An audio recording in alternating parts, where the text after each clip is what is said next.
Well, that and like the L and R thing and a bunch of Yeah, and that combined. okay. So that's the other thing. So if you see an R, it's just a rolled R. So and if you don't need have if you can't roll R's, then whatever, it's fine. But yeah, that's it. I'm working on it now. I just have to like learn to read enough kanji to Yeah, figure no. out what I'm Well, supposed to that's say. well, yeah, that's the hard part. Anyway, so we have Jaisha versus La La La. We have the Chinese script versus the qualifier. What we can what person should we compare this guy with? I don't know. Like, if they put up their cameras and stuff, maybe we'll get a chance to see what we're working with here. And it looks like they're moving things around and trying to get everybody where they're supposed to be. I mean, But he's like the pro qualifier, right? So maybe we can yeah, that's true. He's the one with the most professional experience out of all of the so he could be like Silent Storm or something, like a guy who's like Oh always yeah, in that random guy qualifier. that comes in and is actually just really good. Yeah, I mean not like random guy, but like I mean now Silent Storm, not like before Silent Storm. Like Okay, okay, okay. people know who Silent Storm is Yeah, I now. remember when I first watched Silent Storm play, I was just like, so this guy's got a bunch of numbers after his name, so he's obviously like a new guy, and then he just like wins. I think it was some ESL tournament.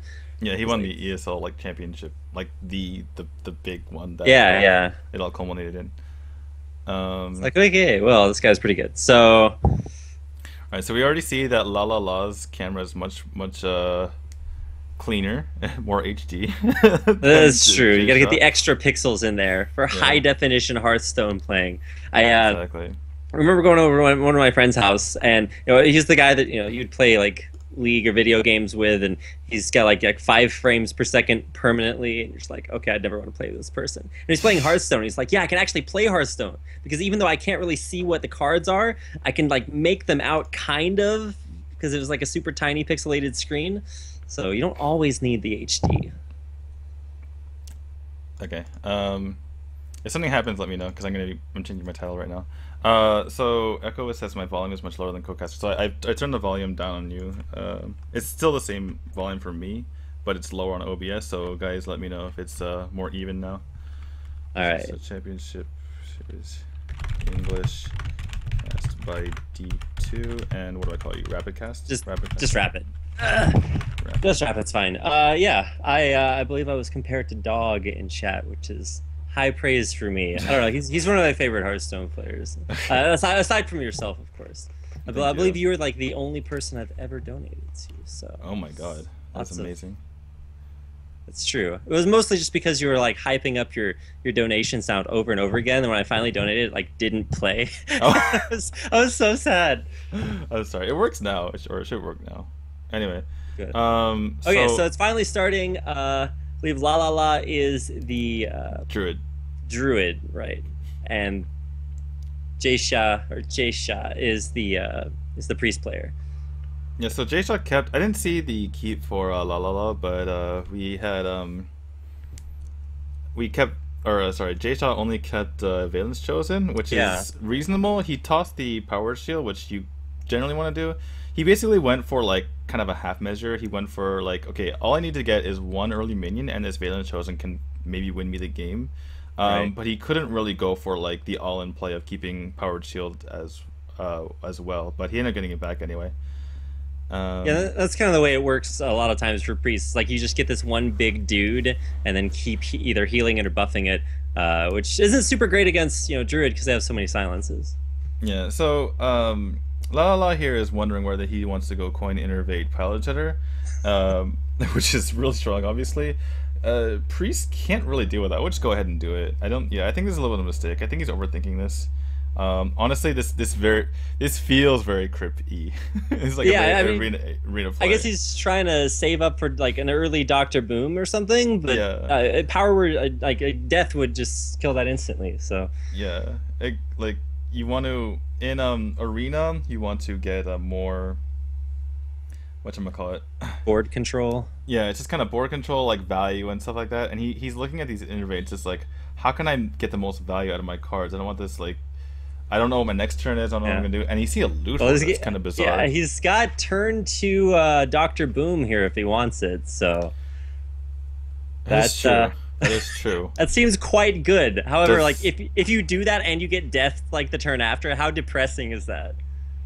Yeah, that's pretty bad. So he's just gonna go for the Shredder here. The thing is, if he just gone Shredder turn one, he could have actually dealt with his Zombie Chow, because obviously he could just hero power afterward.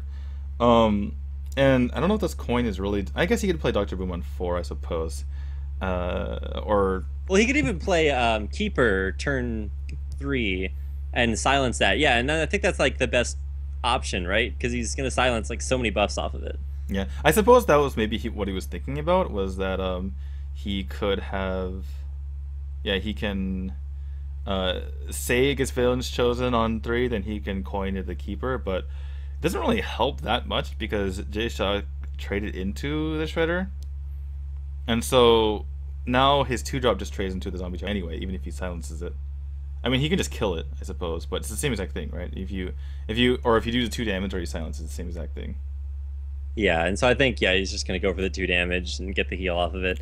I guess it is kind of the same thing, just a different order of doing it. So I don't know. Well, I guess that sorry, I was gonna say it actually is a little bit different. Sorry, you actually do get two healing, which is it could make a difference. I mean, over silencing is what I was gonna say. yeah, I always like doing the damage instead of silencing because then you take away the negative effect of getting the bonus health. But so I guess that does put Chase Shah in a little bit of a better position. I'm not sure like which variant of Druid he's running, but he has an Argent Commander in there. That's not a variant that exists in the West. It does. Yeah, that's not that's not something that exists. Yeah, last time I saw that card being played, it had 3 health. So oh, that is whoa. been a He's while. running Lepernum. Okay, actually, I think I do know this. Actually, this is Mr. Yagud's like cancer Druid.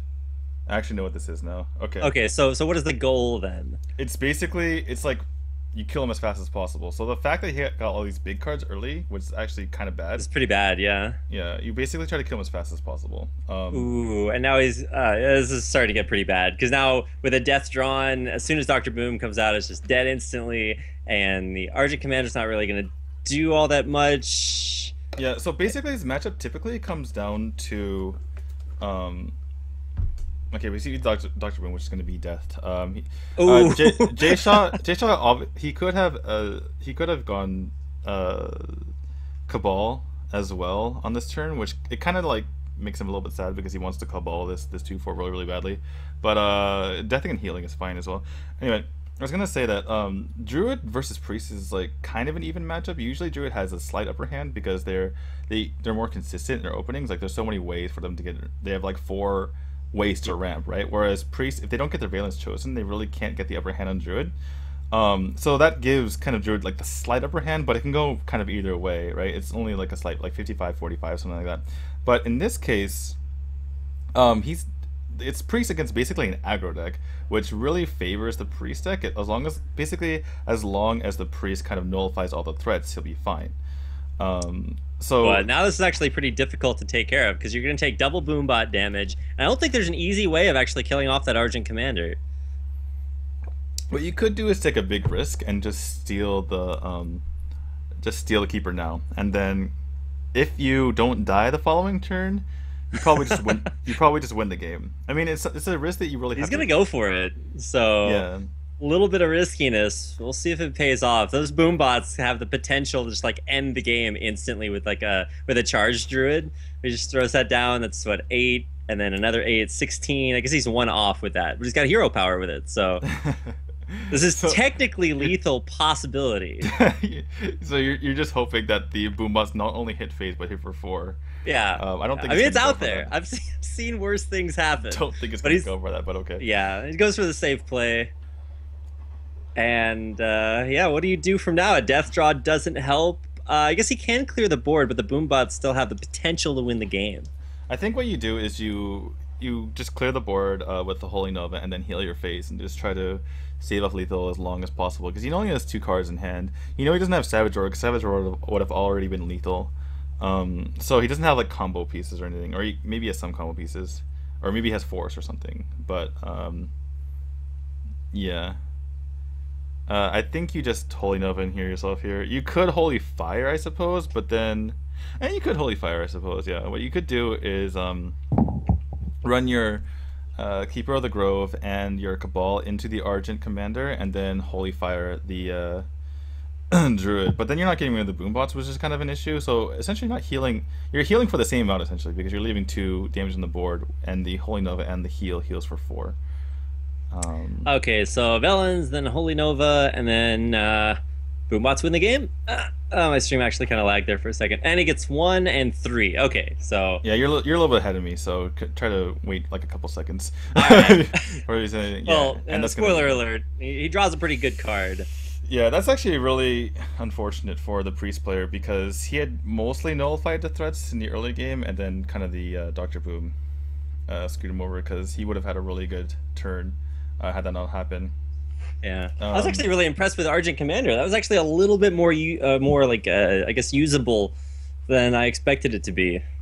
So well, it's specifically good against priests. If you're playing against a different class, sometimes it's not quite as good because you've got things to ping it off with. Yeah, you can either ping it off or you have. There's basically, I mean, priest has the hardest time to deal with that.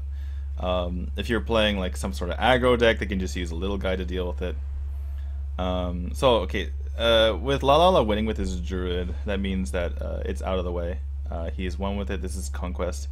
One thing to keep in mind, I wanted to mention earlier, was that it's kind of hard to kind of delineate your decks, right? Because you have to use all 9 of them, and it's like, do you kind of sacrifice your later game in order to, like, do you want to get to the later round as much as possible, or, I mean, you actually have to win it, because if you win it, you get to the final championship thing with all the foreigners, right? So how do you mix your decks up? Because this is conquest, which means that if even one of your decks is bad, like, see, you can't just bring, it's, I mean, you could, but if you bring 2 strong decks and a weak deck, that weak deck could just like lose you the entire series because it's conquest, right? All you have to do is beat it 3 times. And it doesn't even have to be the deck that's weak. If there's one class you're just not as proficient with, then and you misplay it pretty badly, if you do that consistently, then yeah, you're just dead. So in this particular match, we have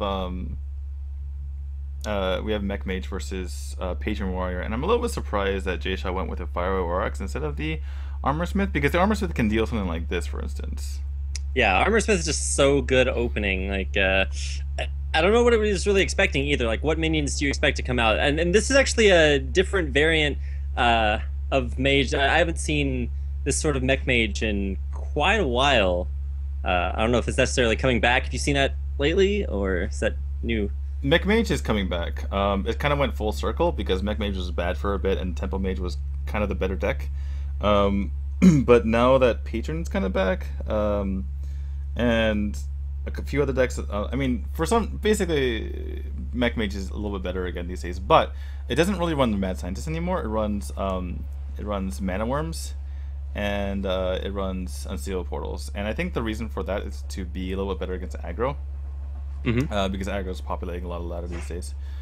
We see one thing that's interesting is that I think in preparation for TGT, the hero powers are like working. Obviously, the hero power works a little bit differently in TGT, so the hero powers are still green after you no longer have the mana to use them, which is kind of bizarre. Interesting. Well, yeah, because there are a lot of card effects that like let you do wacky things with it, so you can use it 50 times in a row or crazy stuff like that. But I don't know. This looks pretty good for Jay Shai. He's got stacking up the components, so all he has to do is like hit a really good Thaurissan, and then you get those 1-turn kill combos out there. But I don't think he's having too many problems. Yeah, he has a Death Bite in hand, which is really nice. Having both weapons early game is really nice in this matchup. One thing I want to go back on and kind of re-emphasize, I suppose, is again, him not playing Armor Smith early, because I think he would have had a better control of this board. He would have been able to take out the Annoytron right away with his Fireworks the following turn, and there's no like Abusive Sergeant to deal with the Armor Smith early on. I guess what he was thinking was that he needed to just get as much damage off the board right away, because you saw him play the Armor Smith the next turn. Anyway, maybe I'm dwelling too much on this. I don't know. I mean, it's kind of progressed beyond that at this point. It's I don't know. There's not really. Well, these turns are pretty straightforward. It's just kind of like, well, he he decided to frostbolt the guy so that he didn't have to deal with it that turn, and then next turn is obvious death bite. Sorry, I just these seemed like pretty straightforward turns to me, so I decided to go back a little bit and just rediscuss that. Yeah, I mean the subtle nuances, especially if the decks that are coming back may not be something that people are super familiar with. So he doesn't ping it. I thought he was going to ping it, but getting the trap's pretty good. And instead, he's now going to frostbolt the face, which does prevent that death spite activation for anything like this patron turn that is possible, I suppose. Yeah, I like this. This is really good actually, because what it does is he prevents his opponent from playing anything like a patron. Like he could have gone off with patrons this turn. So he throws away the mad scientist in order to because it could have made Jay Shaw's turn really, really awkward. But instead, it actually makes it really, really good because he's able to play this unstable goal, which is going to give his acolyte 2 charges. I think he's going to get 3 off of it, right? Oh yeah, I mean 2 automatic. Like, well, right. He could run the Cogmaster in, and then run the. Yeah, I guess that is only 2 charges, and I think that's what he's going to do too. But there's Thorson, so I guess that doesn't help him all that much. It depends on what he gets, because like you said, yeah, he's going to get 2 draws off of that. Yeah, but the other thing is by forcing his opponent to take the unstable goal, he's now making it so that this he's gonna armor plating it. He's gonna die anyway. That's a little bizarre. That's pretty bizarre to me. That guy's gonna die anyway because the double whirlwind coming out. Unless he decides not to attack, but then why wouldn't you attack? I guess you could slam, but then it dies anyway if he attacks into. That play doesn't make any sense to me at all, really, because there's a lot in play too with the double whirlwind, so maybe a little bit of inexperience. Maybe I don't see it. I don't see the point. I mean, okay. Anyway, there was something else I was gonna say too, but I forgot. I'm sorry. No worries. I don't know. Mech Mage is kind of out of. I mean, it's got a good board, but it's out of hand material. So. Oh yeah. Okay. I kind of remember what I was gonna say. The play by La La La prior to this play was actually pretty good if you think about it, because if Jaysha doesn't have the unstable goal, he basically gets in like 8 extra damage with a single frostbolt, and like 2 mana 8 damage is pretty good. So it seems like kind of a dentist, like, why are you doing that play? But I mean, in reality, it could have been as much as 8 damage for 2 mana, which is like absolutely worth it if you're the aggressive deck. Yeah, somebody called it the inner aging the shredder, so it gets rid of that. But Antonidas down, that should die this turn. Yeah, so that's gonna die. Does he have board clear there? I guess depends on what he draws.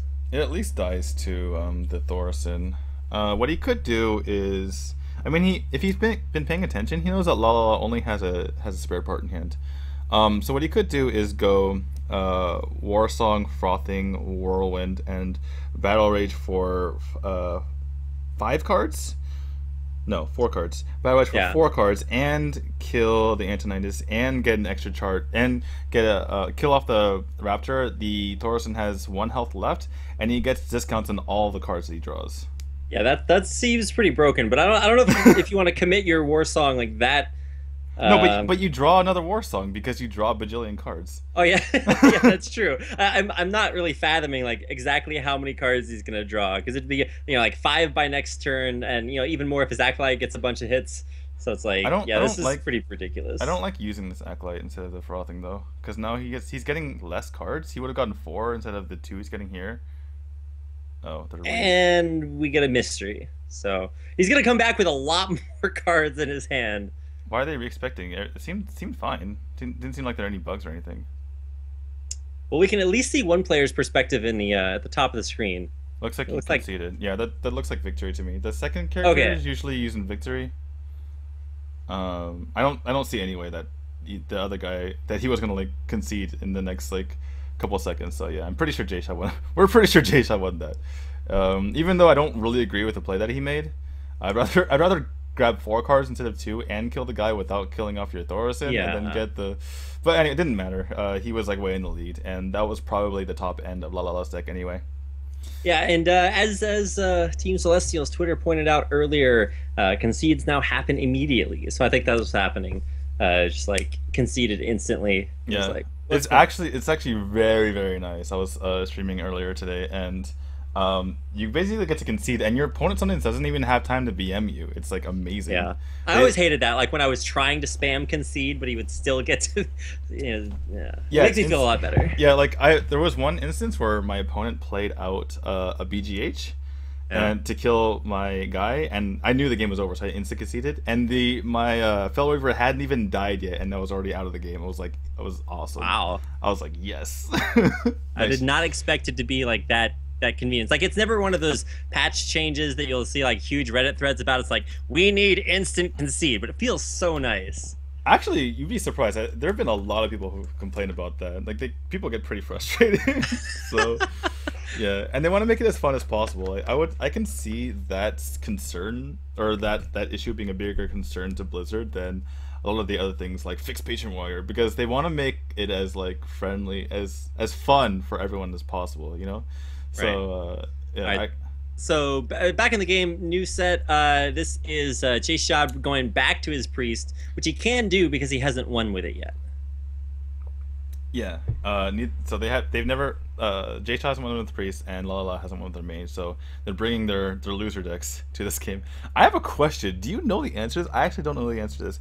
If he Shrink Meisters that and attacks in and doesn't get damaged, does it get frozen? Yeah, it's the act of being attacked. It's passive. You don't have to deal damage. So Really?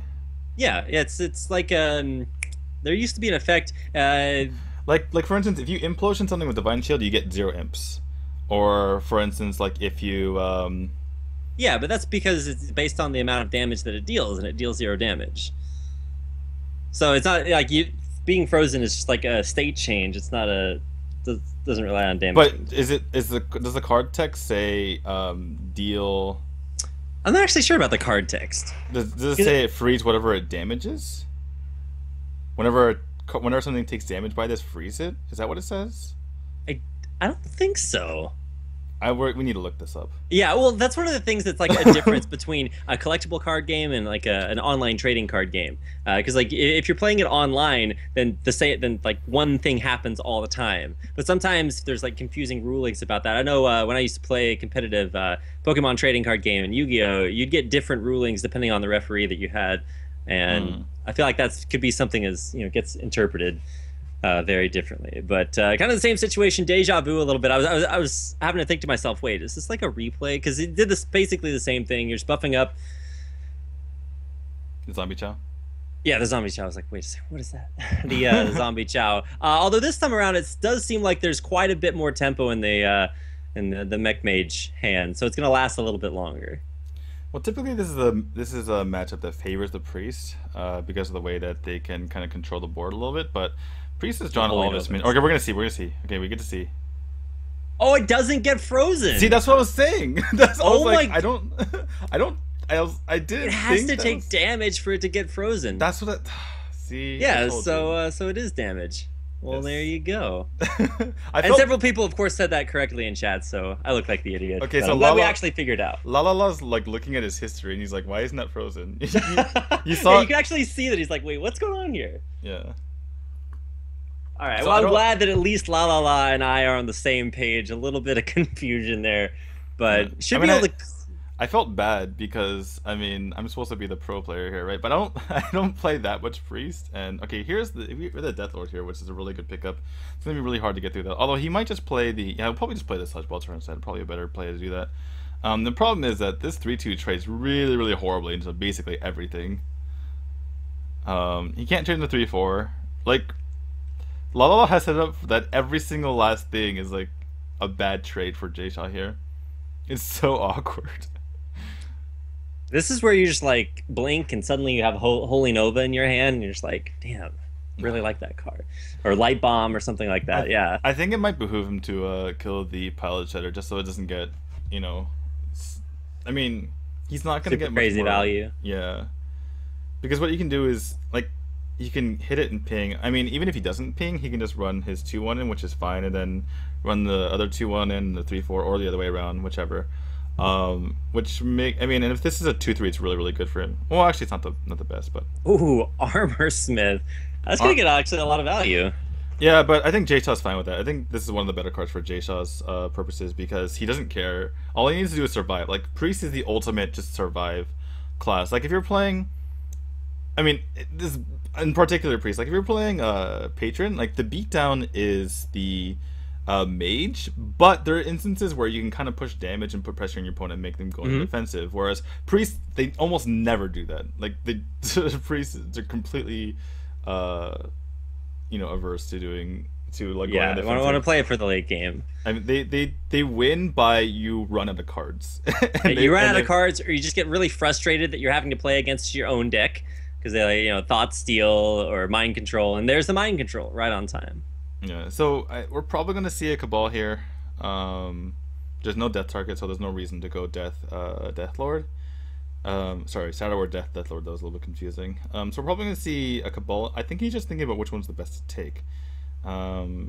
Because the 2-1 can kind of I mean, you probably just take the Armor Smith here. And one good point that was made is that La La La is not playing around Holy Nova at all.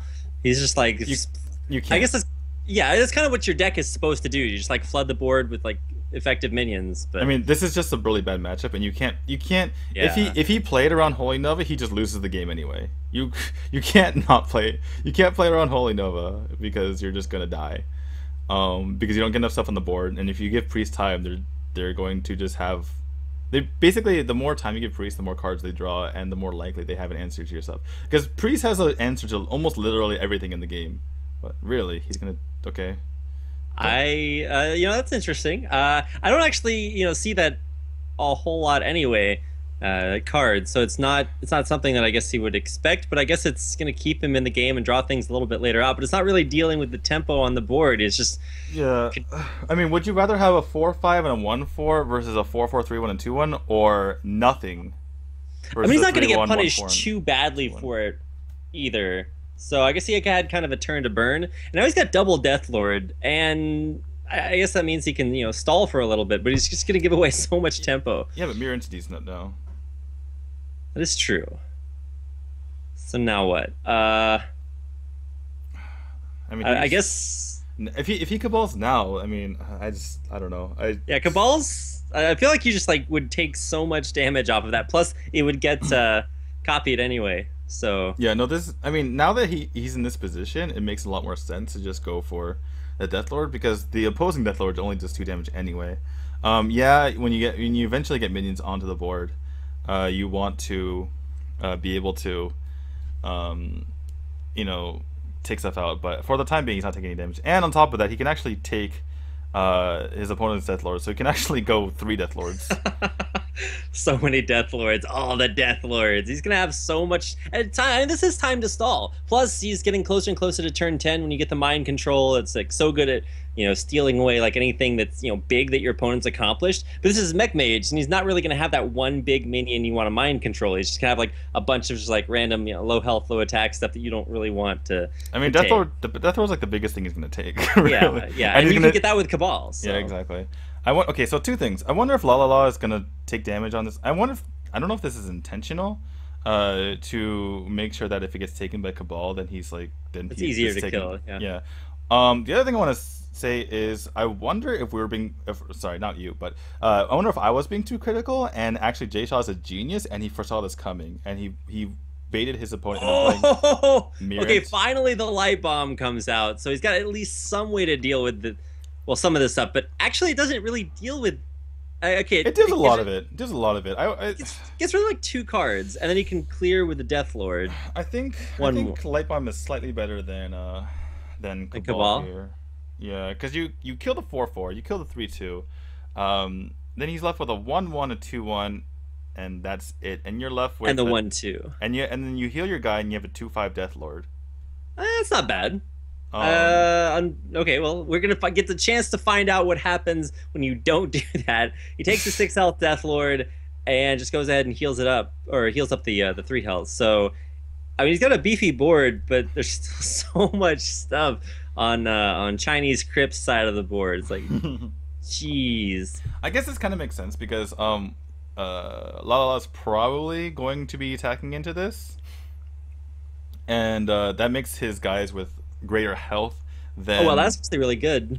Yeah, Um, yeah. So he's 'cause- basically baiting. He's baiting out a bigger board to have a better light bomb because he knows that right. minions are going to come out with these light bombs, and maybe he doesn't have a way to deal with it. I mean, he has death obviously, but if there's like another 4/4 and it's kind of annoying, I mean, and also like you can see the snow chugger and the armor smith trade, and so now all these guys are vulnerable to this. Wow, that's actually really good. To just wait for like an even bigger light bomb, because when you think about it, that's kind of what Priest does. Like it wants to get those big value turns so that it gets more value out of its cards, and then you're sitting there like La La La is with a handful of spare parts Yeah. and a board that's about to die. Yeah, so that was absolutely the correct play. 2 turns running, basically, because he had a good light bomb, but he waited for a better light bomb, especially because he knew that minions were going to come out of the Death Lord. Um, so yeah, that was definitely the better play to make these last 2 turns by Jay Shaw, and he's basically won this game. There's almost no way. Yeah. I mean, okay, actually, Yeah. no. If Lala draws Antonius, he can Antonius stealth. Oh damn, Um, yeah, and that's tons of Antonitis cards too. So lots of fireballs. so basically, that's what this game comes down to. If he doesn't draw Antonius soon, he's gonna die or he's gonna lose. The good thing is he does have 42 health. I just and looked at that. I was like, where did all that armor come from? yeah, and Priest doesn't have a good way. Priest doesn't burst. Like they're famously famous. They're notorious for not being able to burst. So he's gonna have a long time to be able to. I don't know. I've experienced Velen Mind Blasts before, so There's no Valen Mind Blast in this. I guarantee. okay, There's right. no room for that. I got nightmares of that. So yeah, no burst. It's just gonna take the long, slow trip through 42 health. So to be fair, I mean the priest, kind of known for playing more towards the late game, but the longer that Mage draws this out, it's got some really, really good spare part options with Antonitis when he draws it. So Jason can clear the board here by going Pyromancer Valence onto his Cabal, and then killing the Mech Orporoth and then healing. Yeah, so it looks like he's gonna go for that. La La La tried to go for the cheeky play and ping the Cabal, so it was out of reach of being able to, or sorry, it was so that J-Shot wouldn't be able to heal it up past 3 health, so it wouldn't be able to get past the freshly taunted spider tank. But J-Shot picks up the Pyromancer, is able to do that 1 damage, which most of the time Priest has a hard time dealing. And this is what I'm talking about. J-Shot's just gonna draw answers from now on. And he kind of paused for a second there because on the one hand, his Cabal is a 6/2, so it's a little bit. I mean, it's gonna die to like basically anything. He wants to heal it up, but he just saw a ping to the face. Lala ping's face, I believe, right? Yeah. Yeah. So he's a little bit worried. Yeah. So he's gonna heal himself. He figures that since Lala isn't actually pinging these minions, that he's not gonna be able to like kill it without using a card. So, yeah, J-Shot's just gonna keep healing himself, I presume. I mean, yeah, just heal yourself out of range of burst, and I guess that's why you see the pings to the face, because he's just saying, "Look, I need to deal as much damage to keep these heals from putting himself out of range." You got like 1 or 2 more turns, probably 2 more turns for Antonitis to come out. Otherwise, there's just so much damage on board. Was that 13 damage, 14 damage? Yeah. Yeah, 14 damage a turn if he wants to go for it. He could throw away his Pyromancer here so that his spells don't actually hurt his own minions. I guess he's just gonna go for the Holy Nova. Yeah, he just wants to heal himself as much as possible. He's not quite sure what if that's a counterspell or not, and he really wants the healing from the Holy Nova anyway. So he didn't attack first, and he's gonna heal his Pyromancer. That's interesting. Okay. Yeah. I think I might have. Well, he figures he's not gonna die to anything soon, but if Antonius came that turn, okay, this is actually pretty scary. Okay, he's gonna. Yeah. He might have to light bomb his own board here. I don't even think that's necessarily a bad move. The worry though is that Fellreaver discards Antonitis or another big like win condition card. And to be fair, Jisha's only on 13 HP, which is I mean double fireball is 12 damage. Well, he just picked up like the perfect card here, which is Belcher, and there's no way to get through a Belcher as the mage. There's no silence. There's no like spare part that's like a dream like sap, like get him off the board or something. That would be kind of OP. But yeah, this Belcher is pretty huge here. He just sticks it in the way, and it should be fine. It's this pretty classic priest. You just like draw the game on longer and longer. It's the slow burn towards your imminent demise. And I just want to see the facial reaction when the sludge belcher goes down. Yeah, there it is. He's like shaking his head. It's like, okay, well, what do we do now? And to be fair, he gets his own, but I don't think that really helps. Yeah, it doesn't really matter. The question here, though, is like, do you heal your face again, or do you heal your Cabal? I think the answer is, do you like get up and get a drink of like water and come back and still win the game?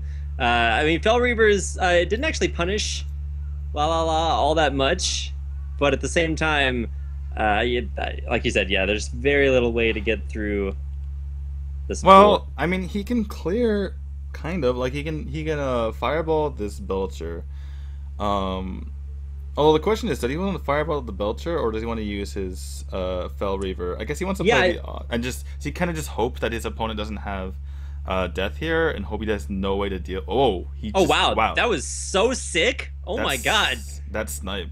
Goblin Blast Mage is a really good card, guys. And he didn't even get benefit out of the previous Goblin Blast Mage because it was played by the Death Lord. So this was like, all for the money, and that was just praying to RNGs and just getting some pretty big hits there. And now he's got board control back to himself, and that's a ton of damage on board. That said, this is pretty easy. Really, you're gonna use death? What? Don't you just light bomb that? I mean, I don't understand. I guess he wants to play more cards to have more chance of burning Antonidas. Oh, yeah, okay. I didn't see how many cards were left, but I guess he's out of cards. Yeah, he has 0 cards left. Yeah, there's instant concede. Okay, so that's okay. I was a little bit confused there, but I suppose if you give your opponent 0 cards to work with, you tend to win the game. Yeah, we were like, oh man, it's so intense. He's turned the game, and then he's just like, oh wait, he has no cards left. Well, you were talking about that. I saw the light bulb. I was like, hey, he's fine.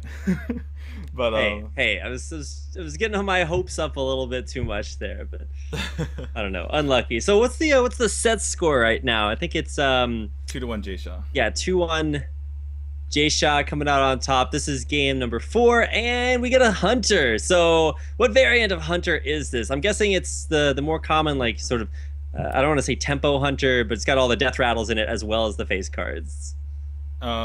This tells nothing. Every variant of Hunter runs those. Okay. So we get a little bit of a window here. He's at least he's not mid range. There are some weird variants of mid range that run Leper Gnome, and just kind of scale into the late game. But this is either hybrid or face Hunter. That's a really good hand too. It's all very low mana curve. You got the coin too, so you can either put out Mad Scientist this turn and then try to buff up stuff later.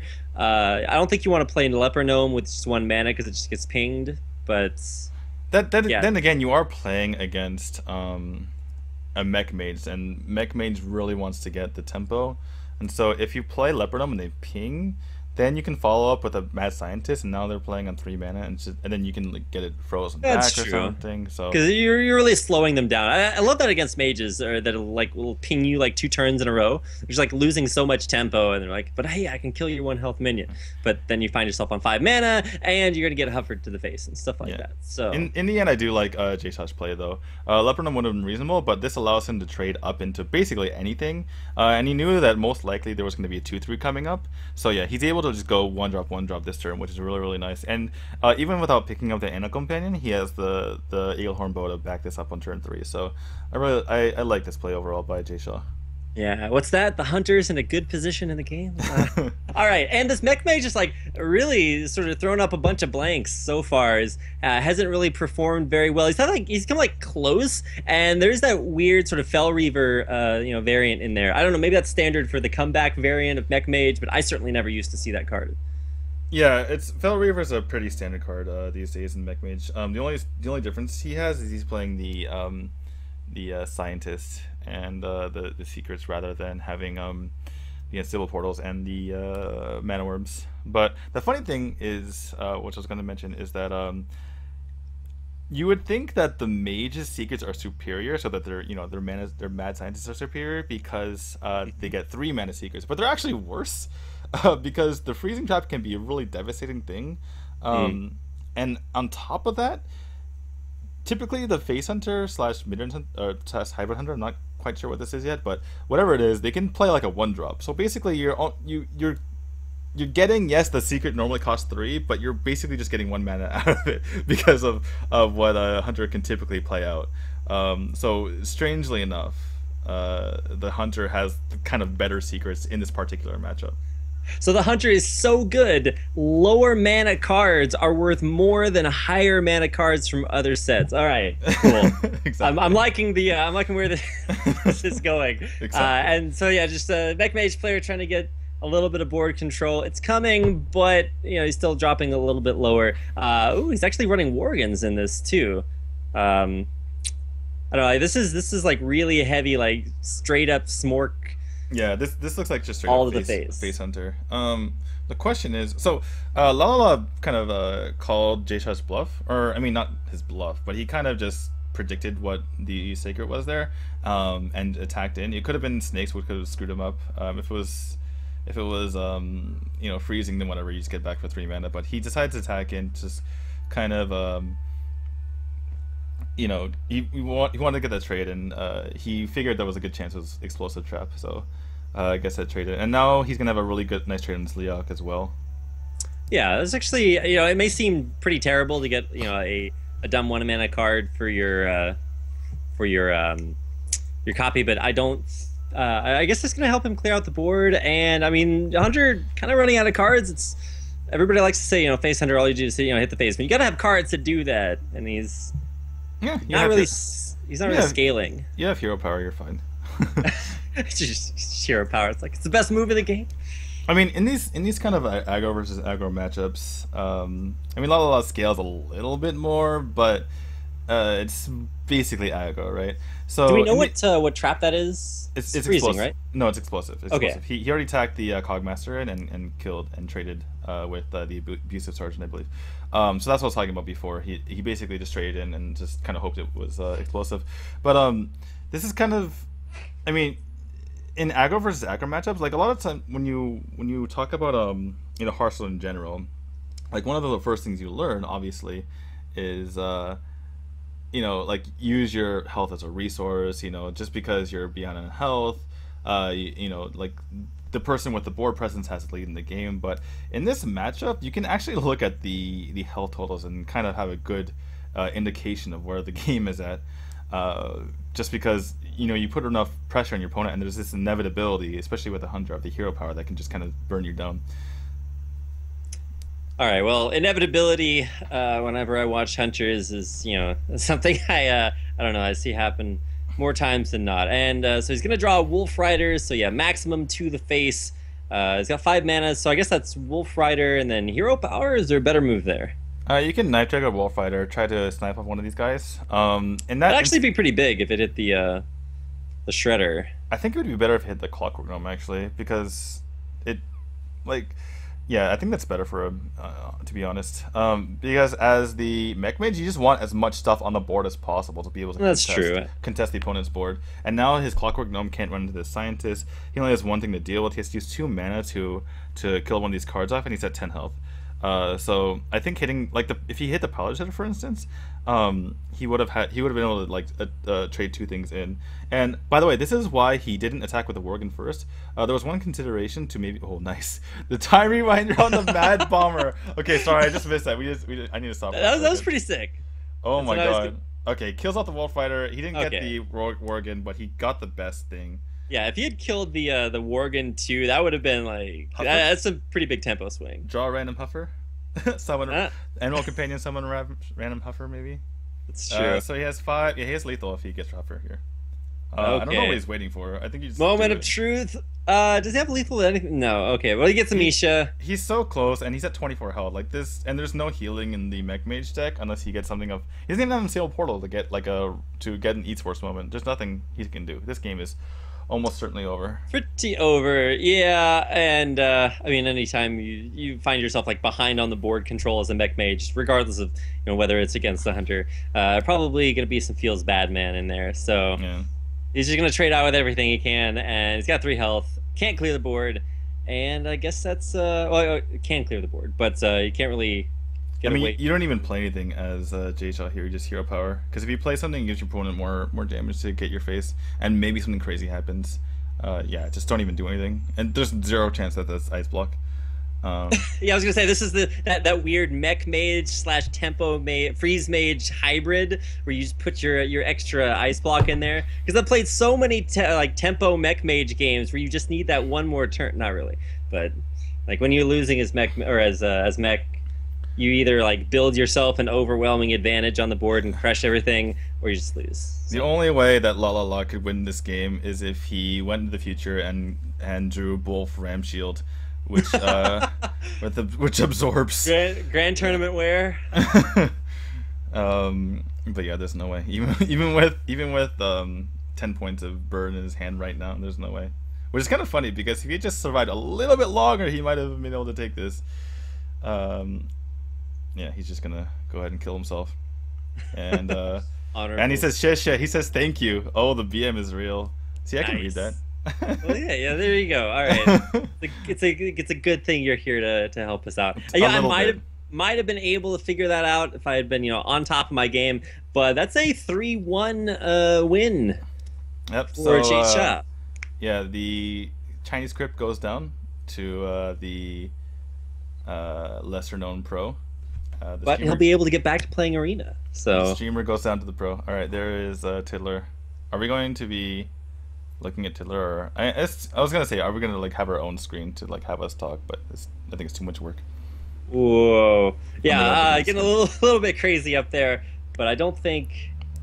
I guess they're just gonna recap the game and should be getting into the next one. How many sets are there tonight? I think there are 4 sets tonight. Are they doing all 4? I couldn't read the schedule. They're doing all 7. All 7. Exciting. Yeah, they're doing all the first round, all the second round, and all of the finals. All one match of the finals. Yeah. Yeah. Okay. Well, I mean, it still counts. I mean, they're all best of 5s, correct? Yep. Okay. Because sometimes you'll find I should the finals mention the open tournament was best of 3.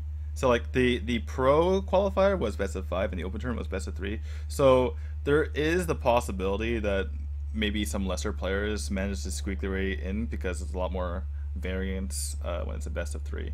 So yeah, and also 512 players. So well, yeah, that's true. That's an insane amount of players. Remember the what was it Taiwanese qualifier last year for Worlds was 512 players, and just it's just ridiculous. Like how do you get like that many players? They're just like all wanting the same thing, and then as like either a popular streamer. That was the tournament that Amaz played in and got knocked out by Tom. If I'm not mistaken. That's right.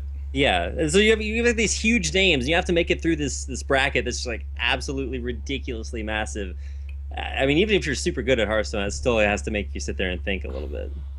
All right, so while we're sitting here waiting, I guess we can go through chat, maybe answer some questions if they had any. Why are Chinese qualifiers always best of 3? Most qualifiers are best of 3 because like you have so many people, you can't really afford to play 512 bests of 5s. It's kind of ridiculous. Well, I mean, it actually doesn't take that long. I think they can afford to just do best of 5s. I mean, most qualifiers these days on the NAs are like most NAs are best of 5s. Like, it takes a little bit longer, but it's just more fair, and like I said, it only takes a little bit longer. Alright, just like running through chat. Thank God there are no Trump subs in here. What? These guys are so good. Kappa finally ranked 20 tourney. Oh guys, come on. We're a little bit better than that. That's a little bit our fault too. Maybe my fault. I was a little bit critical of their plays, but J Shaw had some plays that were kind of bizarre in the beginning, but it was weird. He got better as the game went on. I think he made some like really next level plays. For instance, he's definitely thinking ahead a couple of turns. Yeah, like waiting on the light bulb and stuff like that. Right. Priest new class, PogChamp. Oh my god. You notice that Fel Reavers don't show cards anymore. Yeah. I was playing Meg Maze earlier, and yeah, I noticed that. I don't think it's a bug. I think it's just I think they just don't want to show the cards anymore. They don't want to give that as like information. They also changed the text. Like it says remove the top three cards, doesn't say discard the top three cards, which is like a little bit different. That is true. Okay, so currently we are building a deck on the stream. Although I think it's frozen on your screen. Yeah. I was wondering if that. Okay. What are they building? They're building a custom rogue deck, D2. I'm not sure why they're building a custom rogue deck, but that's one of the exciting things about casting foreign tournaments. You get to like sit here and speculate as to why on earth something is happening. They have Blood Mage and Yeah, Kobold. I'm reading. I think they actually just like let the let the game pick which cards to put in the deck. No, this is a normal. This is mostly a normal oil rogue deck. Except they have BJ's teched in, and they have a Kobold teched in, which is like bizarre. Like Kobold is something like when people go on the Reddit threads and they're like, what should I put in instead of instead of Blood Mage Thanos? Blood Thanos. Mage, Yeah, and then they go, oh, you can put in Kobold, which does the spell damage, or you can put in a Loot Hoarder, which does the draw cards or the card draw. And most of the time you don't want either these days because there's like you can fit other things in the deck. Like a lot of times Rogue, they're like, well, should I put two Shredders? Should I put two Fellow Teachers? So if you're not putting in a Thanos and you don't have like the uber utility of that card, then it's better to just kind of put in an extra teacher or something rather than trying to replicate it. But some people still do tech that in. But this is like so bizarre. They have Kobold and Thanos. Yeah, kind of interesting. I don't know why they're doing that though. But yeah, I was gonna say where this fits in the concept of the grand tournament, which is fairly appropriately timed phrasing there. Are they gonna play some? I'm just not sure what's going on. This is what's so weird about a lot of just like team run tournaments is that especially this is almost exclusively for either Chinese tournaments or just international tournaments in general. Sometimes it's more of just like a stream experience and there's a tournament going on. Like some of Amaz's first tournaments were kind of like that, where it'd just be like he's streaming, now there's a tournament going on, and then he's streaming. So it's like, and all getting 20,000 viewers. I mean, we're almost there. We're at like 85. So Jab asks, "Is Chinese Crypt actually his name?" I think we've managed to succeed beyond our wildest imaginations by. Hey, there you go. Mission accomplished. We convinced someone that his name was actually Chinese Crypt. Like, wow, he must be a really big fan. Okay, so well, I think I'm gonna go get some water while you answer questions, so I'll be right back. Yeah, and then you can talk while I go for my break after you come back. Sounds good. All right. Yeah. So Chinese Crypt was basically, we call him Chinese Crypt because he's a Chinese streamer and he's popular for playing Arena, according to the Celestial Manager.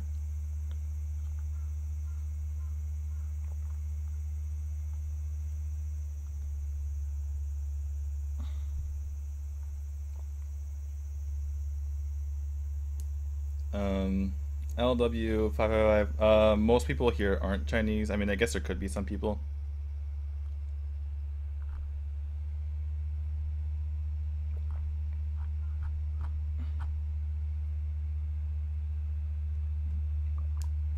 Our wording is probably to emphasize that it should not interact with the New World cards that gain stuff on discards.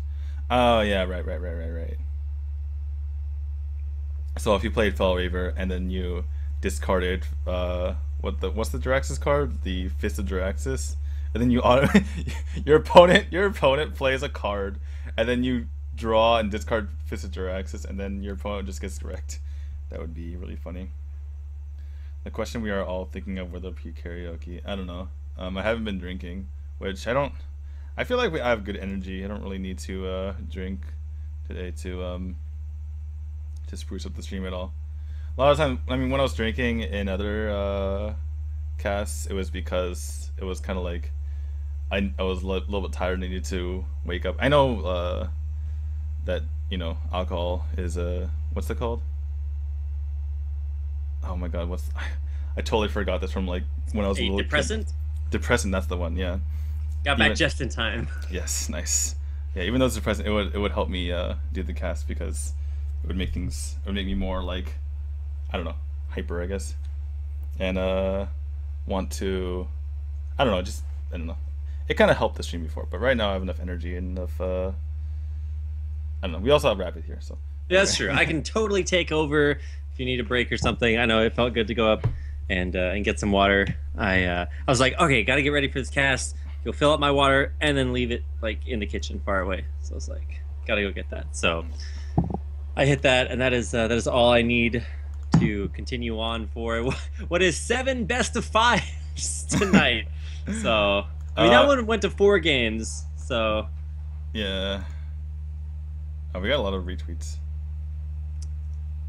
Oh yeah, it's actually pretty cool. So I'm glad that they are encouraging the English coverage. I love this about like international tournaments because what's so cool is that and I think Hearthstone still has this to a large degree because there's no like global ladder where you can see like every single player on there, or you can find like your name amongst a million different other players. You don't know exactly like who's good. You may see like some streamers hit rank 1 and you're like, hey, this guy's pretty good, but you don't know like the millions and millions of players that are out there. And so when you watch international tournaments, you don't know any of the players because you probably don't pay attention to that ladder all that often. So at least for like North American or like English speaking viewers watching foreign tournaments, it's like, well, are these guys good? Are they not good? And you just get to sort of like start all over again and learn who's good, who's awesome, who makes the sick plays, and cool stuff like that. So I really like that about tournaments like this. Yeah, and even though we see some unknown players in the NA tournaments and the EU tournaments when people qualify, some like a lot of times the same people pop up. Like Silent Storm. I mean, we mentioned Silent Storm earlier again, but it was basically on my mind because he qualified again for these tournaments, and people in the later rounds were like, Orange and Ostkaka and Nyria. Like the people who are qualifying are actually just the pros because they're that good. So you can end up seeing the same players a lot of the time, and this is kind of a little bit fresh to see, the Chinese players here. But yeah, we do see they're playing. They have the Rogue deck on the right side, but they're playing Priest, rank 25. So this is kind of interesting. I'm not sure what the point of this is, but maybe they're just waiting for the second match. Yeah, I imagine they just have like some time to fill. I know I've consistently had tons of time to fill for tournaments when there's players being slow, when there's like random stuff happening. So time to play some rank 25. Yeah. So I'm not even sure what list this is. So yeah, I think I'm gonna actually just put up the bracket on the stream because I don't think that's probably a good idea. I don't think people really care about this. So yeah, the match we just had was this La La La versus J-Shot right here. Do you know why they started with C instead of A? I was looking at the bracket and I'm thinking to myself, okay, well, is it alphabetically? No, that's numbers. I don't know, man. Your guess is as good as mine. Yeah. So we don't know what's going next. I guess we can just talk about these players while we're sitting here. So let me just look at the notes that the guy sent me. We just saw La La lose. The other invited player is a streamer and a caster, so we're calling him the Chinese Frodan, which somewhat redundant, but Frodan's Chinese American, so still an apt description. So that's Walila, which is let me just look at his. Okay, hold on. It's this one. I think it's this one, even though it looks different. Yeah, that's correct. Okay, so this is Walila right here, the mountain giant, going into Zoro, and Zoro is from the pro qualifier. So okay. So this is almost like the same exact situation as we just saw. Let me just check and see if they're doing anything. No, still there. Okay, so this before we had an arena streamer versus someone from the pro qualifier, and here we for Zoro we have Zoro who is or this match we have Zoro who is from the pro qualifier, and Walila who is Chinese Frodan. he's a caster / streamer. And then the B match is, I'm assuming, hold on, let me just we could call him Chinese D2. Chinese D2. Sure. Caster / streamer. Sure. Oh, you mean Frodan? Or No, no, the Walila or player. Zora? Okay. Yeah, Okay. Walila. Well, you said caster says streamer, so I was like Well, confused. you're doing both. Yeah, but that's what we're calling Chinese Frodan. Okay. Well, you said that was kind of redundant, but not being. Okay, so this is well. Anyway, this is Chinese Frodan. I could be Zoro if you want me to. Anyway, that's the. I mean, I'm casting right now, but I'm originally a player. Right. Um, whereas Frodan's originally a caster. Let's see. That is true. He actually was originally a player, but didn't stay that way for very long. I remember his struggles to go pro in. He started out like in League for a little bit, and then just like instantly left that and did StarCraft 2. He was like working his way up there, playing in some amateur tournaments, and then he was like, "Wait a second, I'm actually just super good at casting." So found his true calling there. Yeah, very professional and very has a nice voice too. But I was referring to Hearthstone. I don't think he ever tried to go pro in Hearthstone.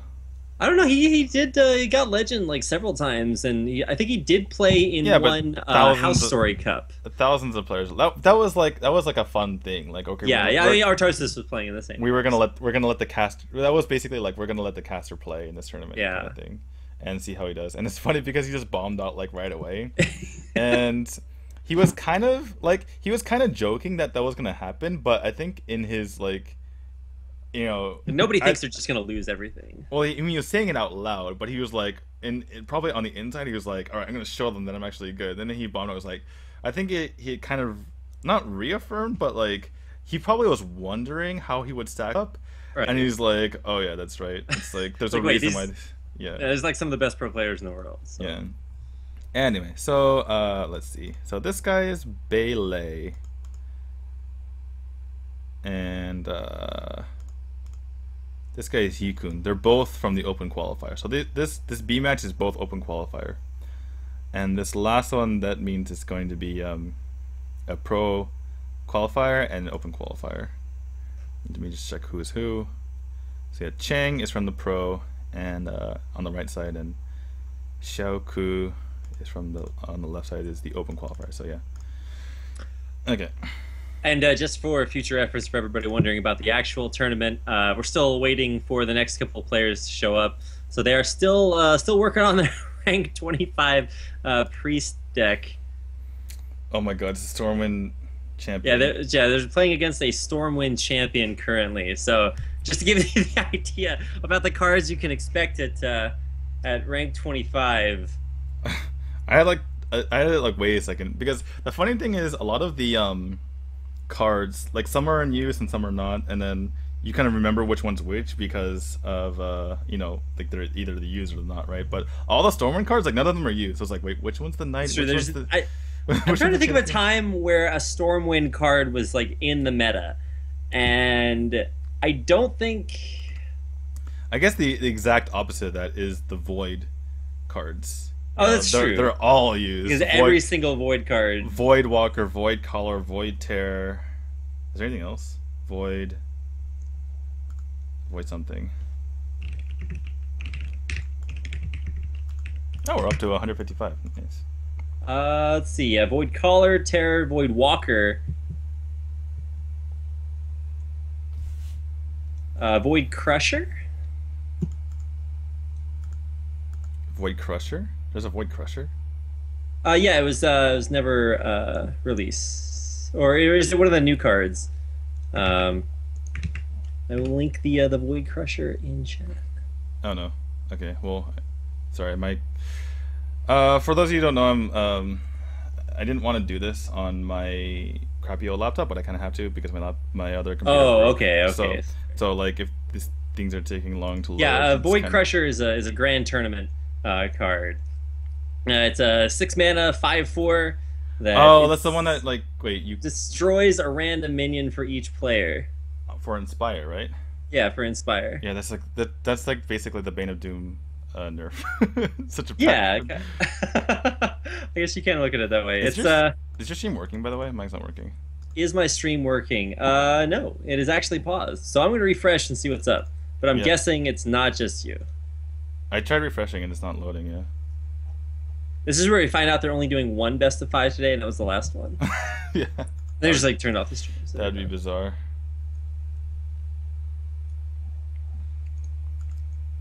So yeah, welcome to all the new people who are coming in and watching. We're kind of between games now. I guess that's a good way of putting it. Trying to figure out when our next game is coming up. So yeah, it's kind of funny that our numbers spiked at this particular time. So like right after the game finishes, we're like, oh, we should go watch the stream. Well, yeah. One day we'll get a game. Wait for 10 minutes. Okay. We got some Chinese people in here as well. I guess because of the retweets by oh yeah, by Celestial, right? We also I managed to get this on Reddit as well. Oh cool. I notified them that I was going to be doing this, so yeah, it's on the sidebar for Reddit. So welcome people from Reddit as well. They said we have to wait 10 minutes. 10-minute delay put back on. Why did they take it off? It is it's live for me, so it is definitely there on the sidebar. Oh, it's working for you? Well, no, I just saw it on the sidebar of Reddit. We're still waiting for the stream to actually come up. Stream is down for the time being. Should we watch that girl from before or not? What was that? I was watching a couple of different. I think DoYu has the same policy that Twitch does, where you actually have to like be playing games. But I was watching the sort of native Korean streaming service, Africa TV, and you can stream whatever you want on there. And most of the streams are actually just people eating food. So I was watching. Yeah, that's like what's it called, mukbang? When they yeah. And they just literally eat like all day long. I think I would love doing that for like a day, and that'd be like I don't know. I don't think I can handle that. What was the? Okay, I'm gonna try to find the girl from before. Where oh wait, I don't want to open history on stream. Wait, maybe I do. It's fine. Who cares? It's all. It's like the NSA logic. It's like nothing I've opened recently is that bad. All right. So yeah, that's the reason. But that time in the past, though. No, yeah, everyone has their. Everyone's had that moment, so I can respect that. Yeah, Tiddler, no, not that one. Let's try this one.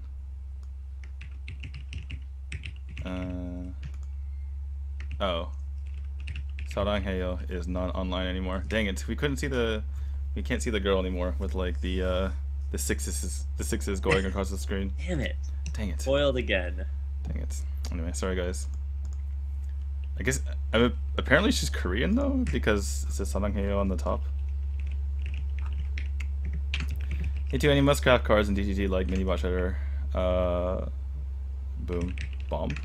I'm gonna be doing a TGT review in 2 days. It's gonna be Friday for me, probably Thursday for most of you. And it's gonna be with Impact and Joey and maybe someone else. So if you guys want to watch that, then tune in 2 days from now. Yeah, I've seen a few TGT reviews out there, but every time I watch them, I'm just like, I feel like they just like miss something. So I'm excited, and plus most of the time it's like just one person talking about like their own personal opinion. So it's gonna be nice to hear it with multiple different thoughts. Yeah. And then we get to find out like who's really right and like finds the most broken combo the day it's released. There's actually a video of all of the people who were wrong about the Grim Patron, including me, which was like I was actually happy. Like, people don't like to be wrong, but I was actually happy to be like in the video because like, oh hey, look. But yeah, so my whatchamacallit, Black Ark Mountain review was on that video as well with all the other people. I think I can go find it actually. Wait. Here, I'm gonna look at my Well, I remember when Black Rock was coming out, everyone was looking at the cards, and when you look at like Grim Patron, it's like it's a 3/3 that replicates itself. But I don't ever think anyone ever imagined it could be abused to the point that it was when people first started playing it. Like even before they, people figured out how to do all the combos with whirlwinds. It was like there's potential there. Yeah, yeah. The thing, what Firebat said was like, you need to build your deck around this, and it's like not worth it. And then it's like, well, actually pretty and it turns out it's pretty worth it. Yeah. Wait, what? Oops. Oh, okay, here we go. We can all watch it together, guys.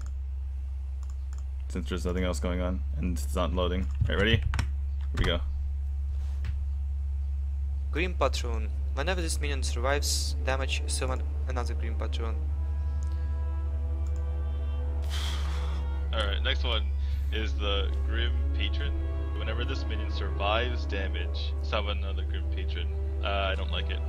Grim Patron. That's a pretty exciting card when you first look at it. I myself am not too hopeful about the Grim Patron deck. In Arena, this card is going to be a very low quality. It's extremely bad for Arena. It's probably okay in Warrior deck. I don't know much about Warrior, but I don't think it's going to fit in there well. I think Warrior's just going to stick to what it's done in the past and not try and play this card. Yeah, I agree.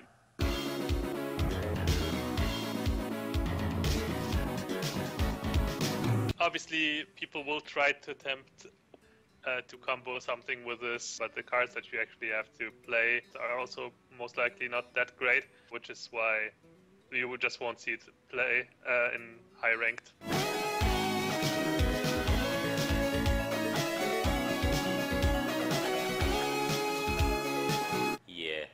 Yeah, that's about how I feel with it. You could build some janky deck with like whirlwinds. You have to build your whole deck around it to make it work, and then at that point your deck sucks. So this next game, what can he do? Like, what is the best play he could do? Like, realistically. Concede. I think there is not much to say about this card, like, bad and constructed, and maybe good in Arena if you're playing Mage. That card is just plain awful. Alright, 3, 2, 1. We have a all thumbs down. Sad Grim Patron. Not gonna see play.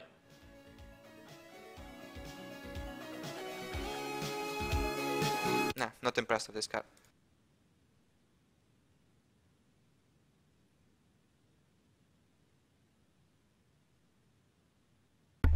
Alright, there you go. What a prediction. I know, right? Okay, is your stream up? Or no? Yes, my stream is up. It's still going through like the pre-tournament ads and just like pre-roll. So nothing's going on just yet. I'm guessing it's just going through downtime between players.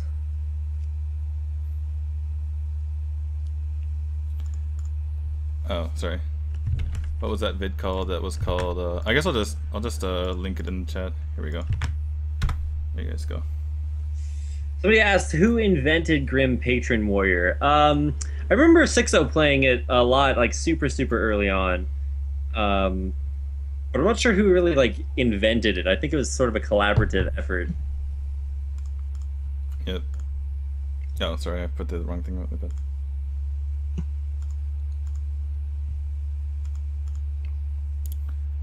My bad.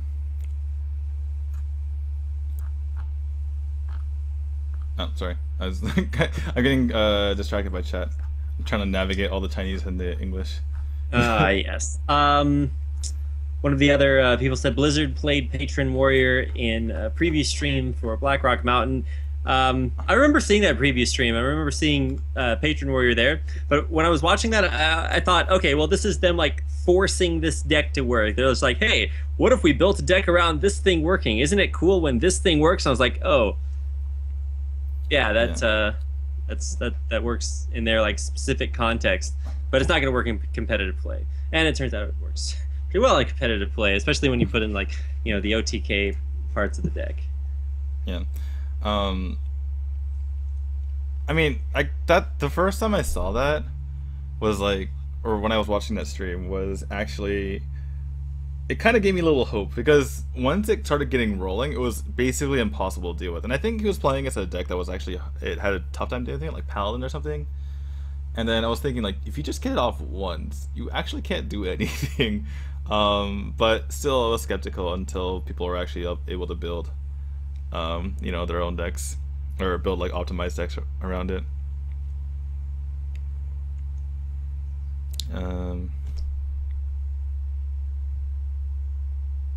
And now here we are. So yeah, just going through some of the ads in between. So when you type in Japanese, That was actually really interesting to me because apparently you type like the entire word and it comes out.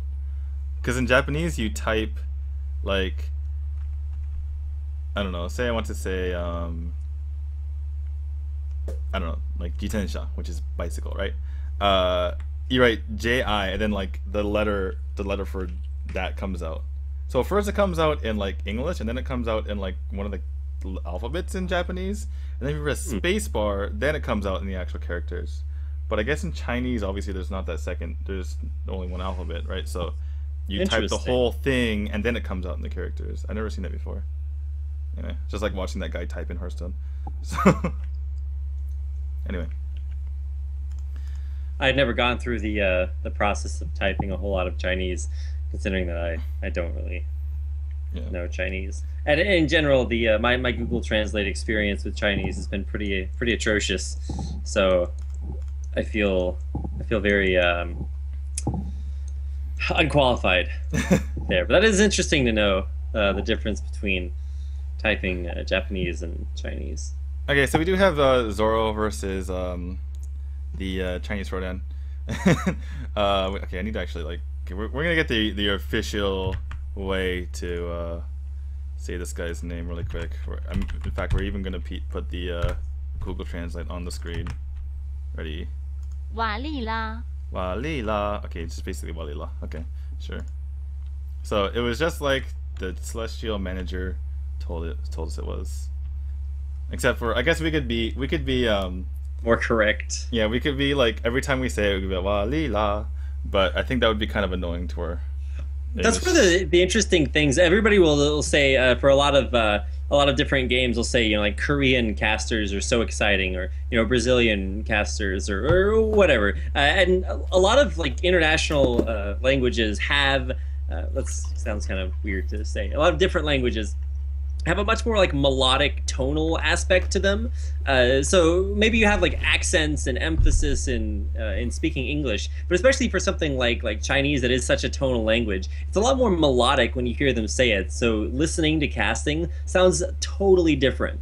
And I think that's really interesting. Like whenever I watch Korean casting, it's very like animated, and there's a lot of like just dynamics, change in volume and as they pronounce the words. So I don't know, I always like listening to different languages. Not that I'm going to be able to I do my best to pronounce them. I feel like we're pretty animated here. I don't know.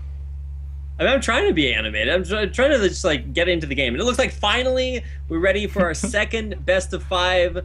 By the way, I love the production value of like they're shifting the Skype into it.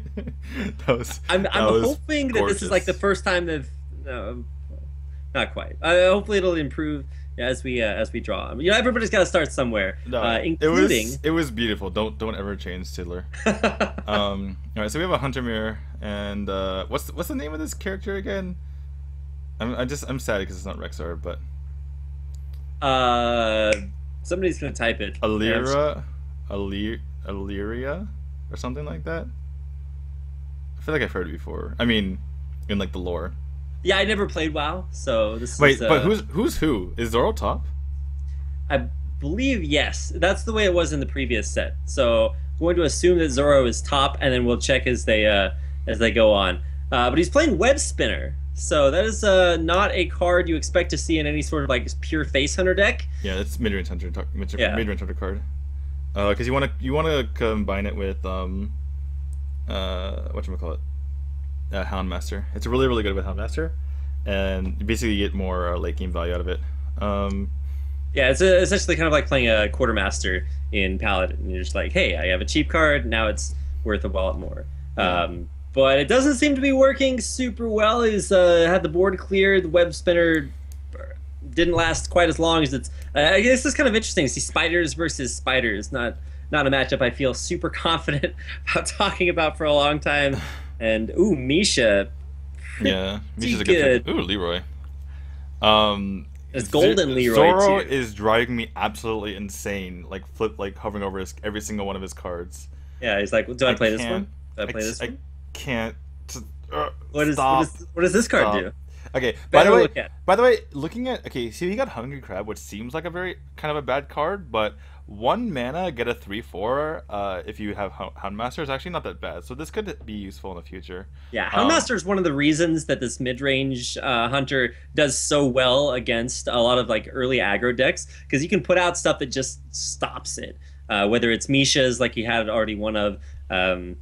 Like the aggro player is down in HP to the mid-range player. That's not a position you want to be in. Okay, so in this particular situation, we have with Wally Law with a bunch of stuff, and Zoro does not have Unleash the Hounds. On the other hand, Wally Law has 2 Unleash the Hounds, and the opponent doesn't have a board. So it's kind of an interesting situation. Unfortunate. So I mean, Wally Law's hand looks kind of horrible. The fact that he has board control here is really, really nice, because Zoro doesn't have a way to deal with it unless you use Quick Shot on like a 2/1, which is, you feel so bad, right? So Wally Law is definitely in the lead, but if he doesn't draw anything substantial, or if Zoro draws something good, this game can turn on pretty quickly. So yeah, it's gonna depend on these draws essentially. But I would say Wally Law is in the slight lead at the moment. Yeah, and so for Zoro, he's trying to get something to establish on board, and this is where you really, really want that Houndmaster draw. It's like, come on, there's a Houndmaster in there somewhere, but hasn't seen it yet. And with the Leroy in hand, that makes the clock move a little bit faster. So Wally Law immediately hero powered there, getting his opponent 25. I think that's a little bit of a mistake. I think Leroy is a legitimate option here, because you're not going to do anything else, right? And if your opponent doesn't trade, you're basically getting 6 damage. It's basically like a fireball. And if your opponent doesn't trade his whelps immediately into your Leroy afterward, like he plays greedy or whatever, or maybe he splits up his spider or something like that, then you get to Unleash the Hounds next turn. So I think it's like a pretty big mistake by Wally Law to go this route. And like his quick shot's pretty dead as well. There's almost nothing you can do. He's gonna Hounds for 1. I don't like that. I think you at least pop the spider and then Houndmaster, or not Houndmaster, but Unleash the Hounds for 2. Honestly, I don't think Wally Law is deserving of the Chinese Frodan name anymore. I think Frodan would have done better here. Yeah. I mean, Frodan is actually pretty good. Maybe not like super top tier level, but I mean I feel like that was just kind of a. I mean, you lose the 2 damage from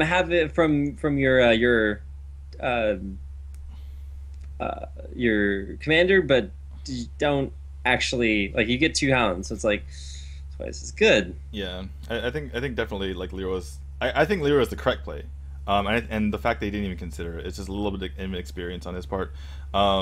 Well, I mean, how many times are you presented with the opportunity to just throw down a Leroy versus more controlled But the thing is, more experienced players, they consider every single possibility. They don't. Yeah, it's true, and he hero powered instantly. Yeah, exactly. This play is reasonable. He's going to take a lot of this board. Probably go face with the. He's probably I guess he's going to go all face. This is reasonable, I suppose. You kind of know that your opponent doesn't have Unleash the Hounds, and even if he or even if you don't particularly know that, then it's a reasonable risk to take. And you get him down to 10, and you have Leroy in hand, so even if he does Unleash and kind of clear your board, you have you have 8 damage in hand, and you have your hero power. So despite all the criticism for Wally Law, he is playing the deck. Top deck Unleash the Hounds for Zoro. I was gonna say that's pretty good. Yeah. It's just figuring out how to. Okay, he's gonna trade 1 and he's gonna play the rest. But actually, I think he just still wins because he can't trade off the Mad Scientist. And he has Leroy plus Quick Shot, which is 8, and he has the Worgen, which can't be. Leroy Quick Shot is 9, so he's got a hero power 2, and he's gonna have. Oh, sorry, no, it's not, my bad. The same thing. Whatever. The point is he has lethal. So yeah, there's nothing Zoro can do here, and Wally Law is gonna take it. And that is one of the perks of saving the Leroy. You do get that end game sort of surprise burst combo out there. But I'm pretty sure that at that point Zoro kind of knew he was dead anyway. Yeah, and his opponent only gets 1 whelp. That is Oh yeah, it's his maximum utilization of the Leroy card. Yeah, sorry about the mistake saying that it was 8 damage the entire time. I guess since Leroy's been nerfed, you don't see that much play out of him, and 5 mana, 5 damage. Sorry, make mistakes. Yeah, sometimes. And then that's the kind of face hunter deck that you expect to run things like Wolf Riders and stuff. They're just like you want maximum charge damage in there. Yeah. Also, had a question earlier about the Ranger name is Valera. Valera. Okay, there we go. All right, cool. Yeah. So, or just Windrunner. Yeah, you sometimes see Leroy, but like Arcane Golem is typically a little bit better, even though you give your opponent mana. He doesn't have an immediate way to deal with it, right? Like Leroy can sometimes be dead until you kill your opponent. And it's also like sometimes you can play Arcane Golem on 3, whereas obviously you can't play Leroy on 3. Like if you're in a desperate position and you just have to give your opponent the mana, sometimes you end up getting win from that situation anyway. Well, so yeah, Zoro is the player on the top. We're into game number 2 of their best of 5, and he's running Hunter into what appears to be the Demon Warlock variant. Yeah, Zoo. So most zoos these days are Demon Zoo. The kind of face zoo with like leopard gnomes and stuff like that. It's not quite as good. So what cards are you looking for in this Hunter matchup? It's mid-range, or it's mid-range Hunter. You've got all the death rattles in there. Imagining Unleash the Hounds, you probably save for Implosion. Yeah, you basically just want all your small minions, like anything that you can play on the board to try to get board control back. Mid-range usually plays Freezing Trap, so if he runs a Scientist into this Abusive Sergeant, I imagine it's going to be a Freezing Trap that comes out that will, put a halt to this this Imp King boss. So yeah, that's probably what it is, considering he made the trade. He could be bluffing, I suppose, but most likely not. Void Caller is a pretty good pickup here. I guess he's going to swing first, just in case it's explosive. It is explosive, so it's a good thing he waited on that. Although, in a sense, you kind of do want damage on your Void Caller in certain situations, like if you want to get Mal'Ganis, but yeah, he doesn't have it, so it's better to have it be a beefy minion that can kind of trade and keep board control. Right. Also incorrectly said it was Valera. It's Alira, the Windrunner. Isn't that what I was saying? I thought I said that, but apparently I said the Rogue. Rogue, yeah. Valera. I was like, I haven't heard that before. It's like one letter off, so cut me some slack. But yeah, back to the matter at hand. Board starting to develop. Imp Gang boss going to be especially difficult to deal with. What we got going on for 4 mana? You can silence the Imp Gang boss. You can.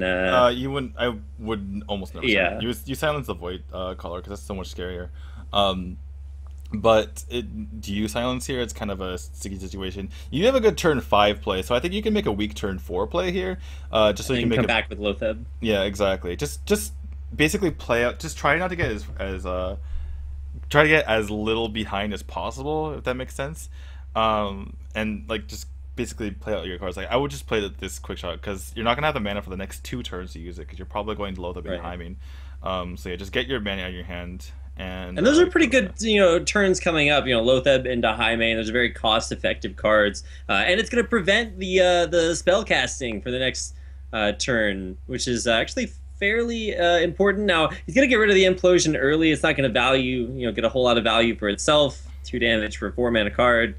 The funny thing about playing this matchup is a lot of times you don't want more imps because Night Juggler Unleashed just like obviously the hounds manage the imps. So if you only have Unleashed, then it doesn't make any difference. But if Night Juggler Unleashed, that's so many more knives, right? So you actually don't want more imps.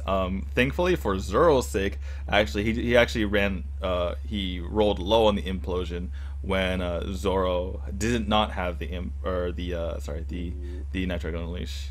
Yeah, we got some pretty nasty turns coming up here for Walila. The Walila. There we go. It's fine. Coming up because he's got Void Caller out there, and he's gonna get either Imp Gang boss or most probably Doomguard out there. So I don't know.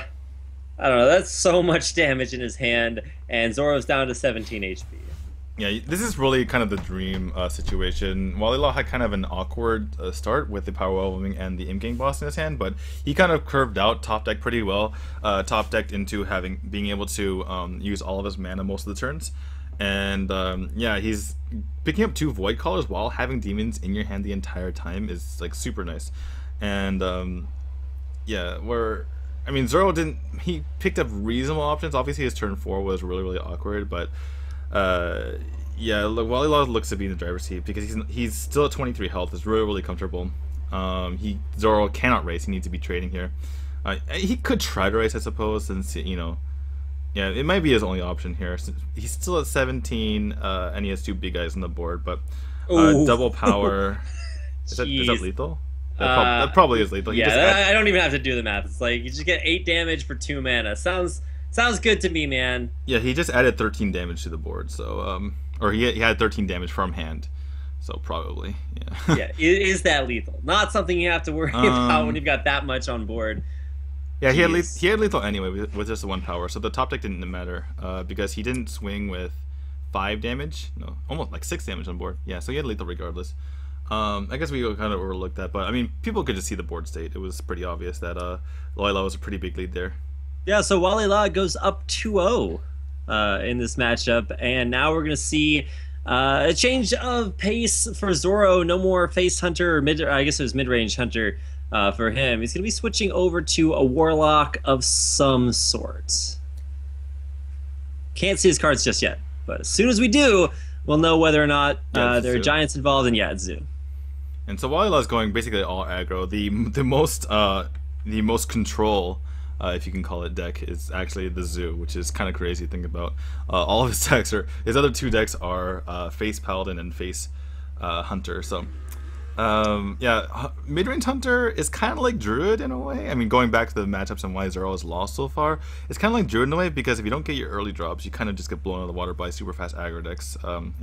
Sometimes mid-range doesn't have the tools to kind of deal with stuff, so that's why Zoro's... That's why a lot of people are kind of favoring the hybrid Hunter over the mid-range Hunter these days. In any case, back to this match.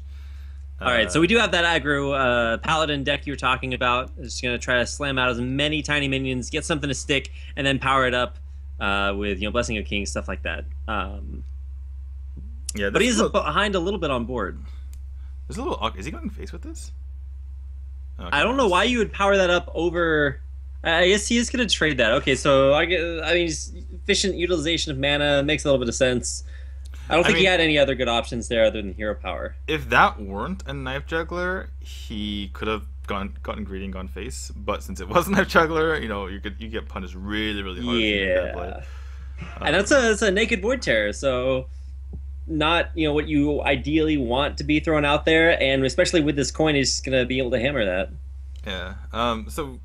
Well, he's going to True Silver, and he has the hammer's on the left side. Yeah, so why True Silver instead of hammering? It's just to get the weapon out there?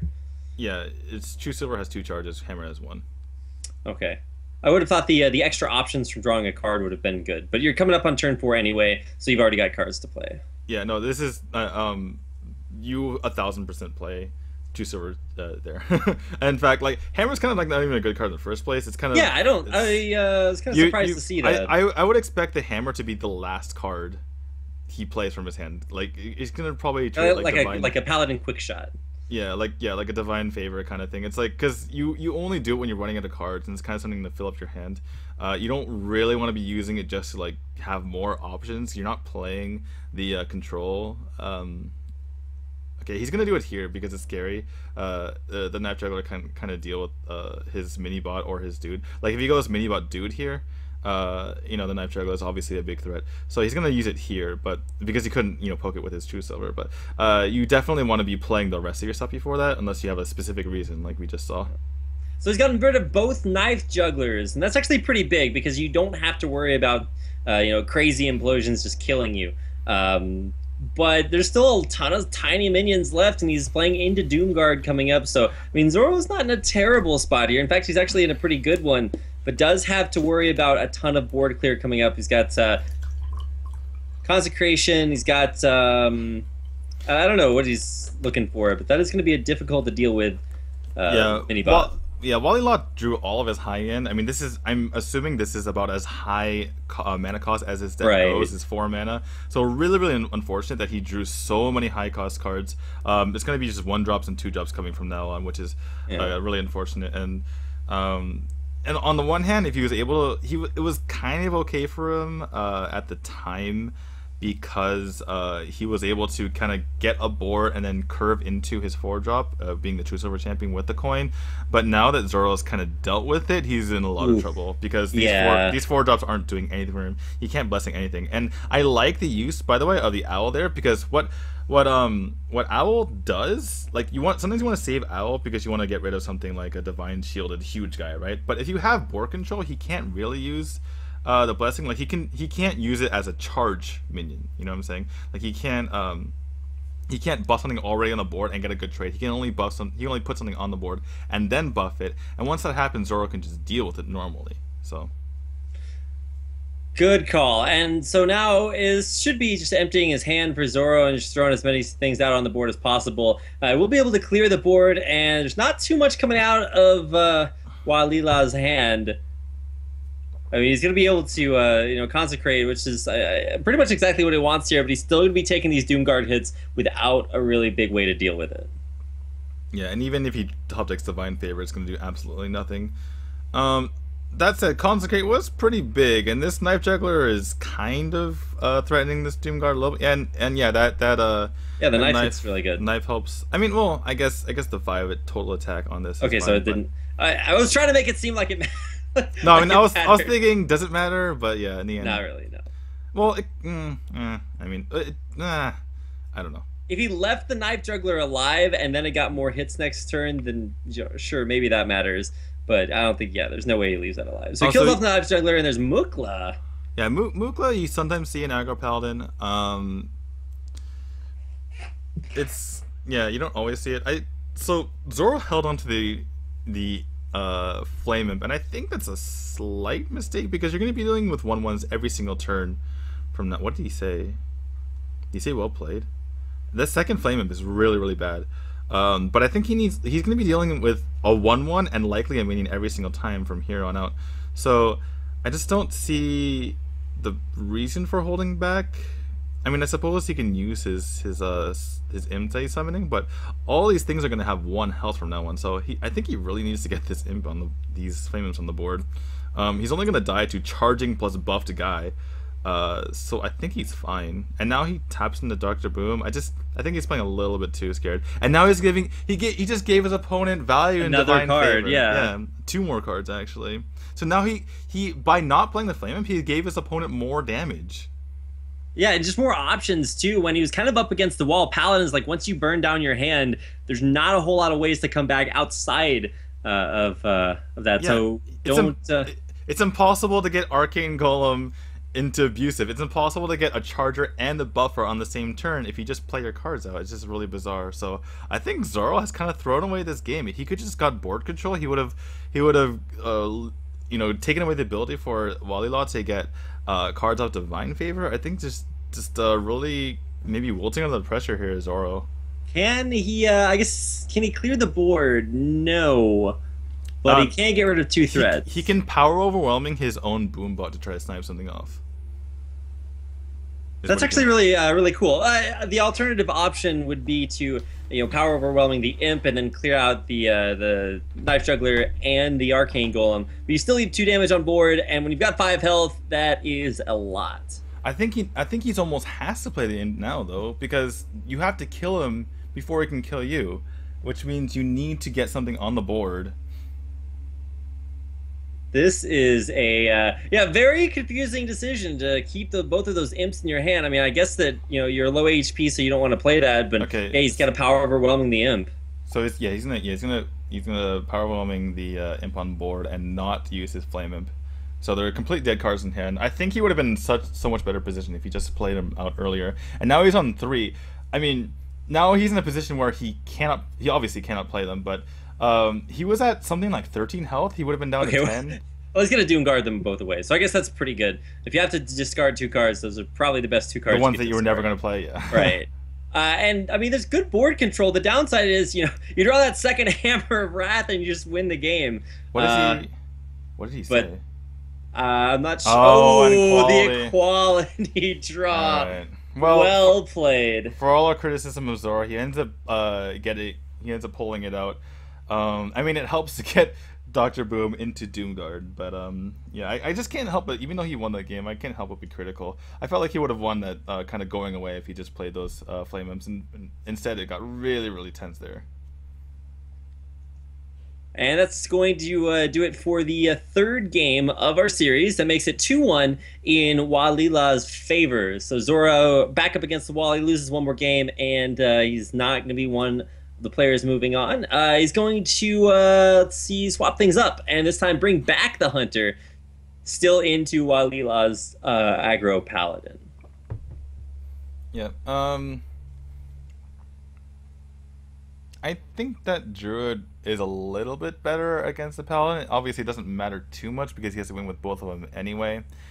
If he wants to get more information, though, I mean, maybe he doesn't need the information, but I feel like if he wanted more information, then it would have been better to go with the Druid, which is maybe a little bit better. I mean, people go back and forth on this, which is better, Midrange Hunter or Druid. Maybe some people think that Midrange Hunter is better against aggro Paladin. But I guess the argument is that you have more options with the Druid, and you know but there's the weakness to a bunch of early aggro. Yep. So he could play. He has three options. He could play the super safe one, which is the Glaive Bazooka, and just like resign yourself to not having the worst option possible. He could go the pretty safe one, which is the Freezing Trap, and hope his opponent doesn't have anything that charges in. But although that's pretty hard to do in this situation, since he would kind of need 4 mana with a Muster for Battle and this South Sea Deckhand. So yeah, that's probably the safest option to go. The last thing he could have done was go Mad Scientist. Hope he gets the snipe off. And I don't understand.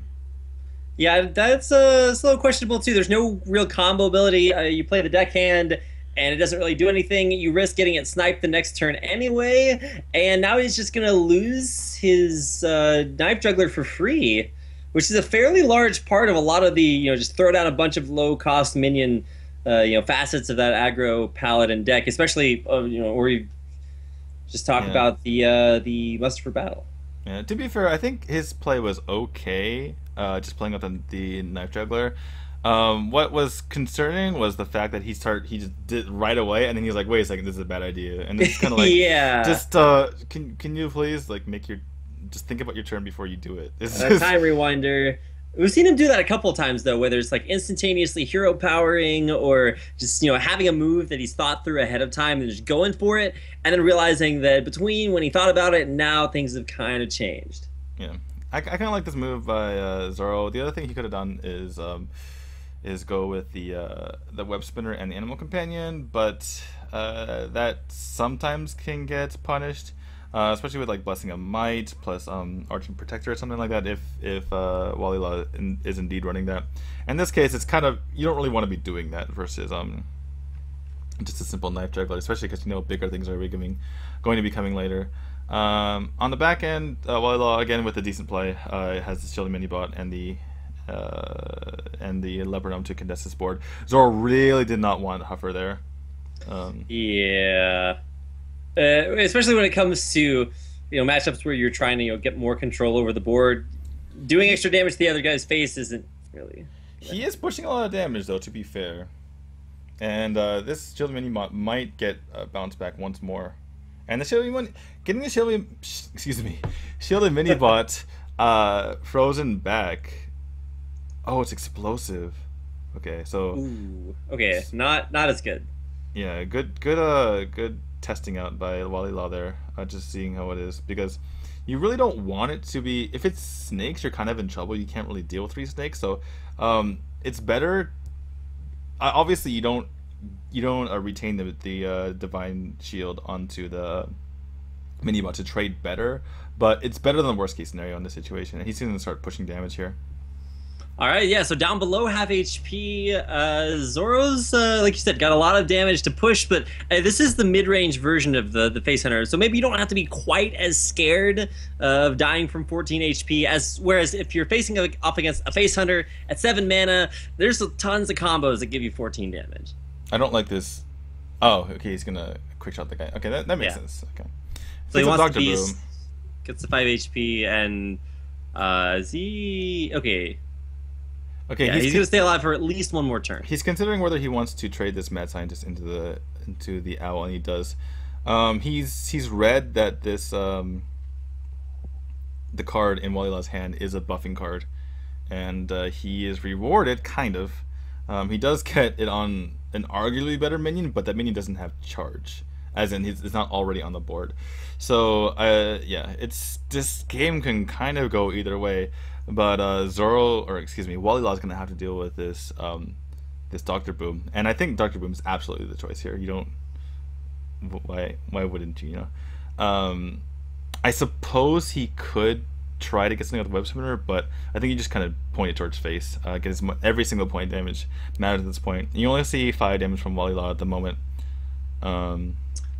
Yeah. So I don't think there's any way that Zoro dies this next turn, regardless of what gets drawn. It's a Leroy, which means there's what 11, 12. Zoro picked up Grozril.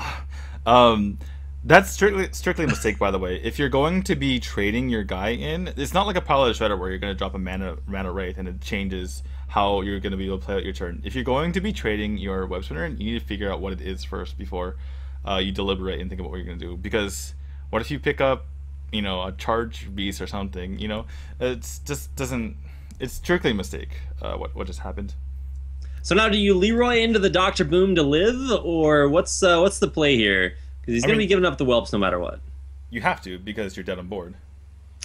All right, so yeah, Leroy into it, take it away, and does not want to pop those Moonbots quite yet. Goes to the face. He's got possible win conditions next turn, but given what we got in hand, let's see, what is that? That's lethal. That's lethal, yeah. With quick shot. And there goes the board. Leok helping you out there, and second win there for Zoro. So he goes down 2, now he's coming back 2, and it's game 5 in the best of 5. Yep. And we see the quick concede in action there. Gets it in before Zoro can win the game.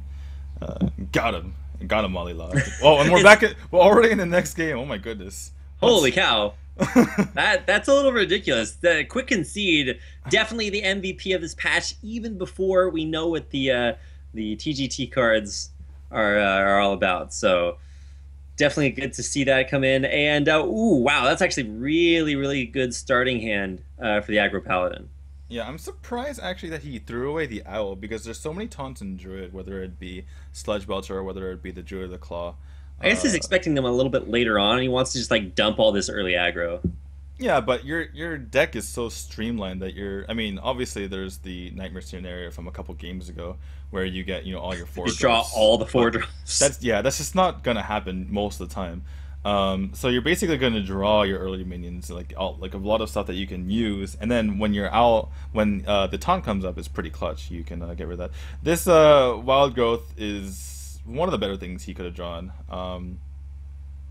other than Wrath, but I think even Wild Growth's just better than that. So yeah, probably the best card that Zoro could have top decked there. Unfortunately, he has a combo stuck in his hand, which doesn't do much, but again, Wild Growth helps a lot there, because you can use that Force Nature 1 turn earlier.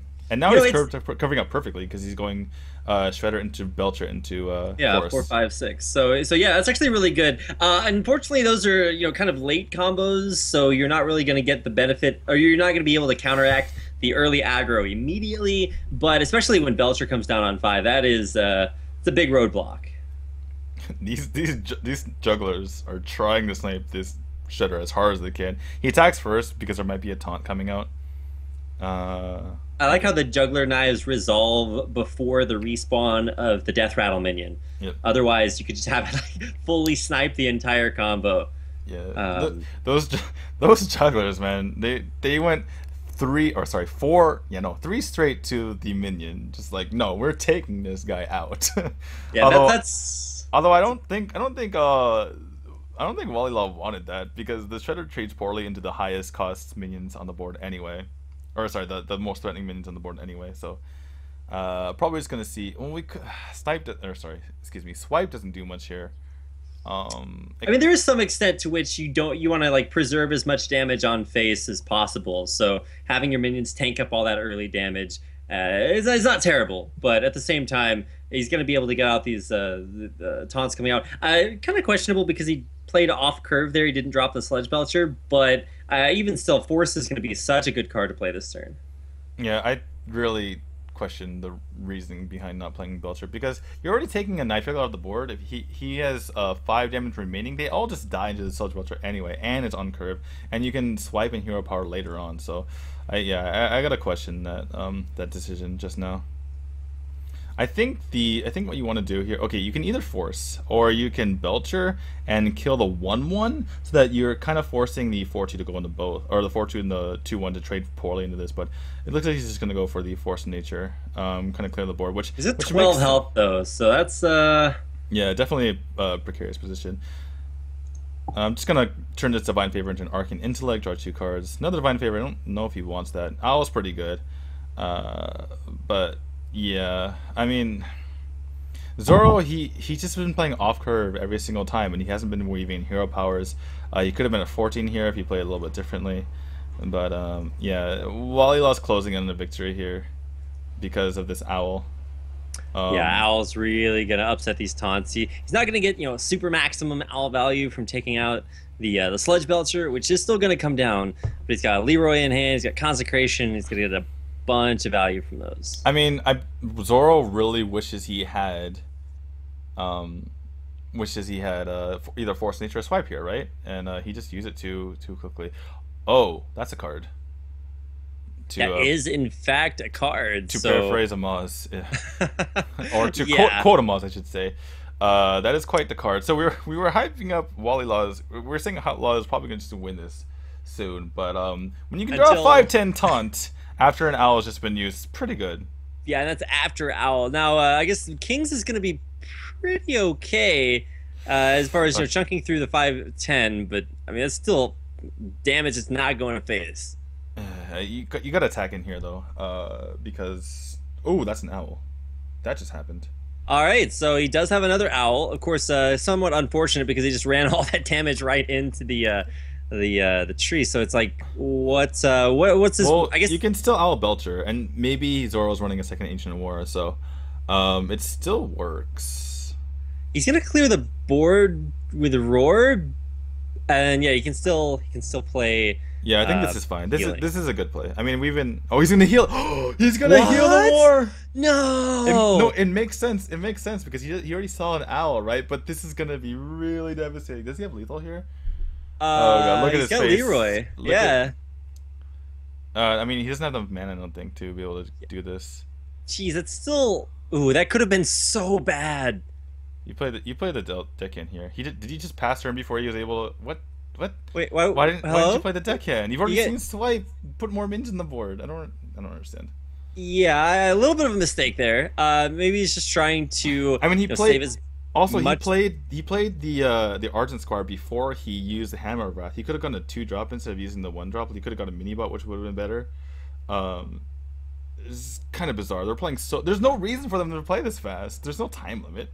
Like, I don't understand. Yeah. So these are like the Chinese anti-life coaches. Exactly. He's gonna have to Leroy through. Yeah, so Belcher.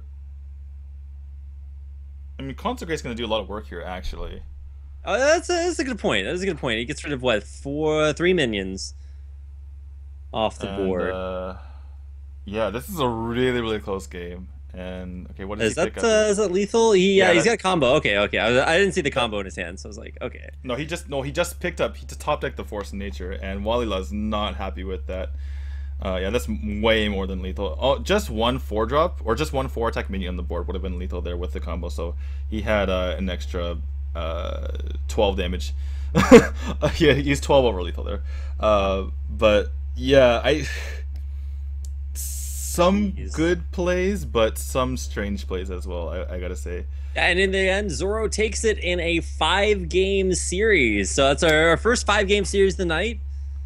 Yeah, the reverse all kill from Zoro got down because of his mid-range hunter, and was able to take 3 in a row against the Paladin. The Paladin was pretty close to winning the last 2 games as well. So yeah, he got a couple of like really nice draws. You got several. The question mark that we had when he was playing, when Zoro was playing his sort of zoo deck, where he didn't decide to drop as many cards and gave the enemy a ton of card draw. Oh right, I don't know. that's that game. I know. Yeah, it was like the 4th game in the series. Wow. Okay. Oh, that like you reminding me of that game just reminds me how close that series was. Holy crap. I kind of like the strategy by Wallylaw, just the overall deck strategy, because in case you guys don't know, they have to use all 9 decks throughout this tournament. So Wallylaw now cannot use Warlock, Paladin, or Hunter for the rest of the tournament. And he has to use 3 decks for 3 different decks for the next round, and 3 different decks from that the final round. So I kind of like his strategy here, kind of going all 3 aggressive decks. I imagine if had he advanced, he would have gone with like maybe 3 control and then like 3 mid range or something in a different round. And what that does is that if your opponent has any sort of weakness, like it's weak against aggro, or like my deck, like, because usually a lineup has like kind of one weakness, right? It's hard not to have a weakness in your lineup, unless you're kind of hedging your bets and everything's kind of okay against everything. Usually your lineup has a weakness, and maybe you can just 3-0 that specific deck. Like one deck is kind of like, this deck is weak against aggro, this deck's weak against control. So I kind of like his strategy. Unfortunately, he fell, and yeah, we're gonna see Zoro move on with what was eliminated there. So he can no longer use Druid, Warlock, or Hunter. So you there? Hello? Yeah, oh, sorry, I was muted there for a second. But yeah, aside from the Druid, having I think Hunter and Warlock out, those are pretty big classes, at least in current meta. So I don't know what's I don't see. Yeah, that's the other thing. I don't know like which classes are these players' best classes. So I'm not sure if that's like a super huge deal. But that is going to do it for our second best of 5, which means we have 5 more best of 5s to go, and they're actually already updated on the Celestial League site, which you can find at celestialleague.com. Yeah, without even refreshing, right? It just came out. That is pretty slick.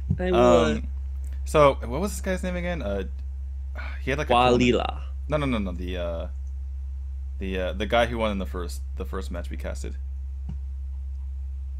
That was La La La, yeah, versus Jisha.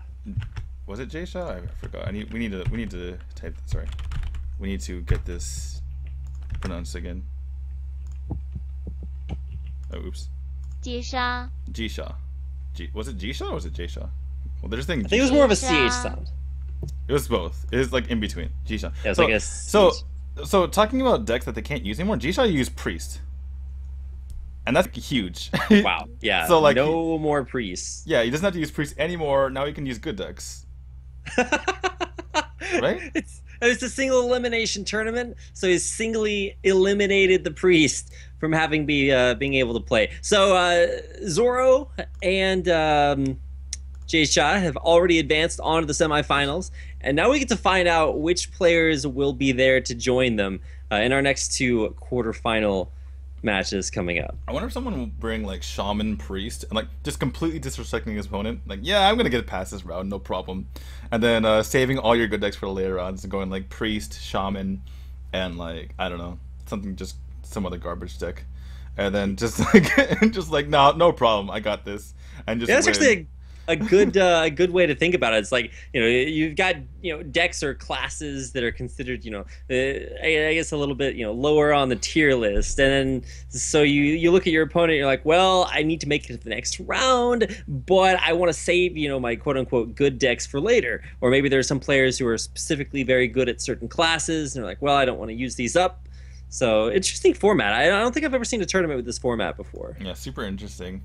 Hold on. So let's see. Is there any? Do they get anything for advancing? Or is it all or nothing? I believe when you advance to the next round, it's all or nothing for these tournaments. It's like the grand super tournament at the end of everything, where you get value for placement. Yeah. But do they get like any money or anything for advancing? No, not in this one. This is just a qualifier tournament. Oh no, they do get money. Really? A little bit. How much is yuan per dollar? They spread out 5,000 yuan or CNY. I'm guessing that's yuan. It's yuan, right, for Chinese currency? Yeah. And so the it's about $1 to every like 6.5 yuan.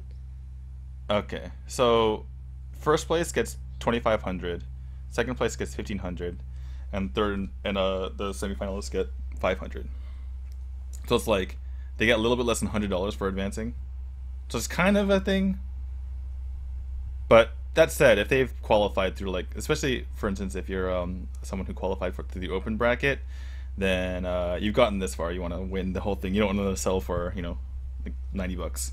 So yeah. So 250. You said 2,500 for first. Yeah. So 2,500 is about $400. Okay.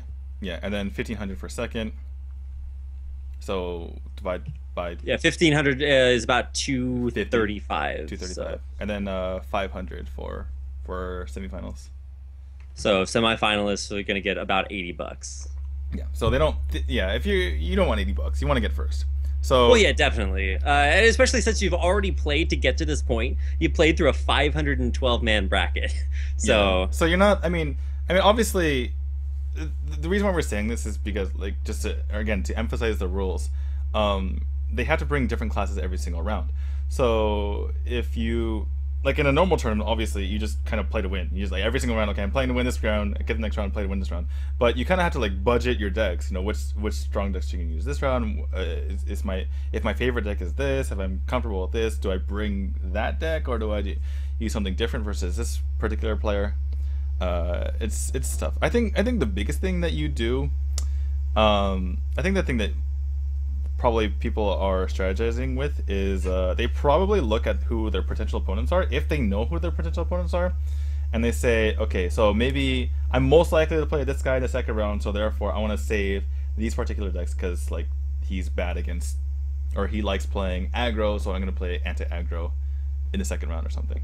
So you kind of have to maybe kind of play the odds and see who you might be facing in future rounds.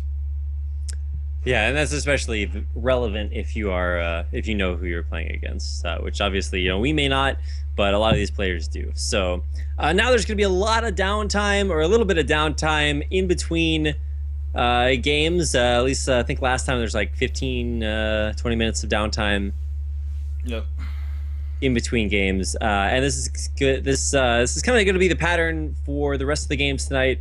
There are 5 more best of 5s coming up, including the grand final of this qualifier tournament. But it's actually a big deal. If you win the tournament, not only do you get about I think, how did we determine what it was like, about $800 for first place. Let me go ahead and do the yeah, around that. Yeah, $800 for, like, around 800. No, it was 450 for first, or something. 400 for first, right? No.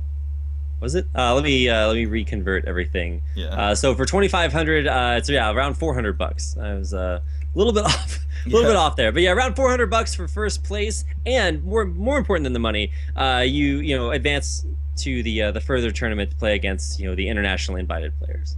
Yep. And all right, I guess we can just, like, look at chat for a second.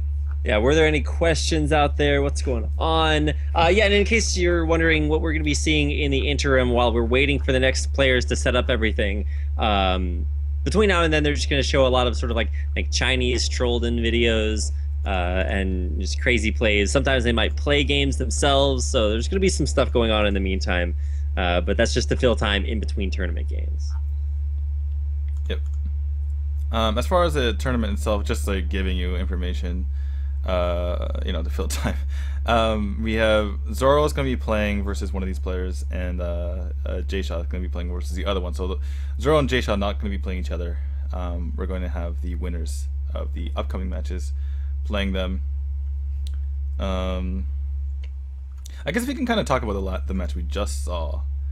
I mean, we were pretty critical. I think even more critical that game than we were the first series. I mean, I think there was a good reason for us to be critical. I think I saw a lot of. I mean, we saw at least a couple like outright misplays. Yeah. And we saw some things that were a little confusing. For example, with J-Shot, we were critical for a bit, but he also made some very nice plays as well. I think the quality of play was a little bit lower in this instance.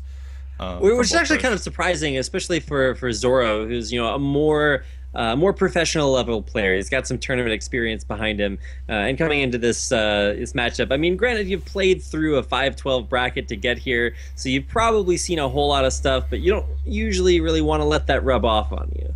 All right, so it looks like we're getting this next match a lot quicker than the other one. Maybe there were some difficulties earlier. So we have Chang versus this player who I need to get the pronunciation for. Give me 1 second. Let's see. So, first of all, I'm going to look at the pronunciation that was sent to me from Celestial's manager, Xiao Ku. Okay, so we're gonna compare that to the Google Translate pronunciation. 小酷酷姐 Xiao Ku Qiang. Okay, so we're just gonna put. Okay, so Xiao Ku apparently this is the first part. All right.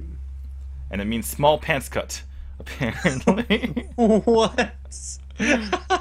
I mean, I know this in particular means small. I don't know the rest of these, but apparently he's small pants cut. So it's like tiny pants. All right. Cool. So anyway, Xiao Ku versus. Oh, we're getting to the game right away. Okay. Oh, all right. Well, I can't say no to that. So, actually, can you? Since they're like kind of fumbling around with stuff, I need to use the bathroom really quick. No sweat. I got it.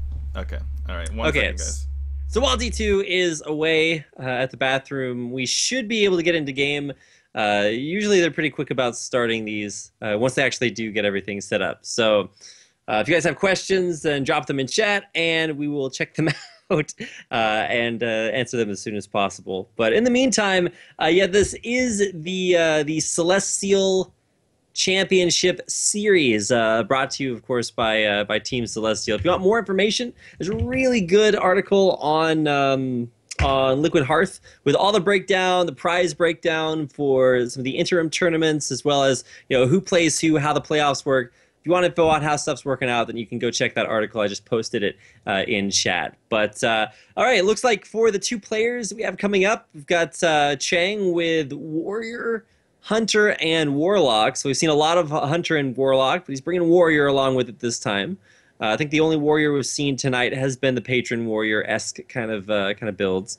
And it's going up against the small pants cut that we've checked out. And he's bringing Hunter, Paladin, and Shaman. So he is going to get rid of his Shaman in the quarterfinals, taking that out of the picture early. All right, I'm back. So Xiao Ku is from the Open bracket, and Chang is from the Pro Qualifier.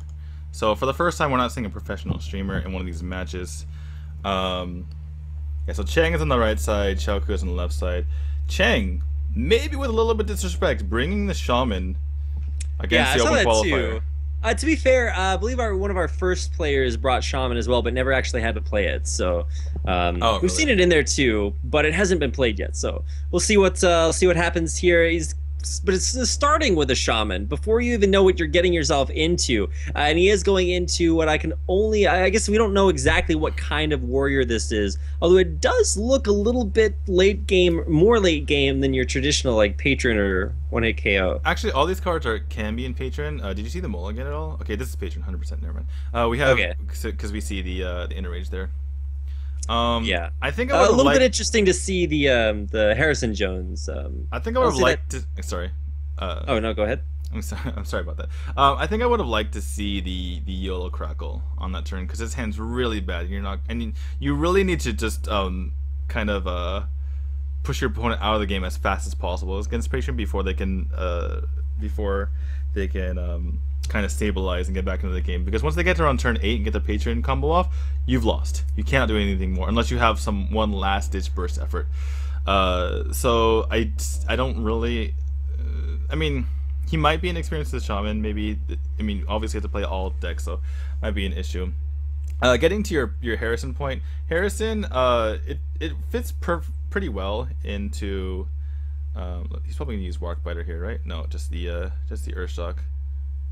He's actually taking. Oh, he's not taking extra damage. Anyway, okay, sorry. Getting back to my point, Harrison actually fits pretty well into Patron because it's card draw. So Patron is basically like you have Emperor to make everything cheaper. You have your combo parts and you have your card draw, and that's the most streamlined deck that there is. But sometimes there's a such thing as too much card draw. You got Draxus and you got Doomhammer, so that's a lot of cards. Yeah, when you use both of them have weapons with a lot of durability. So that's what you're referring to. Sometimes you get too much card draw off of your Harrison Jones. I think we might see either one of those. By the way, I think we might see this game end right now with this Harrison. Yeah, he's gonna drop the Doomhammer. He's like, all right, time to get rid of all your little Oh. Yeah, I mean, typically, yeah. Even if you overdraw, you're still just like. Yeah, you're fine. You're fine with it. Destroyed him. Excuse me, it's a voice crack. So yeah, there is sometimes overdraw, but you don't really care if you overdraw because you look at his reaction. Cheng is just floored. My god, he's just done, just dead. He's out of there. Cheng's just like, all right, we're done here. And well, actually, yeah, Cheng is just like sitting there totally emotionless. He's like, it's the arcane. I don't even know what it's called. Arcane Nullifier X29, right? Arcane Nullifier. Yeah. Yeah, there we go. Oh my goodness. What a bizarre card. It's makes Mech Shaman. You just don't necessarily expect to see your arcane nullifiers in there. And you can see Small Pants Cut. He's Small Pants Cut. I can't get over that. Like ever since I found out, I was like, you gotta go with Small. And so yeah, Thorison's gonna come down, and how much mana does he get off of that? 1, 2, 3, 4, 5, 6. I think that's 9. Like 9 mana. Yeah, 9 mana. Jeez, the dream. Yeah, I mean it's a little bit of a risky play because he's kind of getting a little bit low in health. There are ways for him to clear the board that turn, but he probably feels like, okay, if I can just reduce all this mana, I have an Armorsmith in hand. I can have like a huge turn next turn. Particularly with the Warsong, Armorsmith, Ghoul, I can just get a bunch of stuff. Is that just lethal? Oh, he rolled high! He has lethal! He got it! Oh my god. No way! Oh my gosh, he's got it! What did he roll on that? He rolled a 7, because it was +1, so he got the max roll. Oh my god. I wasn't even thinking about that was possible. Okay, what? So... now Cheng's got some emotion. He's like, come on. Well, he's had emotion the entire time. It's just, it was bad emotion before. Now he's just ecstatic. I can't even believe that. I'm sorry you missed that, guys. I wasn't even thinking that was possible. Like, I was... in the back of my mind, I saw him roll the Spell Power Totem. And I was about to get to that point after what I was talking about. I was like, oh, he rolls Spell Power Totem, and it's kind of, I didn't think there was lethal, but it's one of those things where if you have spells in your hand, it's like you might as well go for it, right? Now that you have the Spell Power Totem, because it could get eliminated later. But I wasn't thinking he could have lethal that very turn. And if you want to turn on chat, there's tons of 6s and lots of 2/3/3s in chat as well. So which chat, mine or theirs? Their chat.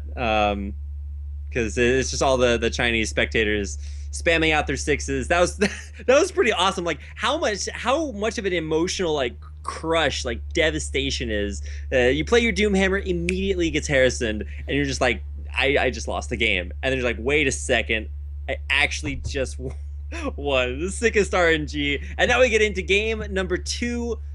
Already a win for the Shaman under your belt. So you've taken a class that is, traditionally a very low tier class in the current meta, and you've already picked up a win with it off some crazy RNG. You've gotten it out of the way. That's pretty much best case scenario.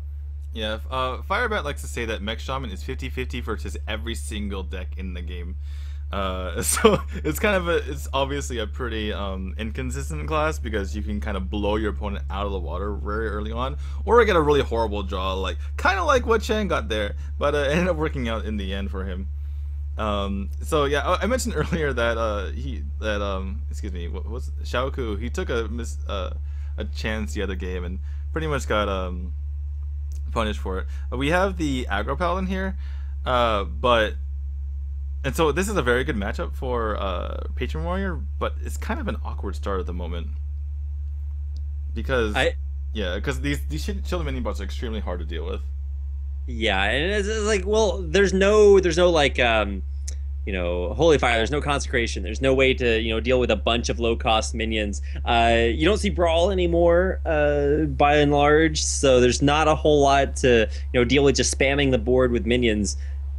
You got the good old cleave you see in every once in a while, but probably not going to see that one either. Well, yeah, I mean, but the reason why Patron Warrior is very favored against Paladins because they typically run up to 6 Whirlwind effects, and on top of that, they run things like Inner Rage. So anything with 1 attack is just basically going to die. And the Aggro Paladin has so many things, or sorry, excuse me, 1 health. The Aggro Paladin has so many things with 1 health, but he's drawn the almost the only 2 things in this deck that actually have 2 health that can't really be dealt with, and Xiaoku does not have any weapons to deal with these at the moment. All right, well, he's going to just go for as much card draw as possible. For Patron Warrior, you're not really looking at even establishing yourself on the board. You just chalk your hand full of stuff, and then you've got Whirlwinds to clear things out later on. So, correct me if I'm wrong, but he's just letting Xiaoku build up as much as he can on the board, but instead of building the board wider, he's just going to throw down Blessing of Kings and slam him for 7 in the face. Yeah, Chang being the aggro paladin here. But yeah, I think I would have much preferred having this unstable gold on the last turn instead of basically just armoring up. I'm not sure what he was saving this unstable ghoul for. I guess he felt that was He's getting value off of it because of the acolyte, but that's a big price. Chang, look at Chang's face. He is like ecstatic. He can't even. Wow. He's just. I love this. I love Chang because he's the most emotional player. He's like, I know the lowest of lows of defeats, but he's also got some pretty cool wins in here. So he's gonna immediately get rid of the Whirlwind effect. He's still got his entire board and more blessings than he knows what to do with in his hand. Yeah, this is actually a really tough decision. How much damage is this? This is 12, 14. He's so close, but there are crazy armorsmith turns that can happen from the patron side. It seems like he's in such firm control, but there's crazy comebacks that can happen, like I said. And it's really tough decision between going with the Leopard Gnome and having something else to be able to blessing, or just getting the blessing out right now, because Leopard Gnome is almost certainly going to get his damage off in the end. So in the end, I kind of like his decision to hold off on Leopard Gnome because it's just safer. And even if you never get this Blessing of Kings off, at least you got your Blessing of Might in. Yeah, it's true. I mean, Blessing of Might, when you swing for 3 damage for 1 mana, is pretty good. And he's even got a decent hand size, too. You sometimes by the 4 or 5 mana turn, you've already burned through most of your hand, but he's got most of what he needs. And is anything going to survive this turn? I guess it does. Yeah, so Xiaoku finally picked up the... he's finally able to pick up... is he not going to kill this? Why would you not... If he doesn't kill us, it's a huge mistake. And why? Yeah, I think he wants to save as much damage as possible and let the taunt eat it, but he has to know. Okay, yeah, he's gonna kill it. So yeah. So he it's kind of interesting. Oh, he's gonna quality this. I guess it makes sense. You just want to kill him, right? So wow, Chang is so emotional. He's such a responsive player. It's kind of crazy. Okay, so he's gonna quality this, just get through this right away with his Cog Hammer. And now this Leopard Gnome is extremely hard to deal with because there's no minions on the board. Xiaoku needs to use Warsong Commander, and he doesn't have the ability to use it with Patron. And even if he did, he would have been dead if he was at that much mana. So I think he needs to Harrison, I think. If he uses Warsong Commander, he dies. Yeah, so there are fairly limited options because I mean he's on 4 health, so yeah. So I want to talk about that play again. That was actually a really nice play by by Chang to go for the equality there, just getting the minion out of the way right away and making this so much more difficult for Xiaoku to deal with. Chang has been really expressive and kind of a character, obviously. And by the way, this game's gonna end right here. Yeah, he's been such a character, but he's actually been making some pretty solid plays. I think I've criticized him one play, but other than that, he's been pretty solid. All right, well, yeah, like you said, the game should end here pretty quickly. throw all the buffs on Lepronome and sort of just like, hey. Yeah, I'm sorry, I'm a little bit ahead of you. I think so. Maybe I think you're like one turn ahead of me, probably. I'm gonna refresh and see if I can't get a little closer. So that's really huge. The Mech Shaman versus Patron is an even-ish matchup. It can go either way. Like I said, Mech Shaman 50-50 versus everything, right? But Patron versus Aggro Paladin, that's hugely favored in the Patron Warrior's favor. The thing is, even though Patron draws a bunch of cards, and that's pretty... Oh, my stream looks like it's freezing. I'm sorry, I'm going to refresh as well. Even though...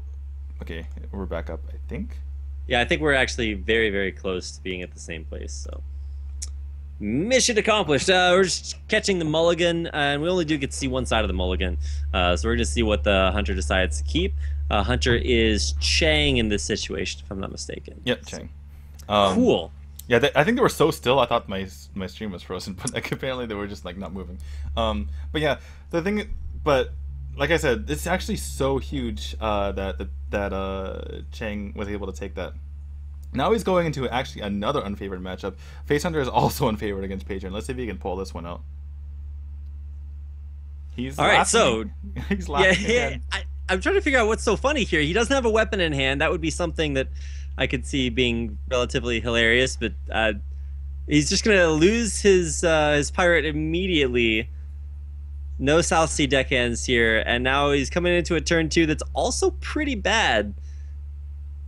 Yeah. I guess maybe he just thinks it's funny that he got such a terrible hand. I guess he's got a decent turn, 3 and following, but not with this coming on the board. Yeah, no, not versus any of basically everything in his opponent's hand is something that deals very well with what he has. So, yikes. He could owl this, but then the owl dies. He could bow this, but then his abusive dies. He could Wolf Rider, but then his whole board dies. Yeah, really, Wolf Rider there would be a little question. If he had somewhat of a board, the owl would be pretty nice against this Unseeable Ghoul. Unseeable Ghoul really wrecks Face Hunter, and this is basically why. Because the best thing you can do against it is owl, and the owl just dies to it. And they're obviously equal in mana usage, so you're definitely getting the better end in that deal. Damn. So, yeah, Chang's in a pretty dire straits. I mean, he's already up 2 games, so there is a sense in which he can, he kind of has a game to burn. But, I don't know, losing your Hunter here, and keep in mind, like, once he wins with Hunter, you can never play it again. So I guess it's good to have as a class if you're going to lose with it once, because at least you get it as a strong class to play later on against whatever else your opponent brings out. Yeah, I don't think, I think if I were in this position, I'd be pretty happy, because you already run an unfavored matchup. He's just like so expressive. He's like, come on, man, that is not the card he was looking for. I think you just go face here. Well, I guess you... yeah, okay, this is fine. Holding on to it, he's gonna hit, because if you swing into the Frothing Berserker, you actually just take more damage next turn, because of the fact that it goes to 7. So this makes a little bit of sense. He's gonna hit this Frothing Berserker this coming turn, and then play Explosive. But this game is more or less over. It's turn 5, and he's done 2 damage.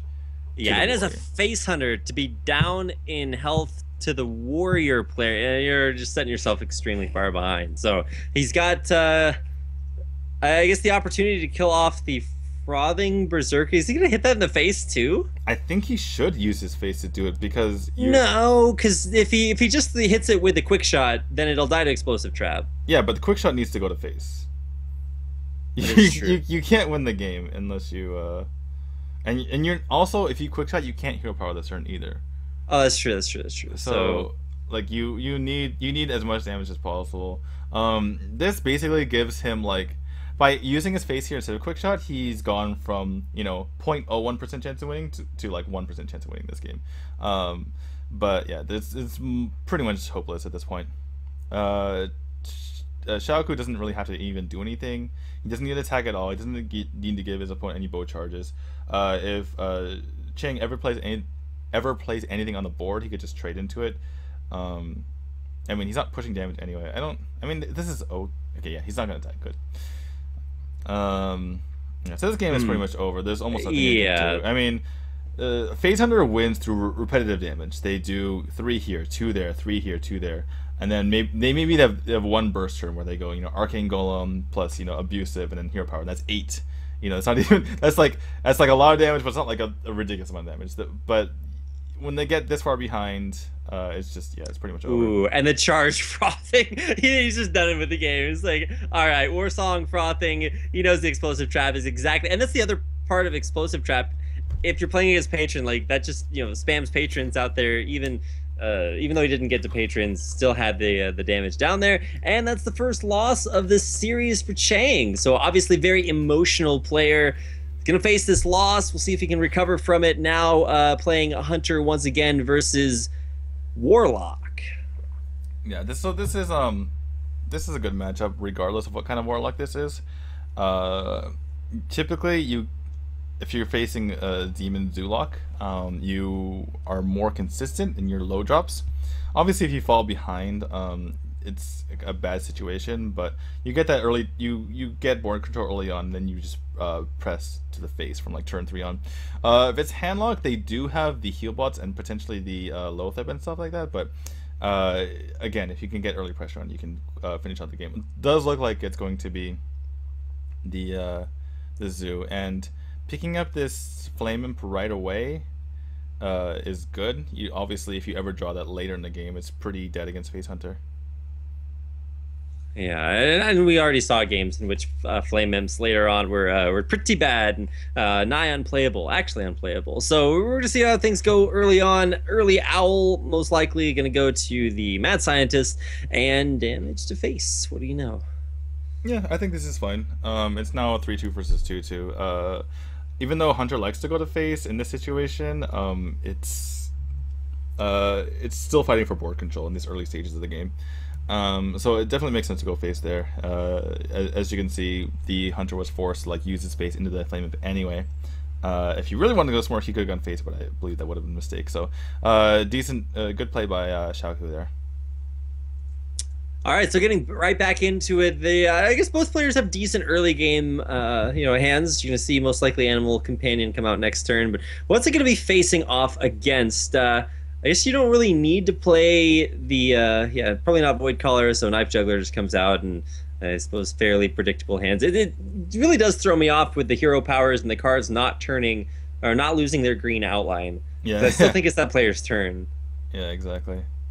Probably just gonna kill off this Knife Juggler. It's just way too scary.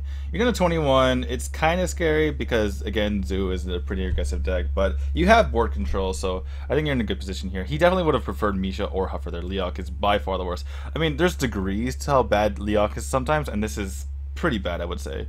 It does less damage. You can't even get to this Voidwalker. So yeah, every other version of that Animal Companion would have been better. I mean, obviously they would have better, but I think what I'm trying to get at is the degrees to which certain cards are better. Right. It's really just really bad for him right now. So he could have say he had Misha, for instance. Even Huffer obviously would have been the best, but say he had Misha there, he gets to that taunt, pushes 3 damage to face. His guy is really hard to kill, and yeah. It would have been so much better. Anyway, sorry, maybe I'm dwelling too much on that. No, not at all. I mean, it's an important point to make. And so now coming into about halfway through our mana curve, turn 5, turn 6 coming up, and there's a Doom Guard unkilled on the table, and more damage coming in through the hand. So I think you just dropped the Void Caller and taunted up. Yeah, Defender of Argus. Double taunted up, right? Super taunt. Imagine if that was a concept, like the Divine Shield version of taunt. You have to taunt through it twice. Well, I think that's why they have Divine Shield, right? That's why things like Annoyance are so annoying. But oh my god! But Chang does have the Owl, and by the way, this is definitely correct play. If you guys, wow, he tapped. Why did he tap? Why would you? That is somewhat confusing for me as well. I think this is a bait. I think he wants to get the Owl onto the Voidwalker, and then he's going to super taunt, or he's going to taunt 2 things the next turn. It's either a bad play or a super next level play. Oh yeah, I mean at this point you don't really even need to get greedy. So Yeah, I'm not sure. but say he played the obvious play there was going for the Void Caller and taunt both the Doomguard and the Void Caller, and he would have been pretty punished by that because what you do is owl one and then kill command the other, and you basically get more damage to face, and now you're out of taunts. So I mean, yeah, underestimating the amount of damage that face runner can put out is usually not a good idea. Yeah, but I feel like the next levelness of that play may be what he was going for there, not putting out as more taunts, because then obviously you would have seen the bigger taunt silence. Now he's going to force the owl to be wasted on just his single taunt to get the face damage in, and now here come 2 more taunts the next turn. Wait, are you talking about? Are you saying that Chang's play was bad or that Xiaoku's play was bad? I was saying that Xiaoku, the obvious didn't go with the obvious play, and was talking about some of the reasons why. Okay. But yeah, I think him going with the next level play was decent. Obviously, he's in a little bit of trouble now. That's a problem with being a little bit too cute. Xiaoku has definitely kind of played on the edge, and he's gotten punished so far this series. He can still win this game. But it's going to be difficult. Yeah, so there's he definitely clears the board, or not clears the board, but I mean, attempts. The thing is, his opponent has inevitability. He can just hero power every single turn, and on top of that, he has 11 of them on the board that's doing extra damage. So he has a guarantee, unless Xiaoku picks up an owl, which I think he's already used an owl. Excuse me, Chang has a guaranteed 4 damage, like right now. So yeah, I think he needs to start pushing damage to face as soon as possible. However, he does now have that is a lot of health. He has 15 damage that can go through taunt.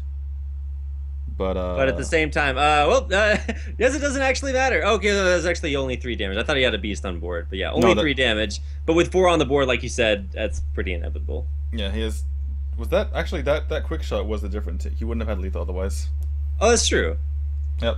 So the green outlines actually really throw me off. I can't figure out when he's done with his turn or not. But yeah, did have lethal there, finished it off, and that is the 3rd win for Chang. So I'm glad to see that Chang kind of persevered through everything and was like, okay, I had a little bit of rough start to the series too. He went down, had his Doomhammer Harrison Jones, and then kind of just Jones from there on out. Yeah, I think what lost Xiaoku the game there, he played decently well, but he took some unnecessary risks, in my opinion. I think you go for the more safe play in certain situations. It's kind of strange, right? Because a lot of times when you teach, the majority of new players, they go for the overly safe play. They don't play to win. They try to, like, oh, this means on the board, let's remove it right away, instead of developing their own board, or, let's play the heal instead of playing the bigger minion because I might get a combo this turn. Like, no, you actually cannot win unless you take a risk. But he went like the opposite extreme. He was taking too many risks when in fact, if he had played the more safe routes, I think he would have been in a better situation. For instance, in the first game, yes, he rolled high, but I mean, you never know. Maybe he could have had, Doomhammer Rockbiter or something. He could have had a whole bunch of things. I mean, Mech Shaman is famous for having ridiculous amounts of burst damage, and he went with the Thorison to discount all of his minions. And not only that, but he left the Mech-Warper on the board for the entire game essentially, but for 2 turns straight without getting rid of it. He could have gotten rid of the thing for the minion first, and then just taken the 4 damage from Doomhammer later and in Harrison at a later time, and also not discard a bunch of cards. He would have had more options, I believe. And I don't know what we're looking at now, but anyway, and the same, and then we saw in the last game there as well. He went for the tap. He didn't go for the immediate taunt, and Chang was able to get that extra damage in and to push through for the win in the end. And so, I think just a little bit, strangely enough, he played too risky. Too risky there, and especially towards the end, it was nice to see Chang, start to get a little bit more emotional into it. He's like, yes, all of this is paid off. He advances to the next round, and thanks to the instantaneous updates on CelestialLeague.com, we can see that he is actually going to face off against Jay Shaw, indeed. And so that'll be our first semifinal matchup that we know, and we should be moving into our last quarterfinal match coming up. Yeah, our last quarterfinal match is going to be 2 open qualifiers. By the way, I think these 2 players are the best we have seen so far, Chang and Jay Shaw, so it's going to be probably a pretty good match in the semifinals. Would you agree? I would. I'm actually looking forward, because open qualifier players are always my favorite, because theoretically that's the dream. The dream is like, hey, I like Hearthstone. Hearthstone's super fun. I'm super good at Hearthstone. I want to play in a tournament. So you enter the open qualifiers. It's like you as this guy who's good at Hearthstone against the world. As opposed to a lot of professional players who maybe you train super hard and then you get either invited to these tournaments or you qualify with other pro players. In the open brackets, that's down in the dirt, the nitty gritty. You have to test your skills versus everybody else who's trying to test theirs too. So I'm actually pretty excited for that. And given how short the breaks have been, hopefully there won't be too much time in between now and our next match. Yeah, I mean, there was not very much time between our last 2 matches. There was a lot of time between the first and second matches. Yeah, I mean, I guess, basically just kind of reiterating what I said earlier, and it's kind of bidding, I guess, farewell to Xiaoku, kind of talking about how he is as a player, since you just brought up the aspect of the open qualifiers. I think he played decently well. There wasn't anything horrible about his play. Everything he did was defendable as a line of play. Like, there weren't any out-and-out misplays. Everything made sense. It's just that his style of play just tended to be a little bit too risky for my taste, which, again, kind of strange. Usually when you see players they go for the 2 safe play, but maybe he's actually just really good, and that's just his style of play, and he just likes to go for risky plays, and obviously it worked out for him in the open qualifier to get him this far. All right, well, that's like I said, we have one more best of 5 in the quarterfinals coming up, and then we've got 2 semifinal matches, and then we'll go beyond to the grand finals, and that will be it for today. If I total everything up, there's something around. I didn't total up the prize money. What is that? That's 2.5, 3, 5,000 4, 5. yuan. Okay, so 5,000 yuan so like is $800. Like $800, 781 to be precise. So yeah, like $800 on the line. You said 80 for 500, so I was like, oh, you used to divide by 10. Math, guys, math. No, I'm just kidding. By the way, we just saw one of the girls we saw a couple of screens ago was one of the people who played in the International Women's Invitational. I just wanted to point that out. I don't know, just thought it was interesting. Oh, that's true. I got a chance to watch one of your casts of that earlier, and I think that's interesting. There's with women's invitationals for a lot of different esports. Hadn't seen one for Hearthstone yet, so I'm glad that they're getting those out there. Yeah, it was really interesting. And actually, Harsel, the winner of that tournament, qualified for another tournament, the International Collegiate something. And she actually qualified through NA and is going to be going to Korea, even though she's Korean originally. I mean, she goes to college in the United States. So very interesting. She qualified as an American to go back to Korea, where she's originally from. She qualified through the other players that she beat in the semifinals were people that I was familiar with, who were very competitive players. The winner, the other person who qualified was Dart, who probably a lot of you know. Okay, this is an interesting. Sorry, I'm getting distracted by this thing here. Anyway, Yeah, I was But, actually watching it too. It's fairly compelling to see the inevitability. So, but yeah, but that was really interesting because obviously I mean, you have like Hafu, you have Dear Nadia, yeah, the players like that, and recently the most successful women professional player has been Eloise on Tempo Storm, but I think Harsel you might be surprised, and Harsel might start moving up the rankings as far as one of the best players in the world. Could be.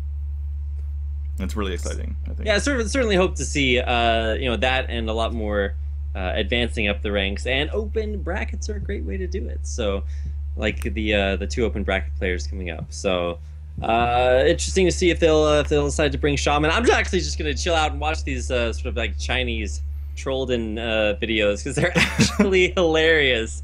So I'm pretty impressed. Plus, like I've watched all the English language trolled-in videos, but I haven't seen any of these plays. So I'm actually having a good time. I much prefer interims like this instead of watching commercials. So it's always good to see that it's not just the NA server that has moments that make you kind of facepalm like that. Booty Bay Bodyguard. I've seen that before. Back in season 1. Where everybody's just like playing every card. Kind of like that Argent Commander we saw earlier. Yeah, exactly. Well, that was like I'm pretty sure that was Mystery Good's like Cancer Druid deck. Yeah, so it's standard there. I'm just saying I haven't seen it in literally any other deck until then. Yep. Sorry, I'm just like looking at chat right now. See if I miss anything.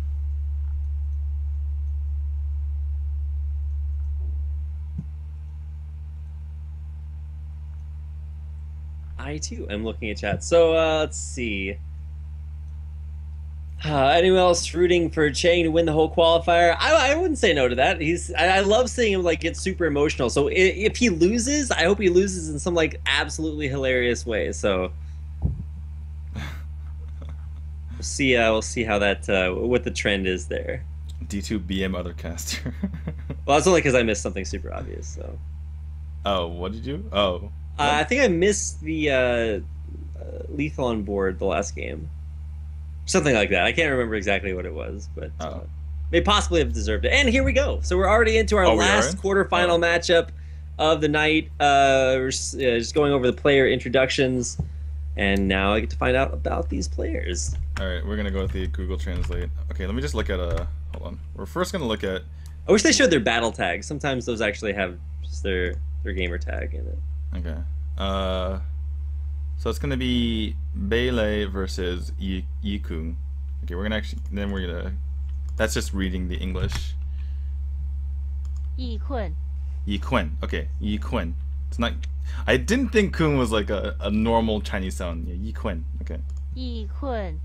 Okay, it's kind of like Kun actually. Hold on one second. Yikun. Yikun.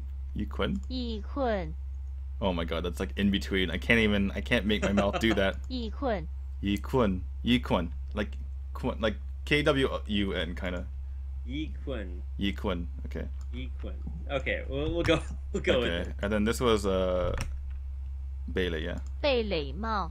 Beilei Mao. We'll call it Beilei because that's what the Celestial manager told us. So sorry, go back. Yikun and Beilei. Beilei Mao. Right. Beilei Mao. Okay, sorry. Having too much fun. Alright, I'm gonna actually use the restroom one more time. Hopefully the game doesn't start too quickly. Well, it does look like it's coming up here in just a second, so... Okay, I'm gonna go sprint then. Alright. Need to, like, stand up as well, so sorry. Unlike D2, I am used to sitting down for every hour of the day. So we'll see if we can get him back here, and see if we can get both of the players back in here. Big shout out to Tiddler, Tiddler Celestial, probably the Celestial player that most of you, or at least most of the viewers, are most familiar with, having seen him play at a bunch of actually international tournaments. So Celestial is his team, Chinese team, and they're here putting on this Chinese tournament. If you want more information, you can see the brackets that we are seeing at celestialleague.com. Let me put the mic closer to my face. Yeah, CelestialLeague.com. You can find out more about the players and the brackets to see exactly what's going on here. And this is our last quarterfinal matchup of the night between Bele and Yi Kun, whose name I'm going to try not to totally butcher. And here we go. All right, Game number 1, and D2 is back just in time. All right, we got a shaman. I mean, not on the screen, but we got a shaman from from Bailey. I always look out for that shaman for the not the BM, but the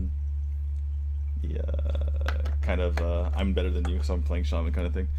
Yeah, I mean it's 50%. I mean sometimes you just want to go with the even matchup, but I don't know. At least in this case, we're gonna probably save that shaman until last, most likely. And it's Patron Warrior versus a mage deck that I can only assume is mech mage, given the mech on the field. Yeah, looks like it. Unfortunately, Bailey has a really horrible second turn, which obviously is ping face. Are we going to see armor up from Yikun, or are we going to see a coin acolyte? Kind of tough. He could pick up a 3-drop. Coin acolyte's pretty good because you get at least 2 cards off of it, right? But then what do you play turn 3? Yeah, so it's tempting, but at the same time, it's I mean, you could just armor up here, and it's better to wait until 4. Yeah, but he's gonna go for the acolyte. You do get to two cards. You might not. Your opponent could play Spider Tank. I think he's hoping to draw into a good turn 3, right? Yeah. And best case scenario, he gets to say he's gonna hit it. Okay, so best case scenario actually is that he doesn't even need a 3-drop. What he does is he runs his acolyte into his Clockwork Gnome and gets 2 cards off the battle rate. So he actually draws 4 cards through all of this. That's actually pretty good. All right, so I really like that. That's going to give him a ton of extra card draw and really set him up for hopefully a Thorson turn coming up in the next couple of drops. And he is going to be able to use the Execute off that last little bit of mana, thanks to the Inner Age helping him out there. Yeah, I think him picking up the second Execute really cemented that. He probably was considering whether he should do it, but even though there's going to be at least a couple things he wants to execute in the future. But getting the tempo now is really important. Right. Yeah, and really, really big deal. Like if you some people like to hold on to executes way too long. And what he's doing here by executing right away is that now he can buy himself the tempo to get a board later in the game, and by doing so, his board can then deal with the big threats rather than playing from behind and then having to do the execute. Whereas in the future, maybe he doesn't even need to execute because he already has a way to deal with it. Yeah, ideally you want to save your execute for something like Dr. Boom. I think that's the big threat that you want to be able to execute later. But getting board control, like you said, so important versus this mech mage who's already had perfect curves to drop just about everything and has regained a large portion of that board control. He's going to lose most of it off of this turn, but Warrior's down to 16 HP. And while, yes, the combo is coming up here in the next couple turns, that is not a high life total. Yeah, he immediately reached for the patron, and I would actually like to see that happen. It puts a lot of pressure onto the. It's kind of like a taunt, right? Unless your opponent has the ability to burst you down, like he has the tools in hand to do that right away, it's going to be you're gonna be kind of forced in a position where you need to deal with this. And with a 1/1 on board, say if he doesn't have a mech, it ends up being even worse. And turns out he actually doesn't have a mech. So good play by is it Yikun or Liquan? Yikun, right? Yikun. Yeah, good play by Yikun here. Taking a little bit of a risk, and he's gonna get rewarded here. You could see something like, well, I mean, it's really difficult. It's a really difficult position for Bele here because he can't even play Lotheb and emergency coolant. A lot of times that would be a really, really nice play, but his 1/1 isn't even big enough to deal with this. Yeah, this is when you find out that Lotheb is a mech and activates it. What? Unfortunately, that is not the case. Just make Lotheb super over OP by making him a beast and a mech and a murloc and a dragon, and he just enables everything. Is there anything else? Pirate. Yeah, there you and go. A pirate. But, he's gonna go for that play. I don't blame him. Everything else is pretty bad. So I think it's just fine, and he picks up the armor shift. That's a pretty big drop. So he's gonna drop this Unstable Gold, Armor Smith. He's gonna armor up, and he's gonna kill off this guy. So either Bailey has to run his Lothop into here, or he needs to use something like a Frostbolt or a Fireball on it, which is less damage to Yi Kun's face. So even though this seems like he's not taking care of this Lothop right away, it's one of the best ways to do it. And here's what patrons doing what patrons do best. They stick around, they're hard to get rid of, and unfortunately, Archmage Antonidas does not give you Flame Strikes to clear the board off. This is an interesting play, actually. He's going to get rid of this. Oh, I love this play. That's that's actually really cool. So he denies all that armor. I mean, he gives up 4, but compared to what he could have given up off of any of those whirlwind effects, definitely a good way to deal with it.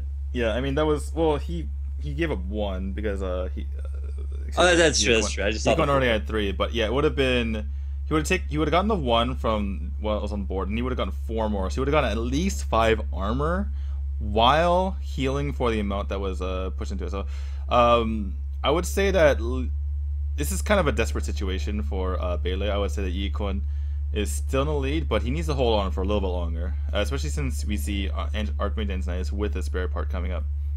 Shield block is one way to make this work.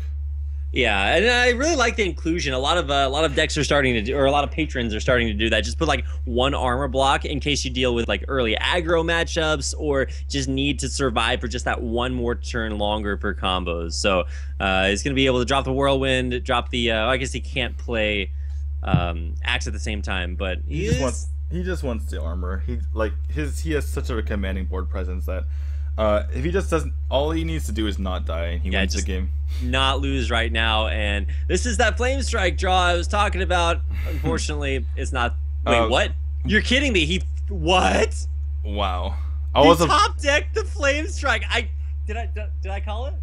I was about to remark that Mech Mage usually doesn't run Flame Strike. It's not a card you want to put in your Mech Mage. Until Tempo Mage does sometimes run Flame Strike because you can like kind of scale into threats like Ragnaros, like Dr. Boom, stuff like that, and it helps with the rest of the deck because it kind of scales a little bit toward the mid game a little bit more the Tempo Mage because you're waiting for combos.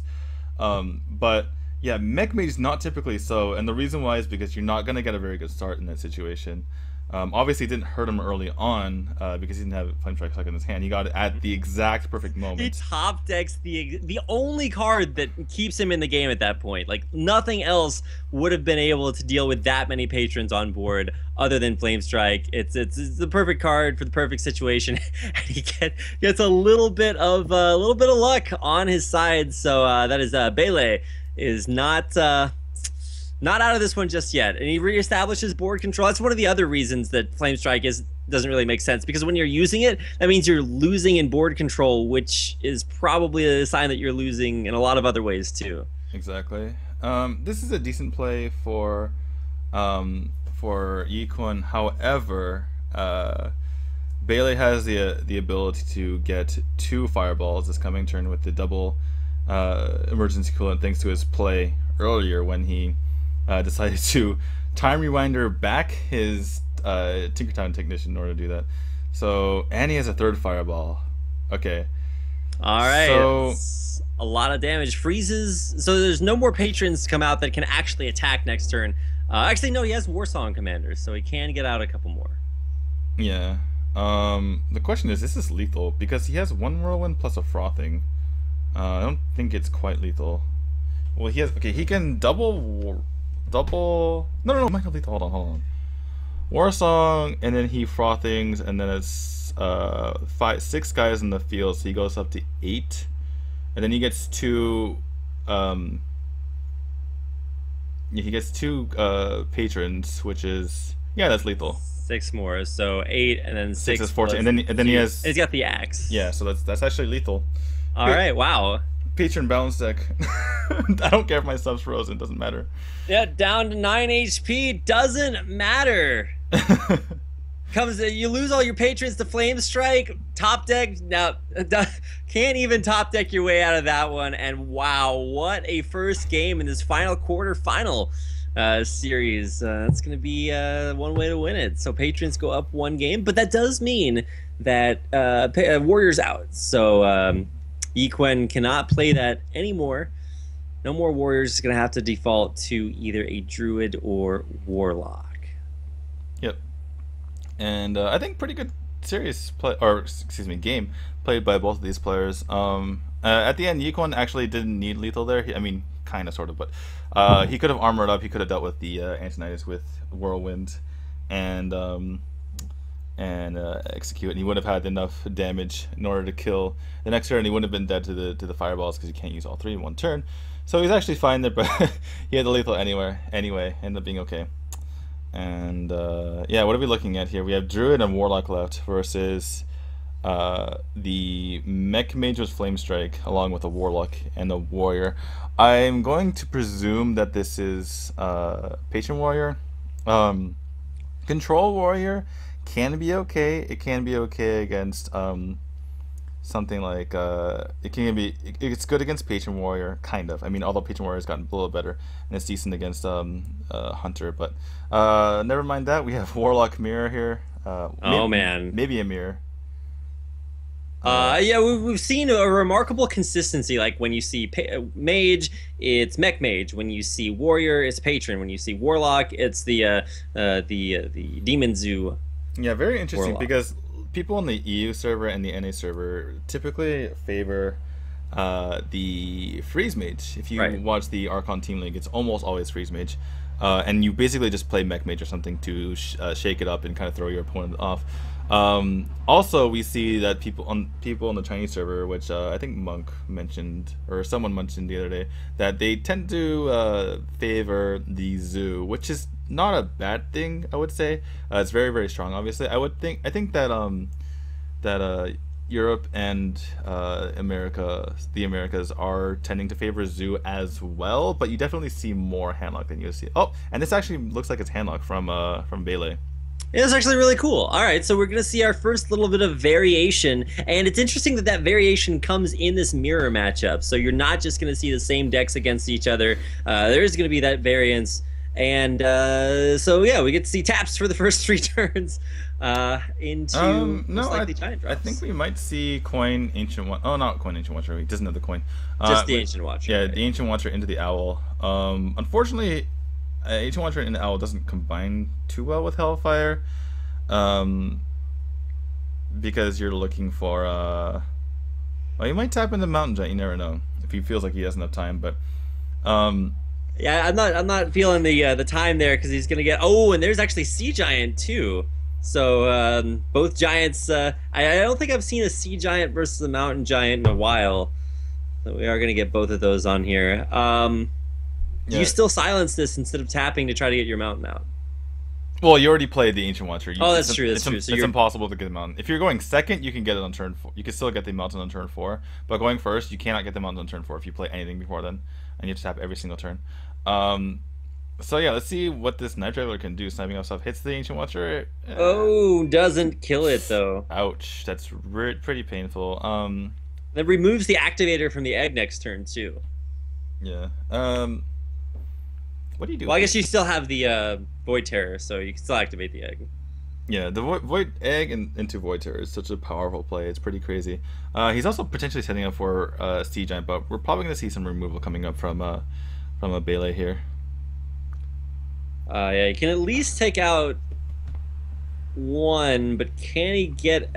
is he going to clear the rest of them too? Yeah, so he's going to trade everything out, just try to stay alive, but he actually will go face instead of popping egg. A fairly standard play, but now the egg is going to get taken out of here.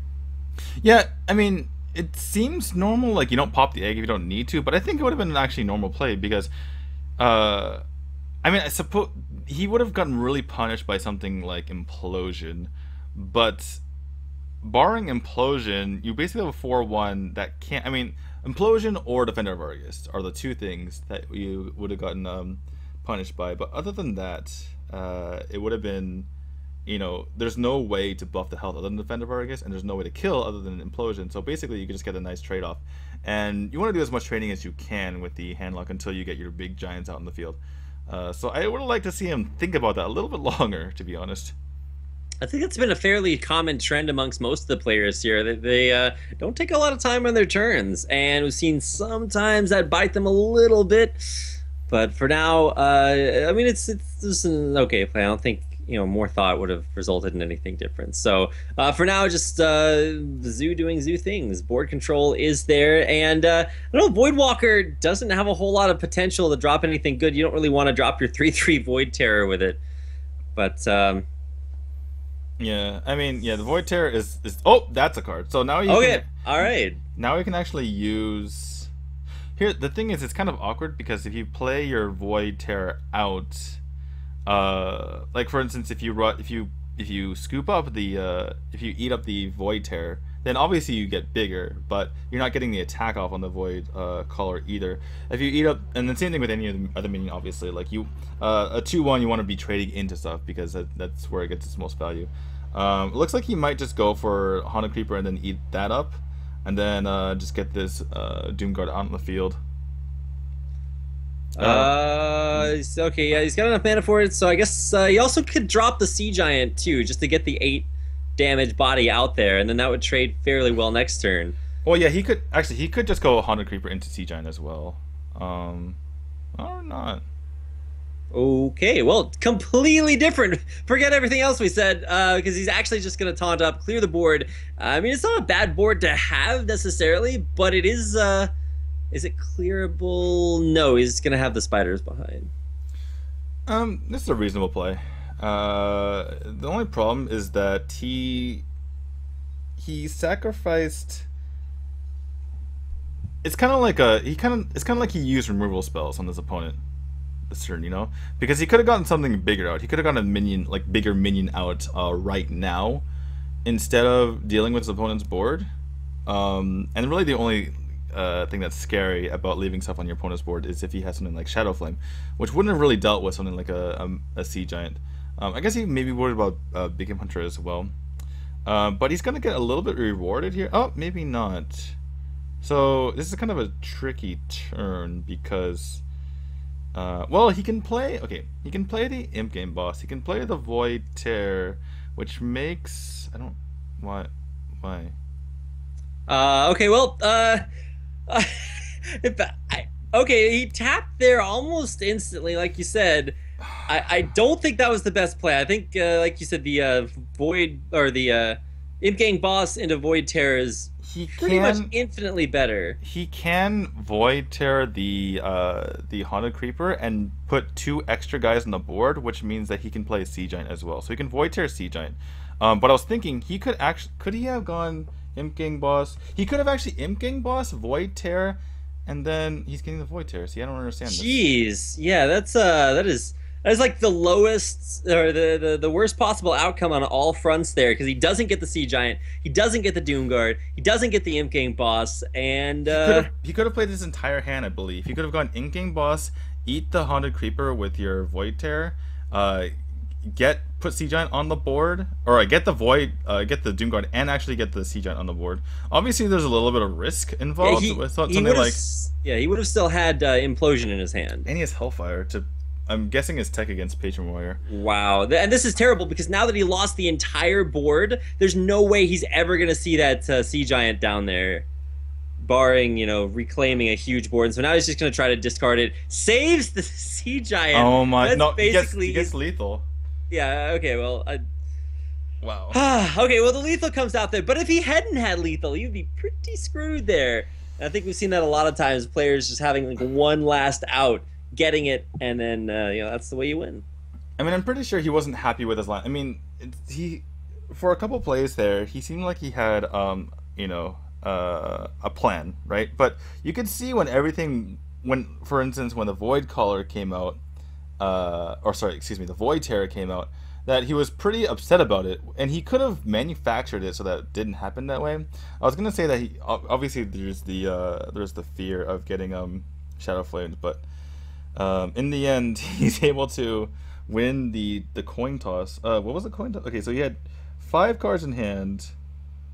He played the Doomguard. He had Doomguard and he had 3 cards left. No, 4 cards left. So is that just a 50-50? Of not discarding power overwhelming. It's I think it's a right. 50-50. Yeah. Or is it greater I don't know. than that? I want to say it was greater than that, but I didn't actually do the math. So It's drawing 2 out of 4 50-50. I don't think it is, actually. It seems like it would be, but I don't think it is. Anyway, maybe we're being too harsh. He won the game. that's true. I mean, a win's a win, even if you don't like the random way that your player got it. He did pick up his second win in a row, and this might be our first 3-0. And he's going to be switching to Druid. I believe this is the second Druid that we've seen here tonight, and already starting out with a Wrath to clear out the integral parts of, forgot his name, of Bele's Mech Mage. Yeah, a really, really poor draw by Yikun here with the double Savage Roar double. Ancient Allure really, really sucks. Good draw, on the other hand, from Bele getting that 4-4 out there. Pretty tough for Yikun to deal with here. And Keeper is an okay draw. It's something to do at least, but he is hero powering instead. I mean, I guess it doesn't do enough, I suppose. He could still like do 2 damage onto the 4-4. I guess it doesn't have any way to do anything after that, but I think just getting the guy on the board just to alleviate some of this damage might be a little Definitely. better. I mean, it does lose you your guy, and he could still go for... I don't know, I guess there's no situation in which he would have used silence for anything, but now this is just Mech Mage, you know, par for the course, just going to get tons of tempo, lots of damage down early, and what do you do against that as a Druid who's supposed to be ramping up during this time? You play Lothab and try to survive as best you can, I suppose. Yeah, It's this coming is up on turn 7 next turn, so that's either boom if he draws it, or no, I guess he wouldn't. It would be a decent play, but he's also going to be able to play Lore to. I guess at this stage you want to draw cards, but he's going to have to start thinking about healing. He's down below half HP. I think I would have liked going face there a little bit more. I guess you can kind of. I just don't know what the Druid does, but I mean it's still fine. You're still on such a big lead here as Bele. Yikun's gonna probably commit to going double heal here, which might be okay. Top deck Goblin Blastmate's pretty good here, but I think Bele's going to be able to put out way more damage than he can heal off at this point, because the board just keeps getting bigger and bigger, and there's not a whole lot to deal about this. There's very little AoE, board control, so I'm skeptical about what on earth is about to go on here. Yeah, Bele looks like he's gonna take this. This is definitely a favorite matchup for Mech Mage. He's finally able to pick something that he can, or pick up a matchup that's in his favor. Actually, well, I suppose the handlock was in his favor, but I guess one thing we didn't do quite the best job was looking at the matchup from Bele's situation last game. I mean, we can kind of talk about that now since this game looks pretty much over. Is it lethal here? 5, 10, 11, 12, 13, 14, 15. Yeah, it's lethal. Yep. So just talking about the last game just for a second. Did we kind of? I mean, I felt like I'm actually just kind of advocating us being more critical, maybe of Bele, because was there a better play? We were kind of fixated upon Yikun's kind of strange play, but he Hellfire there, and that gave Yikun lethal. He also had Healbot, which he could have used. I don't know. Sorry for changing the subject. I was thinking about the heal bot. I was so fixed on Yikun's play that Yeah, I still don't think that would have been better, because when you're playing like in a defensive position there, your opponent's just going to continue to spam board control, and I don't think there's any way to get himself out of that. And so now that is our first victory for Bele and Yikun. He'll still up a game in the best of 5, still at match point. So if he wins this one with his Druid, which is the only class he can play, so Druid versus now Handlock. Our Handlock. This is actually a favor for the Druid. Once upon a time it was favor for Handlock, but Druid just too much ramp, too much burst.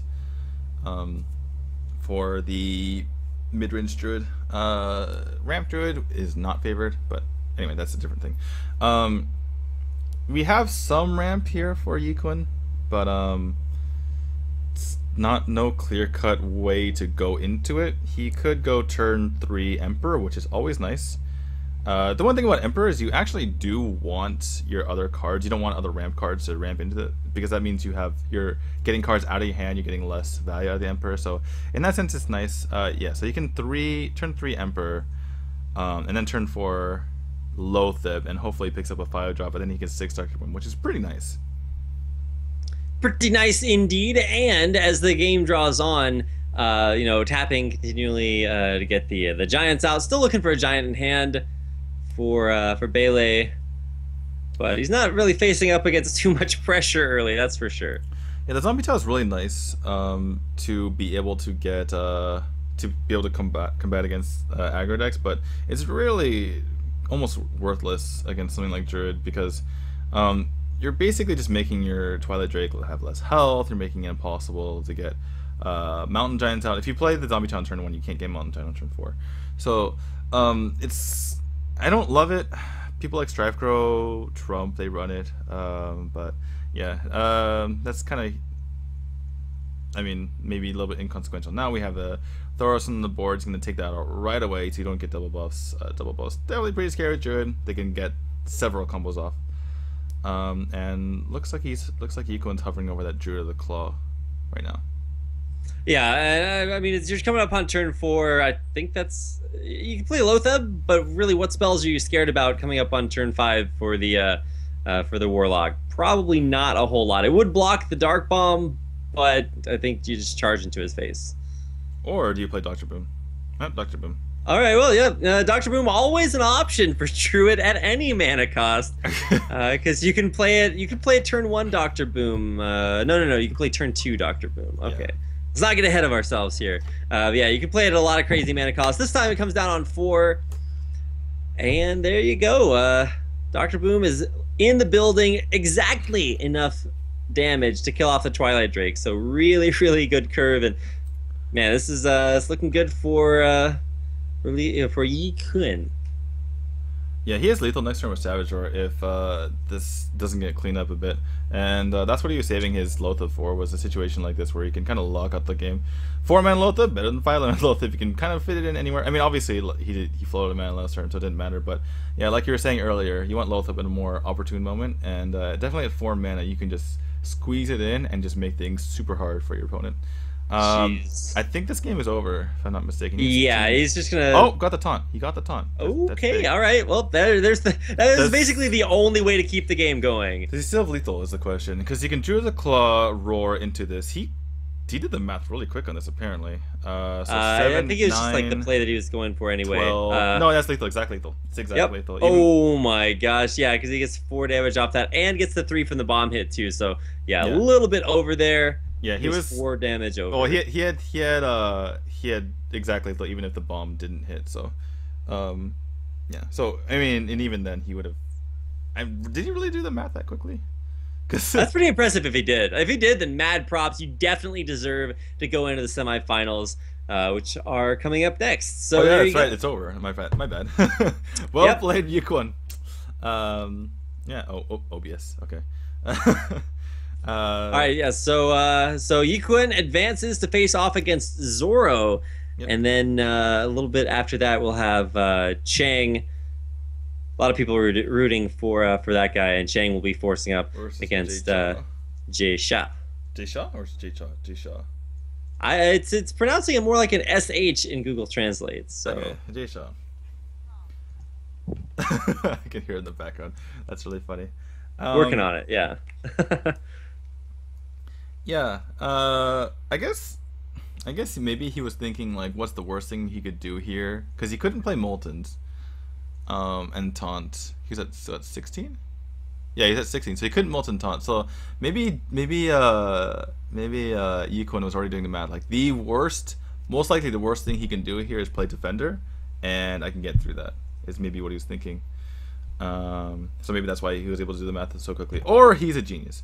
In any case, we were again. I mean, I want to like kind of do a good job casting, but we were pretty critical on for his play in game 2.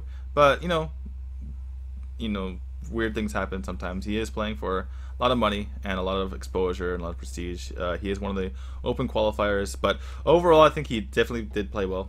I think he impressed. I think he definitely deserves, obviously, to be in the semifinals. And I think he's played, as well as our other semifinals that we have here. Definitely, and excited to see semifinals coming up next, especially since I don't know, want to see better performances from some of our pro qualifier players, guys like Zoro, who came in here, took it to a 5-game series, and honestly felt like he should have exhibited a little bit of a higher level of play. Still won though, so victory is a victory. And coming into the semifinals, he is going to be the guy to take on Yi Quinn. So.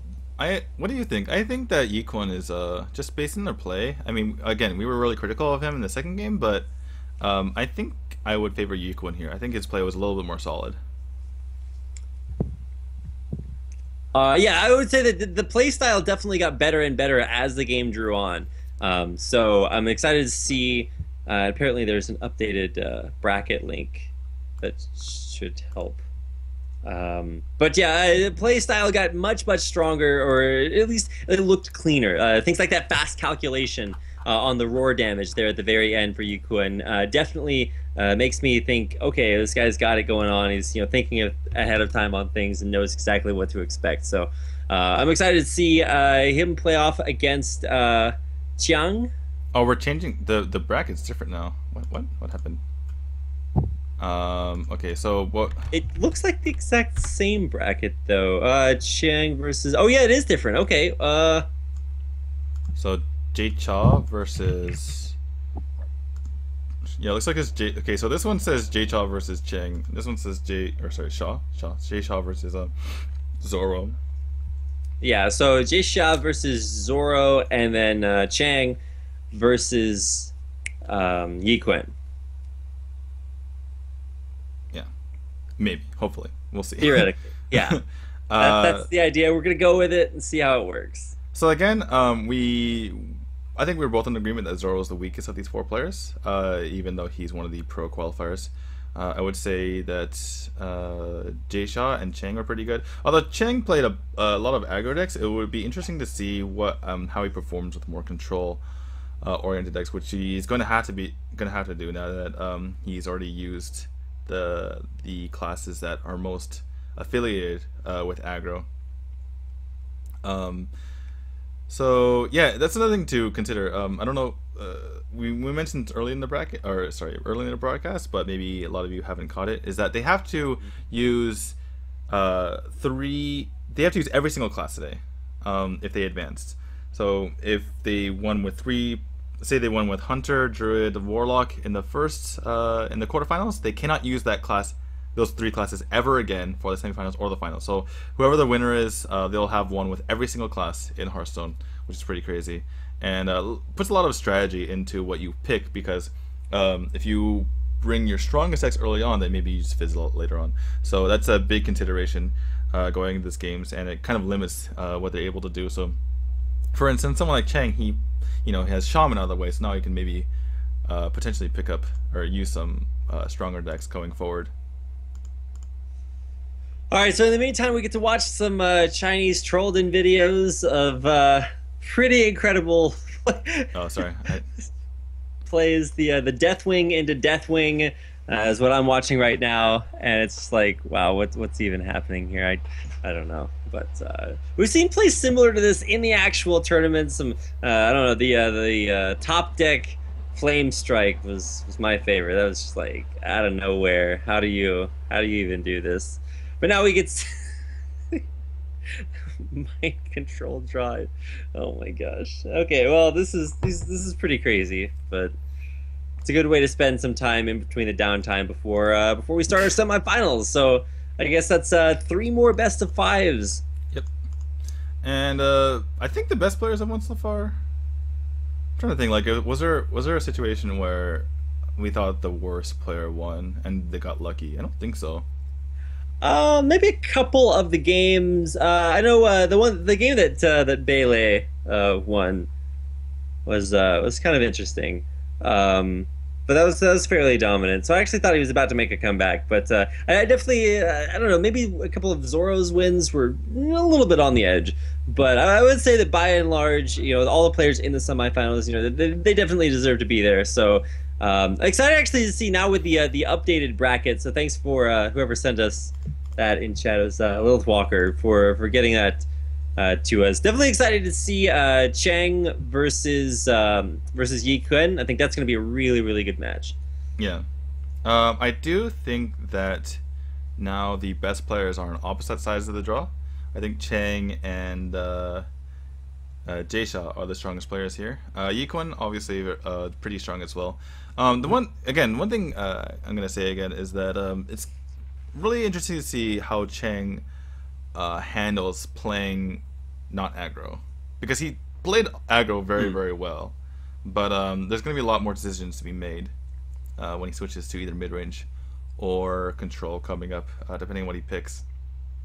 But yeah, as far as who we favor to take down these matches, it's the girl from Roman's Invitational. Sorry to change the subject. Anyway, we're back. Sorry. Anyway, whatchamacallit?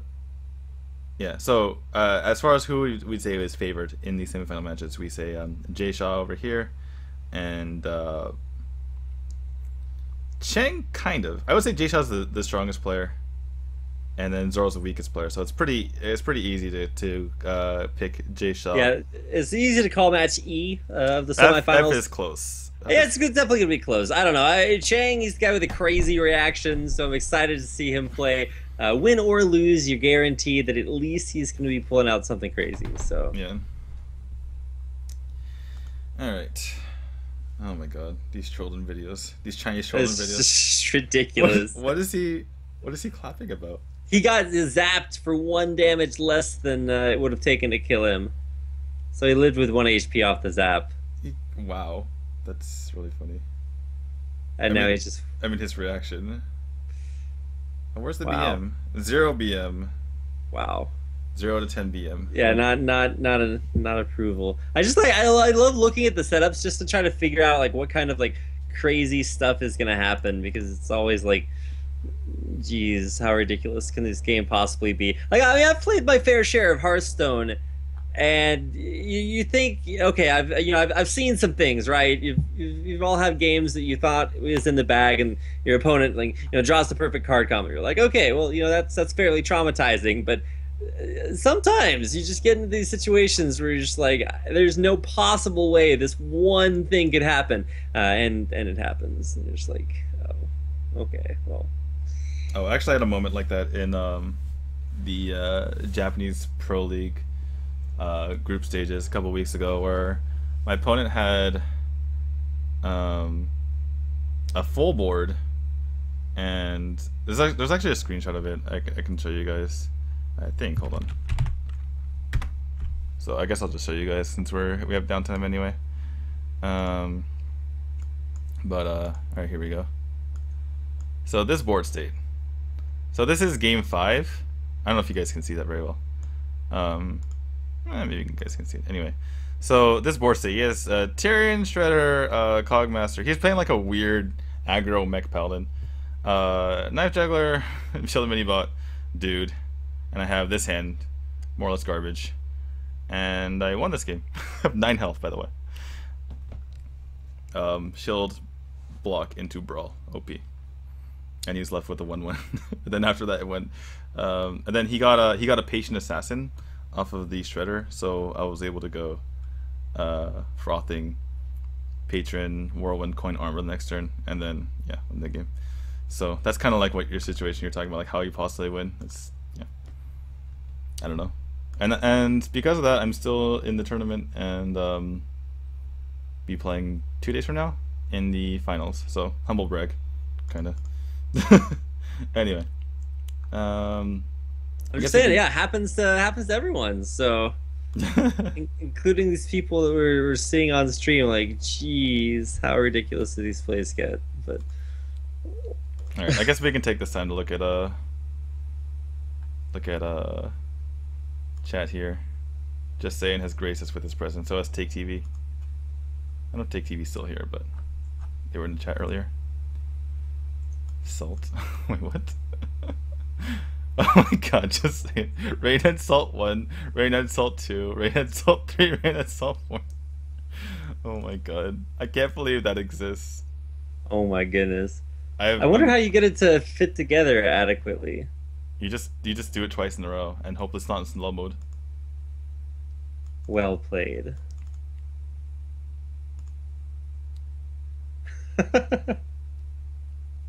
My god. Alright, I guess we can just, while we're sitting here, I can tweet out. What do I say? Something about semifinals, so...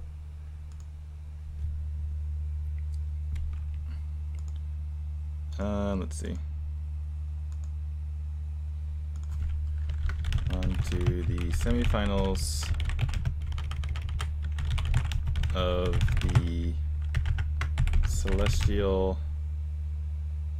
What's it called? Championship Series? Yeah, Celestial Championship Series. I'm just gonna copy and paste from this site. Alright, in the meantime, I am going to grab some water, so I will be right back. Okay. Zoro versus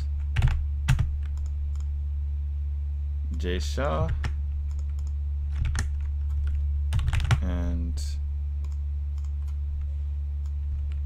Yi Kun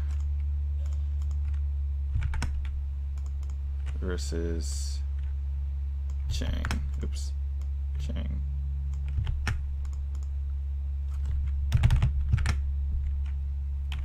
And my stream.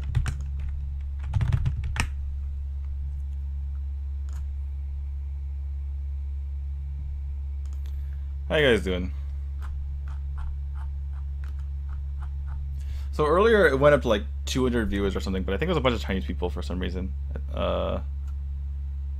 Because the Celestial Manager tweeted, but cool to have you guys here. This is more viewers I normally get, in case you're wondering.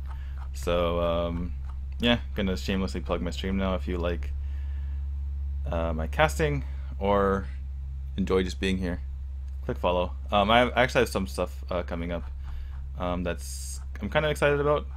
After all of the qualifying seasons for World Championship Series, or the World Championships are over. Starting in September, I'm going to be doing, yeah, a lot of stuff. So, thanks Disco then.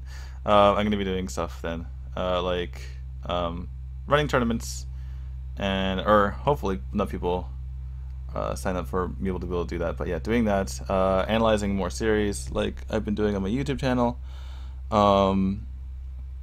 And yeah, so again, shameless plug. Go click follow. A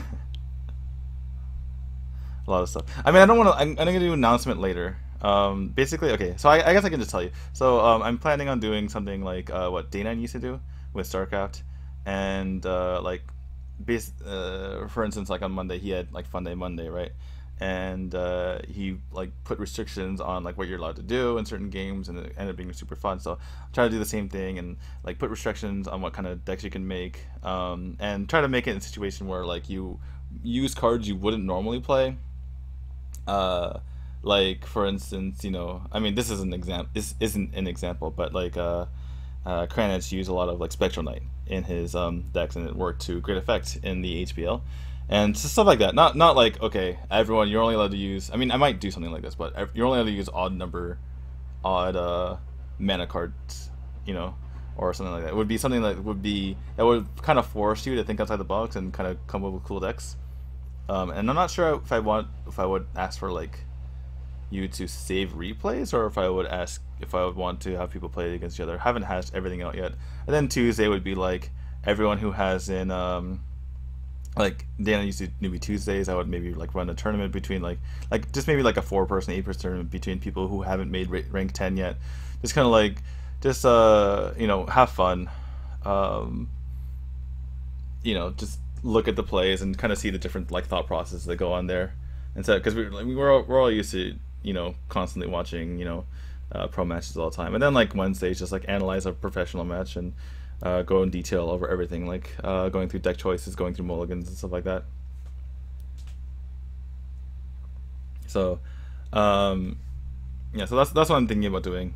Starting in September and kind of going and really having a more, also in general, just having a more organized schedule, because for a long time I just kind of like randomly just streaming. So have a start time, everyone come in, like we maybe either whether there's a tournament or like a analysis going on, just do that. So tournaments are best held on weekends. Think of the children. I mean, I could do it Monday my time, which would be Sunday for you guys, or for most people. Yeah, I'm currently planning on uploading this to my YouTube channel. I've uploaded a couple of analysis videos as well, so more shameless plugs. Go check that out. I finally was able to make my YouTube channel have a normal URL instead of like a bunch of random letters. So yeah, it's youtube.com/d2hs. Oh, I haven't checked the screen yet. Oh, okay, they're back. Did the players show up? Okay, we might be going to a game soon because they're talking right now. All right, so we're gonna have Yikwon? No, Jayshaw. Okay, we need to actually like double check his name so I don't make any mistakes. I think this is Jayshaw. He was pretty good in the first round. So yeah, we're favoring him essentially in this matchup against Zoro. Assuming it's Zoro. I think it's Zoro. Jayshaw. Jayshaw. Jayshaw. It's like Jayshaw. We're gonna call him Jay. Jay's cool. Jay is a cool sounding name. We're gonna call him Jayshaw. And against Zoro. Okay, so this is correct. He's playing against Zoro. And why does it say Zero Zoro here, but it said AE Zoro on the other thing? That's kind of bizarre. And we're back. What's up? Yeah, apologies for taking a little bit longer. Use the restroom, and should be locked in and good to go for our semifinals. Awesome. All right, so like we thought it's Jayshaw versus CL Zoro. It was kind of weird. It said AE Zoro for a second on Zoro's name. Hopefully you got this correct. All right, so the first rogue of today, rogue, priest, warrior versus mage, paladin, warlock. The funny thing about the meta at the current moment is that there are multiple options for almost every single, other than priest. I mean, priest. Yeah, I remember seeing like an article saying, the Hearthstone meta, like it's changed a lot. There are very different variations in decks as opposed to like maybe a year ago. But every single deck has multiple, or every single class has multiple ways to play it, which feels like you definitely have a lot of options. Yeah, like 6 months ago, I could eyeball these lineups and say this guy's favored, right? But right now, it's like you have to take into consideration like every single possible deck that these guys could play. Actually, Rogue's the other deck. Yeah, so Rogue and Priest are the two things that there's no variation. It's like there's the same one every single time.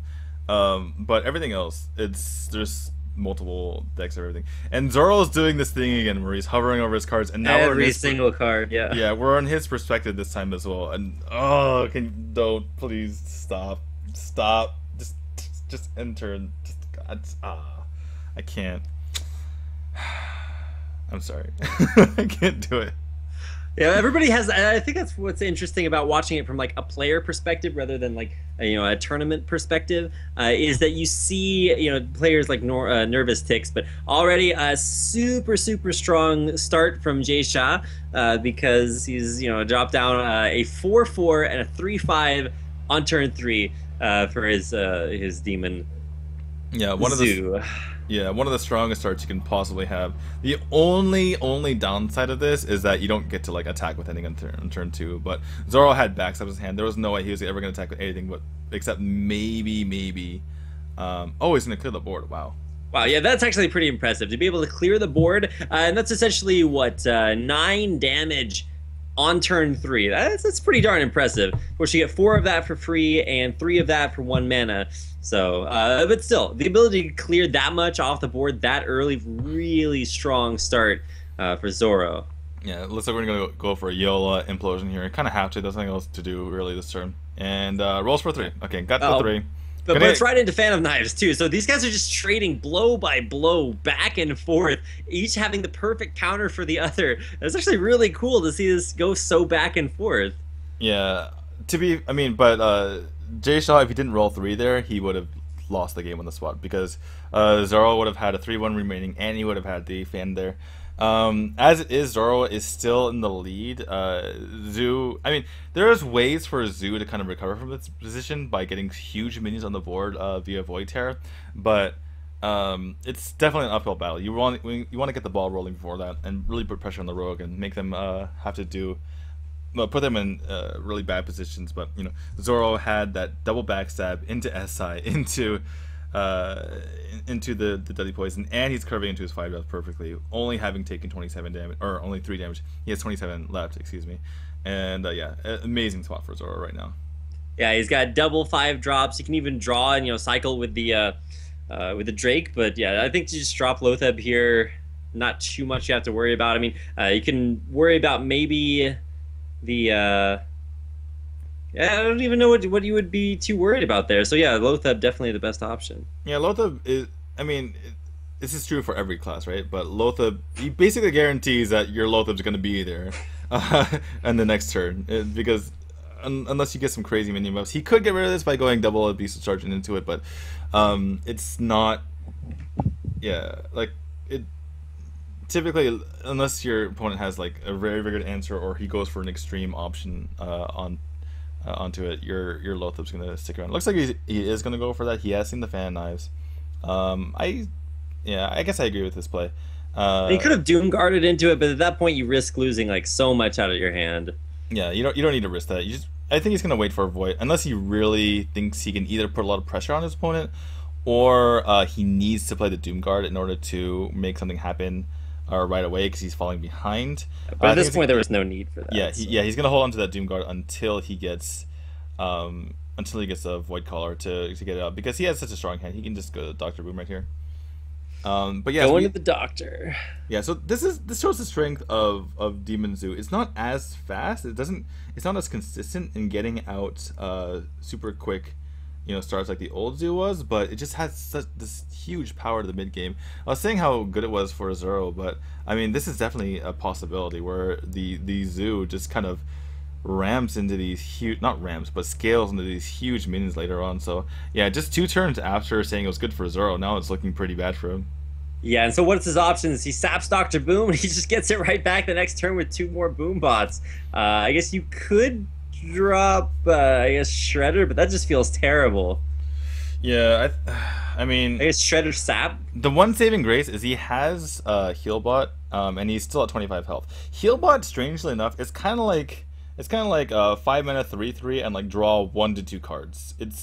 Because what it does is it buys you time, right? Like you heal back up. It gives you time to basically draw into more stuff to make additional plays. So it's kind of a weird like kind of a hidden text on that NT Healbot.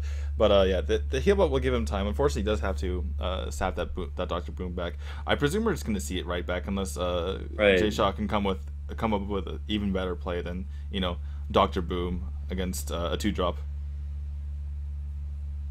And he can even fit in the Void Walker if he wants to. And there we go. Dr. Boom once again, Void Walker, just like you called it. And the turn's not looking super great here. Now there is, let's see, is there board? So he can't clear the board, but he can at least take care of Dr. Boom. Wait, no. Oh yeah, he would have to use his oil this turn. What's the best way to do this? It's kind of awkward. You use your dagger to kill the Void Walker. Then you dagger up. No, because then you can't attack. I guess you. Ooh, this is tricky. Dagger up, oil, eviscerate. You can hit the Void Caller, dagger up, prep, Tinkers, hit the Dr. Boom, and then eviscerate and overkill it by 2. Doesn't feel good at all because you leave so much on the board. Yeah, and you're left with no mana to do anything. You have 3 mana left, and your stuff costs 4 more. So, I think it's just fine to leave the Doctor Boom here for the time being. You do have the anti-heal bot to get back up. It's just too much of a commitment, and you're gonna fall behind because you see that your zoo opponent has 4 cards left in hand. So, not really worth it. He might just start. He's gonna go face. I think I would like to see him trade with some of these boom bots. Yeah, definitely. I mean, maybe you don't want to commit for the oil that turn. I don't think that's right, but definitely taking pressure off the board, especially when you're high enough in health that you don't have to worry about getting bursted down, even though you're going to take that Dr. Boom damage next turn. What do you think about Mal'Ganis just go all face? I don't. I mean, is there really any need to do that? I mean, you just play tempo and you win that way. It's true. I mean, he has a lot of options in hand, but I feel like he had to sap the Dr. Boom, and after the sap, he had no answer for the Dr. Boom. I guess you do get kind of punished by Blade Flurry, but you need a huge Blade Flurry, and you can only see 4 cards in your opponent's hand at the moment. It looks like he's going to go for the board control game here. Yeah, and plus those 4 cards can't be the perfect combo that would kill you, because if they had been, parts of that perfect combo would have been played earlier in places where Zoro didn't have very good plays. So you can, yeah, there's the Mal'Ganis. You're not going to get any buffs off the Mal'Ganis, but it's a 9/7 body on the field, and there's no way to deal with that in hand. Well, I guess there is, but you're going to be taking a lot of damage for it.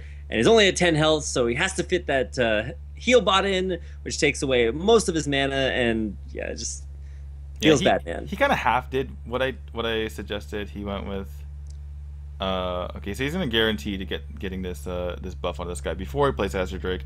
Not a misplay, but yeah, he can only get rid of Mal'Ganis. He needs to.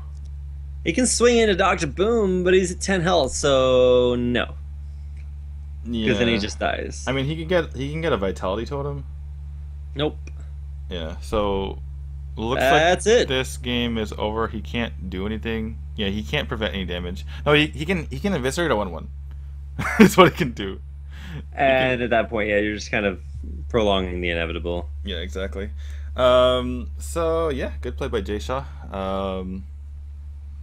I mean, we've been saying that Jay Shaw's a little bit more. We feel like he's the more skilled player in between these two. But was there anything Zoro could have really done? It seems like he was just kind of. I mean, he had a really nice start, but from there it was a little bit tricky. He might have been able to play the heal bot a little bit sooner, but yeah, it's kind of tough. I mean, typically you play that Lothab down, you feel like, oh, I'm safe, I can trade well in the future, but immediately gets taken out by the Imp Gang boss. Typically you don't want to trade something with, you know, more health and attack into something, but when you can buff it twice like that and get rid of a big threat, and Zoro was unable to draw other than through the use of his Azure Drakes, and he had a burst. Whoa, that was weird. Did you change your mic or something? Did I? Maybe your voice is just really. Do I sound different? You said yes, and it was like really scary. Okay, well, that is not my goal. So if I need to change out of scary mode, let me know. Okay, I think everything Zoro did so far with Rogue was somewhat defensible, but not keeping prep there is. I think that's a mistake. You almost always keep prep. Especially versus a mage that you pretty much know is going to be mech mage at this point. And this is the one that does run the unstable portals. Yeah, it looks like and Drake's early on. So yeah, pretty much pretty standard start. That's actually one of the best starts you can get from the mech mage, because you get that value off your coin immediately. Yeah, but that's going to get taken care of with the blood mage into backstab most likely. Can you stop hovering over your cards, please? Just stop. Yeah, apparently everyone on Do You TV also hopes that Zoro loses quickly, so you don't have to see him hover over his cards. Oh, is that what they were saying? Yeah. Oh, that's funny. Okay. Yeah, it's kind of annoying.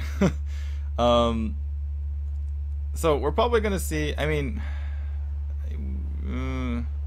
not sure if J-Shaw decides to run his Clockwork Gnome into this or not, but if he goes face, then Zoro would be pretty happy about that, because he can just Earth Ring Farseer up. But either way, it doesn't really matter.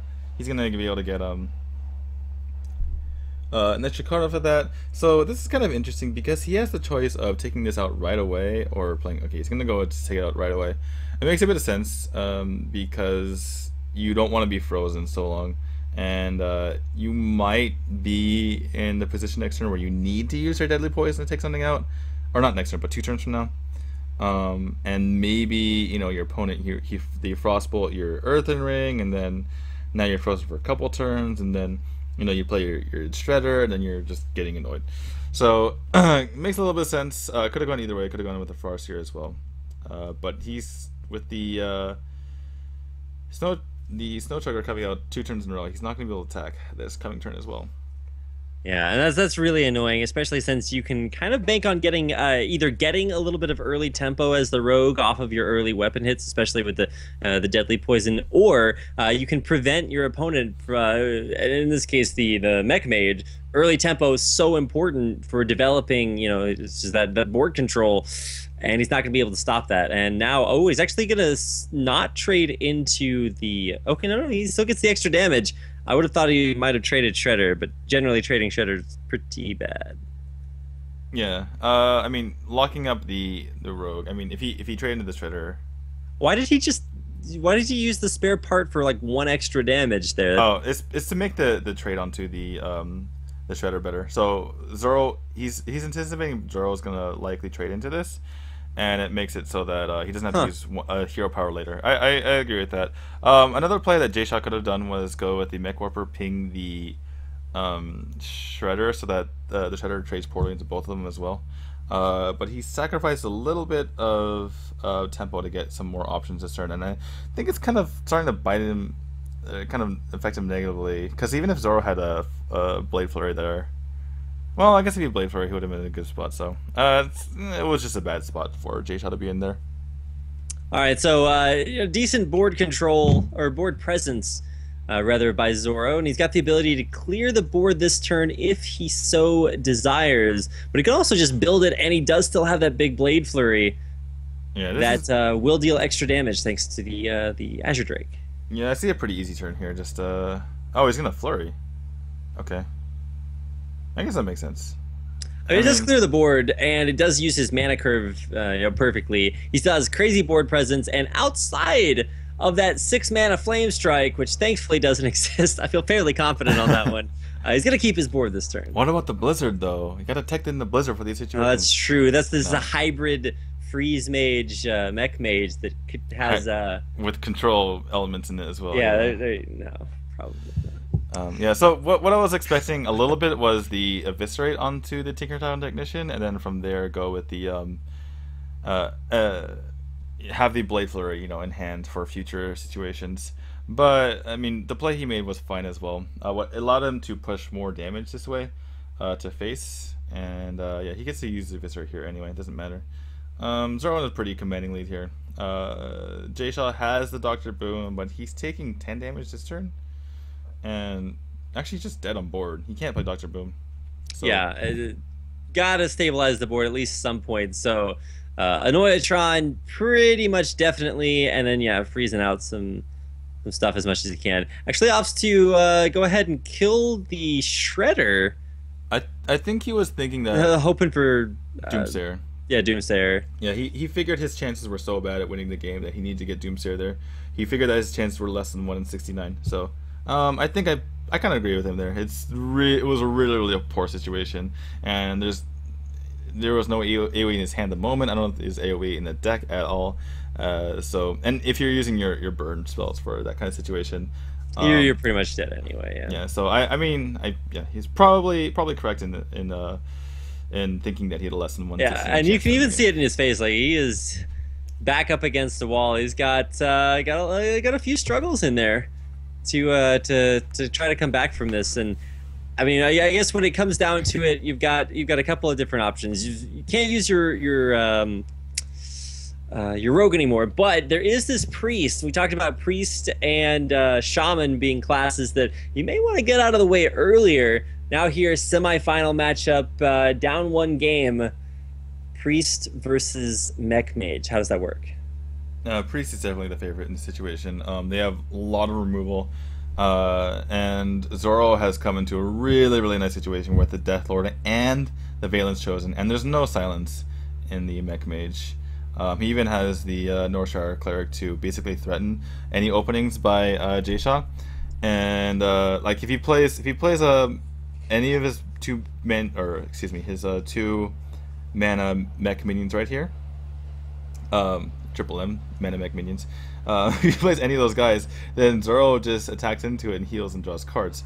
So yeah, pretty horrible situation. This looks like it's gonna be a blowout already. Wow, yeah, perfect turn, perfect curve, even with the coin, and plus you've got Power Word Shield right there too. So, geez, you get Lotheb. Wow, what a turnaround. Zoro's luck finally starting to come in, and this is gonna be. Yeah, normally this is terrifying coming from the mech, right? You're able to do something like this where you go 3 2-mana minions on turn 3, but you know, Zoro's not even phased.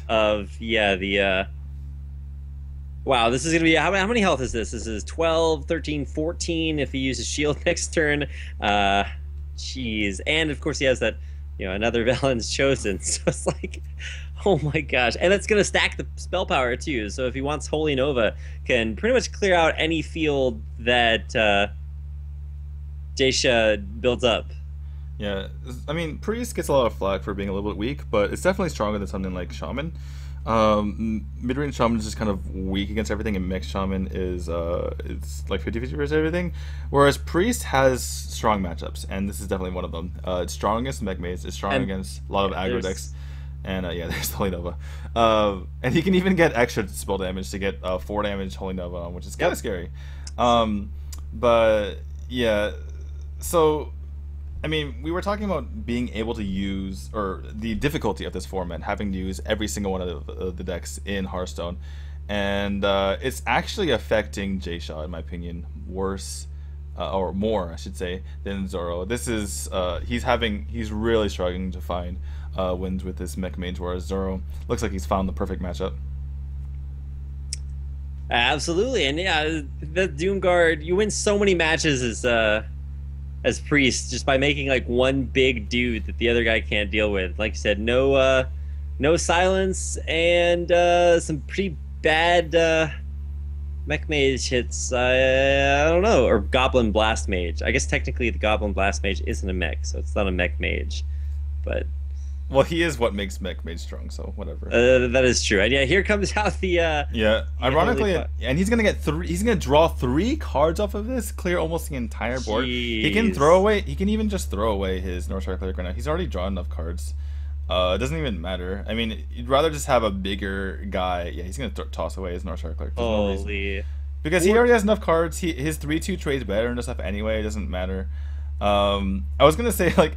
The one card that Jayshaw needed is in Zoro's hand. He wanted a Lotheb last turn so that like so that Zoro can't really do anything. But yeah, unfortunately Zoro has all of the answers and all of the threats and just everything.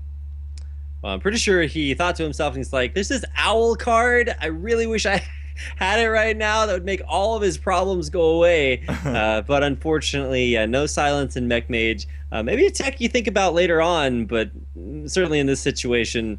It does look like Zoro's going to come back into it and actually go up in the series 2-1 if he's able to close this out. And it certainly does look very likely with Lotheb in hand. One interesting thing, I think you would agree, Zoro has a better than 68 and 69 chance of winning this game. You do not kill this Shredder because it could be a Doomsayer. You just let it attack into you. I think you actually have a better than 68 and 69 chance of winning this game. So you do not touch that guy Shredder, right yeah. You let him attack into you, and if it's a Doomsayer, you can deal with it on the next turn. Definitely, and plus you're going to put on pressure. 10 HP, 1/3 of your total. I don't know. There's so many lethal ways to win here next turn as well. So okay, not a Doomsayer. It doesn't even matter if you get Doomsayer on your own turn. You have to wait. I mean, your opponent can deal with it. So yeah, definitely. And there you go, Zoro, from being down 1 game in the first game of our series, up 2-1, coming into game 4 of this best of 5. Our first best of 5 of the semifinals. There should be one more immediately after this. Yep. And even though we said that Jay Shao was a favorite coming into this, he might have tripped up in his class selections. Maybe he brought his most comfortable decks in the first round, and now he's getting a little punished for that in the second round.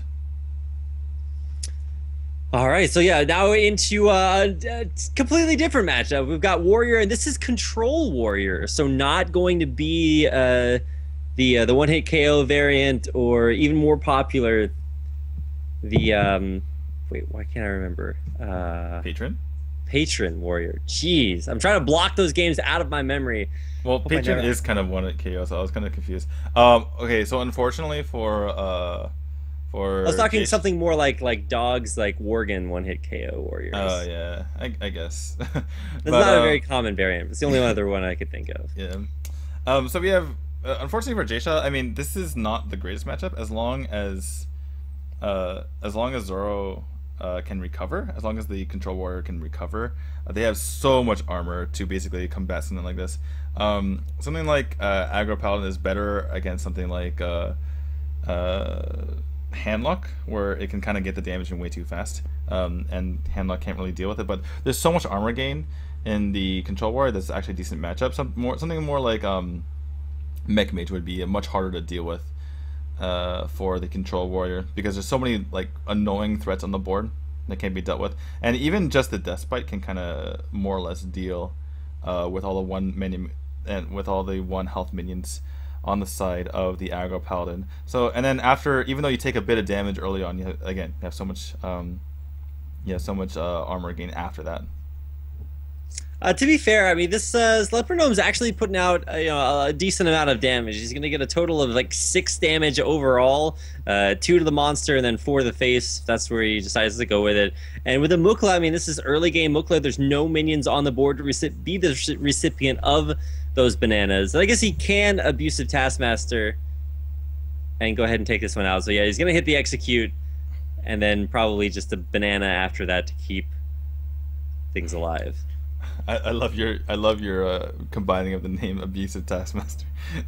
So well, I mean, Cruel Taskmaster. Yeah, Cruel Taskmaster. The Abusive Sergeant would have given it extra damage, much like the banana did. So similar, but not. If he had Cruel, Abusive Sergeant and Big Game Hunter could have been a combo there as well, but it doesn't have the Big Game Hunter in hand, unfortunately. Unfortunately, no. If that had been a possibility, I probably would have come up with that there. But see, I'm trying to make the TGT cards before they even come out. Very good play from Jay Shaw here, making it really, really annoying for Zoro to deal with this. He's already seen one Cruel Taskmaster.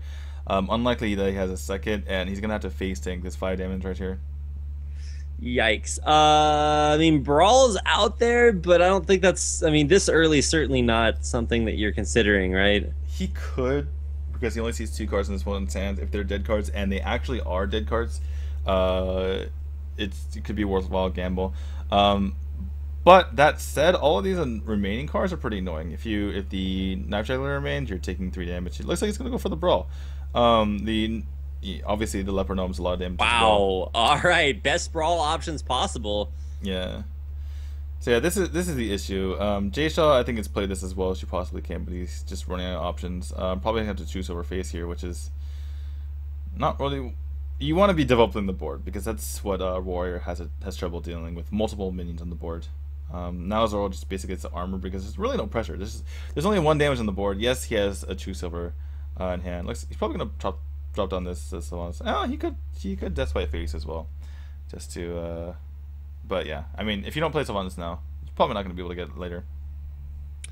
Definitely, and there you go. Sylvanas on the field. I guess there is a good way to deal with that. It'll only give Zoro a 1-mana minion, but yeah, better just silence it, take it out, and there you go. You have 2 owls. You might as well use 1 now.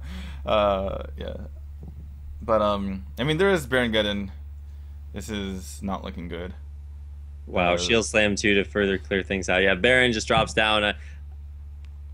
And that doesn't even kill your own minion. So it's just like, wow, what better position could you ask for yourself as a Control Warrior? And you can already see sort of the end is nigh in Jay Shaw.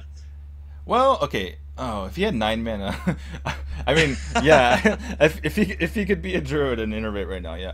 If he had 9 mana, he could Leroy and clear his opponent's board while getting 6 damage to face. But,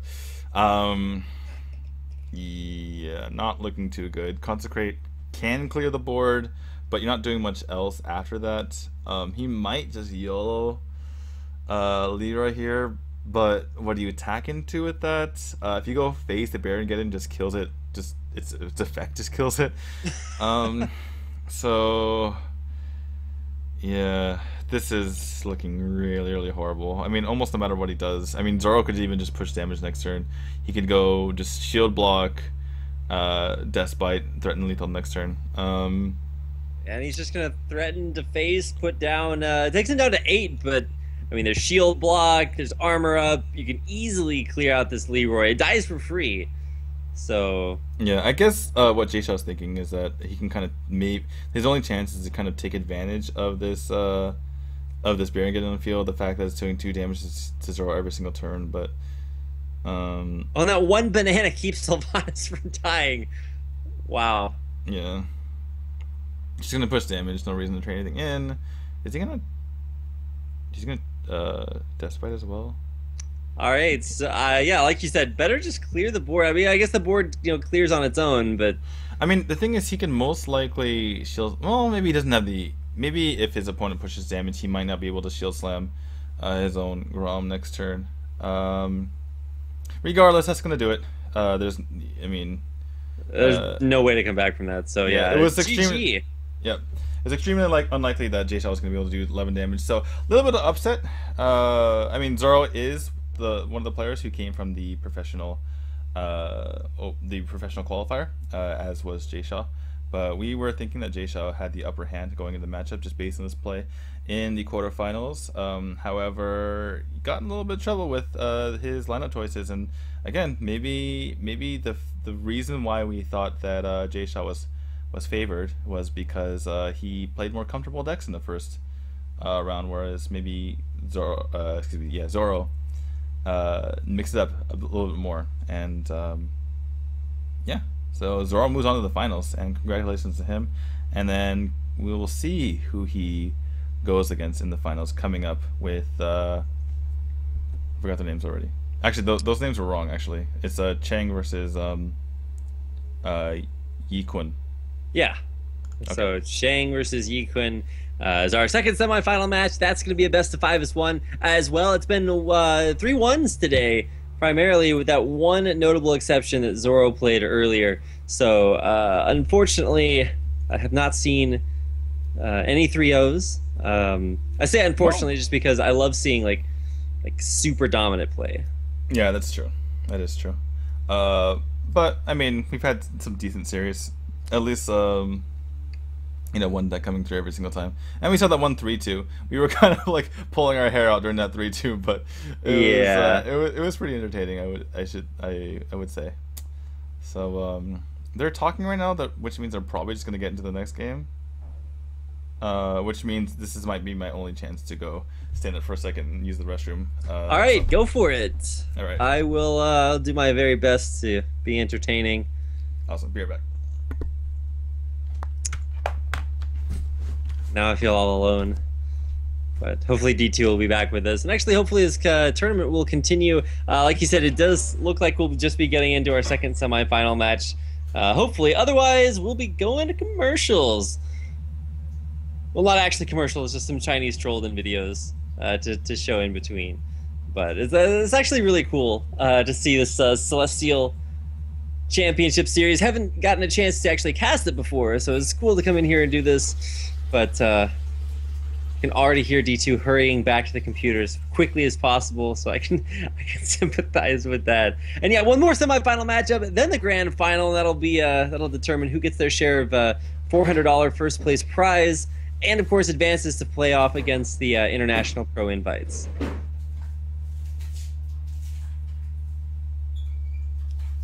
And so yeah, we are going to go into a brief break for some commercials. So shouldn't be very long until we get back into our second semifinal game.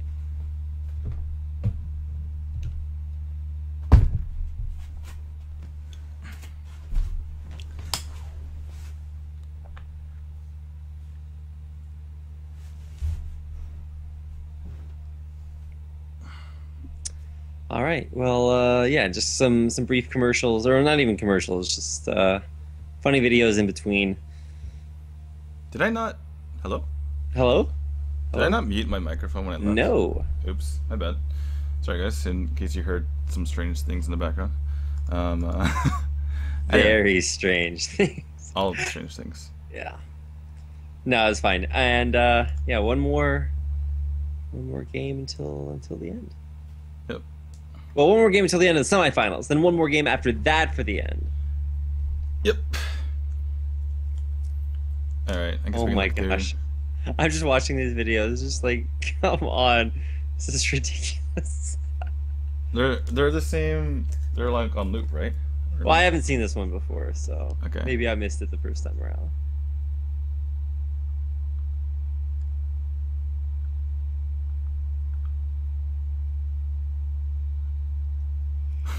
Hoping for a 3-0 so we don't have to watch them click anymore. I'm glad Hatred for Zeus bans cultures. Do they know they have 70 seconds for returns?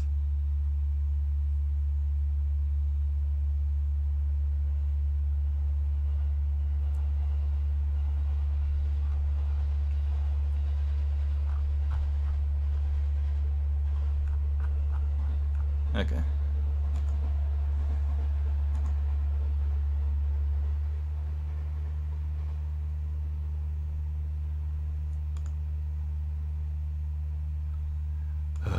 Okay. Who's streaming right now, by the way? Let's see. That's a good question. I was watching Hassan. earlier, and yeah, Masan and Firebat, Lothar. Ponyhoff, Yagut, Tice, Ecop, Applejack.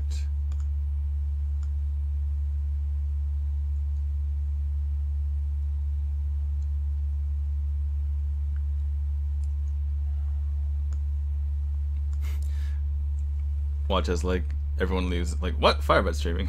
And they just like all leave. Yeah, I don't know. I've actually been pretty impressed. So I'm at least I will be sticking around for the rest of these games. Yeah. I mean, it's been fun. Plus, then after that, you're gonna be doing your TGT review On Friday, yeah. on Friday. Okay, so a couple days until then. When does it actually come out? I think it comes on the 24th. Because that's when the new brawl ends. Oh, that's true. That's true. That's true. So I believe that's what the case. Mogo the ogre. And then everything misses, or it just hits face to face. Wow. Okay. Or, I think what it was, like, everything hit. So yeah. He's like, "What? Are you serious?" It's like, yeah. Nice. All right. Well, I'm gonna take this opportunity to go get some more water. So. All right. I'll be back.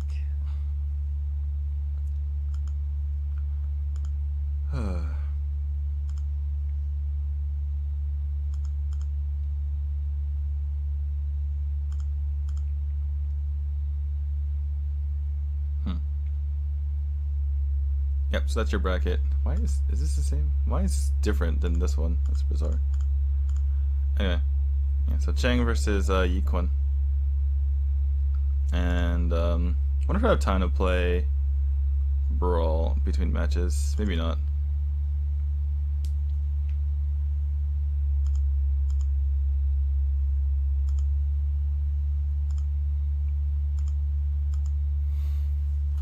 Ugh.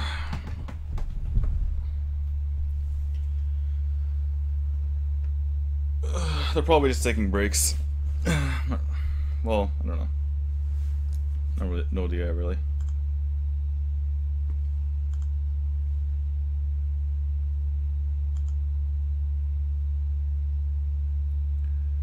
Just kind of clicking around, seeing what's up, and relaxing, because,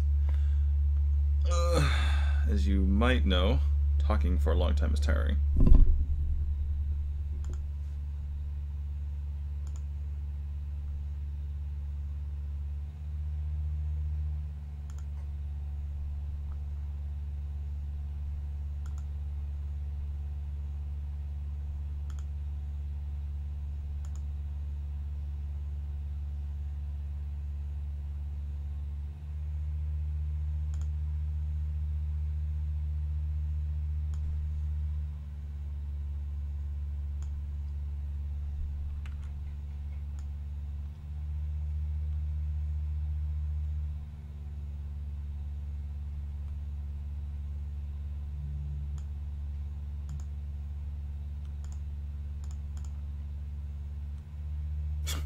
What? What were the faces on those?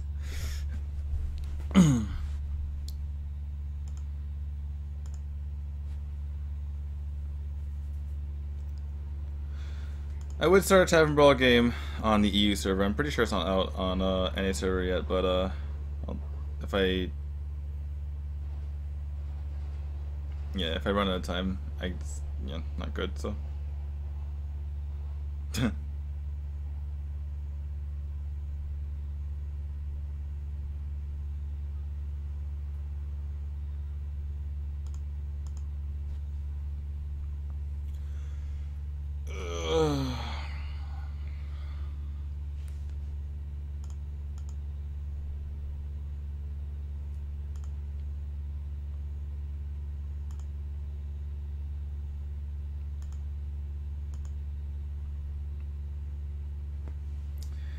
So yeah, the foreign players that have been invited so far are Colento, Life Coach, and Firebat, I believe.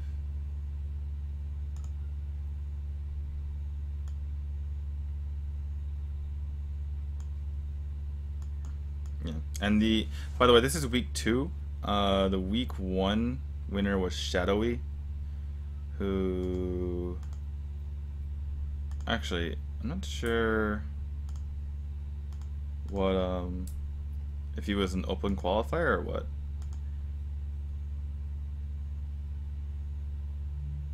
Hold on. I guess I can check. Hold on. Championship series. I just remember he didn't have a team when I went to the information thing. CCS number 1. Yeah, the guy who got first didn't have a team, whereas the guy in second was from Yellow Miracle, and one of the guys in semifinals had a team as well.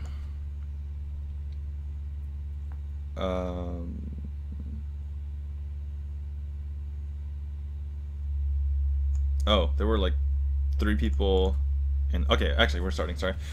Oh, there we go. Sorry. So we have Cheng, a very expressive player.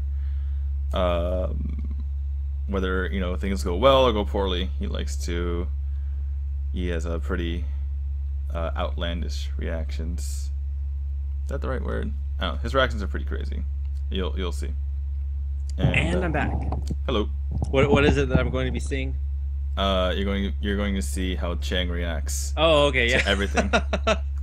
That's probably gonna be my favorite part of this match, just because I don't know. I love how much he feels every single part of it. Because I mean, theoretically, you're supposed to be this is stone cold killers of Hearthstone, where you never falter, even despite crazy odds. But I don't know. Sometimes I just like watching people just be like, oh crap. There's a moment a couple of Gfinity tournaments ago where I think 3 players in a row just made the dumbest moves I've ever seen, and then they realized it instantly afterwards, and they're just like, no, my gosh, that was terrible. So, all right, so already starting to see the palms on the heads for Cheng. He started out with against the Leper Gnome and was able to come back to it, come back against it with just 1 turn. I guess he just likes to move a lot because he had the perfect answer for it. And he even has Armor Smith. Okay, this game is almost over. Wow, yeah, this is the very, very faced variety of Hunter. He needs a Huffer, and okay, Misha's good too. Okay, so Cheng might not have an answer for this. We can't see his hand at the moment. I think Misha's actually better because it not only blocks damage to his face, but it keeps Armor Smith from being usable because you wouldn't be able to trade in it. Yeah, it depends because if his opponent might have had an answer. Looks like he's gonna go for the owl here. I mean, theoretically, when you're playing into Patron Warrior, you have 4 threats that you need to worry about. The 2 patrons and then the 2 frothing berserkers. And outside of that, there's not too much in the deck. I guess Gromesh. No, there's not going to be Grom. Unless, I mean, I guess some Chinese people run it, but I don't think it's a good idea. So I think that play was a little bit too optimistic by Yikun. What he did was he silenced the Frothing and killed the Armorsmith, whereas he could have killed the Frothing and silenced the Armorsmith, or obviously in the opposite order. And basically what he was thinking is that if the 2/4 and the 2/2 might have to trade into my 4/3, but at that point, I mean, your opponent either has a weapon or he has like, you know, Whirlwind or something, or Inner Rage. He didn't have Inner Rage the prior turn, but it just seemed a little bit too yeah, it's didn't need to play that greedy, I don't think. And he's actually going to get punished for it pretty hard. I mean, running dogs into this isn't exactly an optimal way of doing it. I mean, you'll be able to trade a little bit, but you leave 1/1s out there on the board that are going to just spawn more patrons. Well, what he could do is go Wolf Rider into the Grim Patron and then Explosive Trap. Okay, we finally see the hand of Cheng here. But, yeah, Cheng had obviously a really good start. I mean, oh, it's going to go face. Interesting. Explain to me how that one works. It's kind of in between play. He figures that his guys are gonna, and most of these guys are gonna die. Only the 3/3 is gonna live, and it's gonna spawn another 3/3. But itself, the 3/1 is not gonna do much more after this turn. So there's not any real reason to run into it when you can take extra damage anyway. He's only taking 3. It's basically like, I need to go all in, and he can also owl this guy as well. What did he do wrong? I don't know. He face bombed super hard there, but I didn't see any major mistake. Yeah, I don't. Is he gonna burn a card? No, he's not. No, even close to it. he didn't burn anything. He had like, I think 8 in hand. 9, but yeah, I don't know what that was about, but either way, he's on 11. He's gonna get the silence with an owl, and he can't win this turn. He's not doesn't have enough mana, but he is gonna be able to do a lot of damage from hand. And let's see, what's he going up against? That's 4, 5, 6, 7, 8, 9, 10 on board. With Inner Rage, it's lethal. And with Inner Rage, yeah, he's gonna go up against lethal, and I think he kind of knows it at this point. Yeah, they're just leaving too much out there. Yeah, I was a little bit surprised because what are the chances that Patron doesn't have 1 damage? You know, you can go like Warsong into like Unstable Ghoul, and and that's the 1 damage. So I think he could have maybe played a little bit. I mean, yeah, you need to go all in, but I think his chances of drawing more damage and being able to push through on the following turn were greater than his opponent having 1 damage out of like all the cards that he had, you know? Yeah, definitely. That's like the, you know, you kill the Shredder for the Doomsayer chance. It's probably not going to work out. He's probably got other answers out there. So now we're going to sort things out so we can make sure to see both hands and get into our second game with Cheng down. Cheng up. Cheng up one map in the best of 5. Yeah, so a little unfortunate for Yi Kwon, but that is an unfavored matchup. Is he playing from what? It looks like he's at a PC cafe or something. There are people playing. Yeah, he is playing from a PC bong. Or that's the Korean term. I'm not sure what it is for the yeah, Chinese. I know. I was gonna say PC bong as well, but yeah, he's in China, so. Or maybe he could be in Korea. I don't know. You never know. Maybe he's Chinese Korean or something. Yeah. Pretty horrible start from Yi Kwon. Didn't get that 1 drop that you desperately need. I mean, even like an abuse start, it would have been okay. And we see the ramp from Cheng's side. Not the greatest matchup for Druid, but he's in a good spot, and he's smiling again. I'm sorry, go ahead. Yeah. Apparently, PC bongs are called Wangbas. Wangbas. Okay, so he's in the Wangba. Pretty much. Yeah. So he's like, gotta play my tournament match. Better go down. It's like, maybe, you know, that's the Zen environment that helps you focus, but I would think that'd be kind of distracting. But let's go ahead and talk about this matchup. It's face-to-face Hunter versus a Druid that's probably got some answers to deal with everything. And yeah, there's nothing on the board. A Lotheb to prevent him casting anything in his hand. Yeah, interesting, very interesting play by Cheng. A typical. What someone would typically do is to go with the Sludge Belcher instead of the Lotheb, but he's recognizing that his opponent had nothing to do on turn 1 and 2, so he probably has an Animal Companion in hand. So basically completely shut off his turn one more time, and Yikun went from going with the going no play on turn 1, hero power turn 2, and then a 1 drop on turn 3, which is really horrible. Looks like he's okay. Yeah, he was bluffing the freezing trap there, but I mean, Cheng's like, whatever, I'll get a 7-minute Lothab, or you're bluffing and I get to hit you in the face. And they're at even health totals, and Druid has the board lead. This is looking really dire. Pretty bad. And that's why you see a transition away from this sort of like super smork face hunter into something more mid-rangey with things like high mains and shredders and stuff like that. Because if you fail at the ability to just like devastate the guy early, if he blocks almost any part of that, you just kind of fizzle out as the game progresses, and it's like, okay, now you're burning both your card draw and your burn damage on killing off your opponent's board. You're not going to be able to win it back, and there is a Sludge Belcher. By the way, I want to remark that whenever you're winning, it's always Huffer. Like, whenever you're losing and your opponent's playing Face Hunter, it's always Huffer. Whenever you're losing as Face Hunter, it's always Leok. never Huffer. Never Huffer. Never Huffer. Yeah, never the cards that you need. I think we have seen a couple of instances so far of players getting cards that they needed like right when they needed them. But as far as hunters, the less lucky they get, the happier I am. All right. What can Yikun to get out of this mess? He's in the board deficit. He's almost identical health totals. He's gonna start clearing the board? Question mark, or is he gonna go point this to face? Yeah, I think you have to go for at least some degree of. Yeah, he's going face. I think I agree with it. This is the only way he's ever gonna get through this. And Cheng has a little chuckle at that because he has healing. How much damage does he have? It looks like it's lethal. Yeah, he has exact lethal. Oh yeah, that's double. No, he's just swipe and then swipe roar into the face.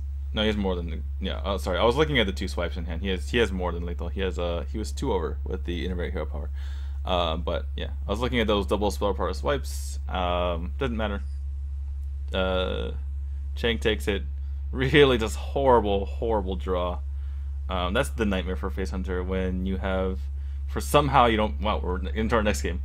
I'll just say really quick. It's really when you get a really bad draw and your opponent has an Innervate. Yeah, you're probably in a bad spot. Misdirection, interestingly enough. Misdirection can really screw up an opponent, and we saw Cheng. We saw that Cheng saw that he ran 2 explosive traps, so this misdirection might actually get some work in. But explosive probably better card to have against the zoo. Right, and I think one cool thing. I mean, obviously the best misdirection you can get, trades 2 for 2 minions. Or destroys 2 minions of your opponents because they attack into each other and kill each other. That's kind of the dream. But especially against, if you were going up against like a handlock, say, you have the potential to deal some crazy high amounts of return damage off of misdirection. So, of course, that's not the situation. He will be facing off against the more Demon Zoo variety. Not a great starting hand though for Cheng. He starts with very high cost cards, but does draw into a Voidwalker at least. So. He's gonna be able to tap and keep his hand full. Yeah, he's gonna he'll be able to get this Void Caller out next turn, which can spawn a Doomguard in the future. He is at 24 health. They're hovering over. Yeah, so get your mouse off that thing. I would expect he's like scratching his head, like wondering about this turn. But I think it's a pretty clear cut Void Caller here, and yeah, this is the matchup in a nutshell. Zoo kind of it's more mid-range these days. It kind of scales a little bit into more creatures, whereas Face Hunter says I don't care. It's gonna go face. I guess it's the matchup that this is how Face Hunter works with everyone, unless you're facing Aggro Paladin or another Face Hunter where you kind of have to play board control. But yeah, in this matchup, you're trying to go face from turn 3 on, and Zoo's trying to hold on as best as possible. I think you just defended Vargas and get out that Doomguard. You have 2 defended Vargas anyway. He's gonna go Implosion instead. All right, I will give him 2 minions, or 2 imps, but I don't know. Yeah, Defender prevents against more damage, and you're already down to 17 on turn 4. Yeah, I don't know. The thing is, you can Defender the Void Caller, and then you can Defender the Doomguard, which is pretty good. And you want to get that Doomguard out of your hand as quickly as possible before you draw into another crappy demon. It's where you run Pit Boss and just expect that to come out instead.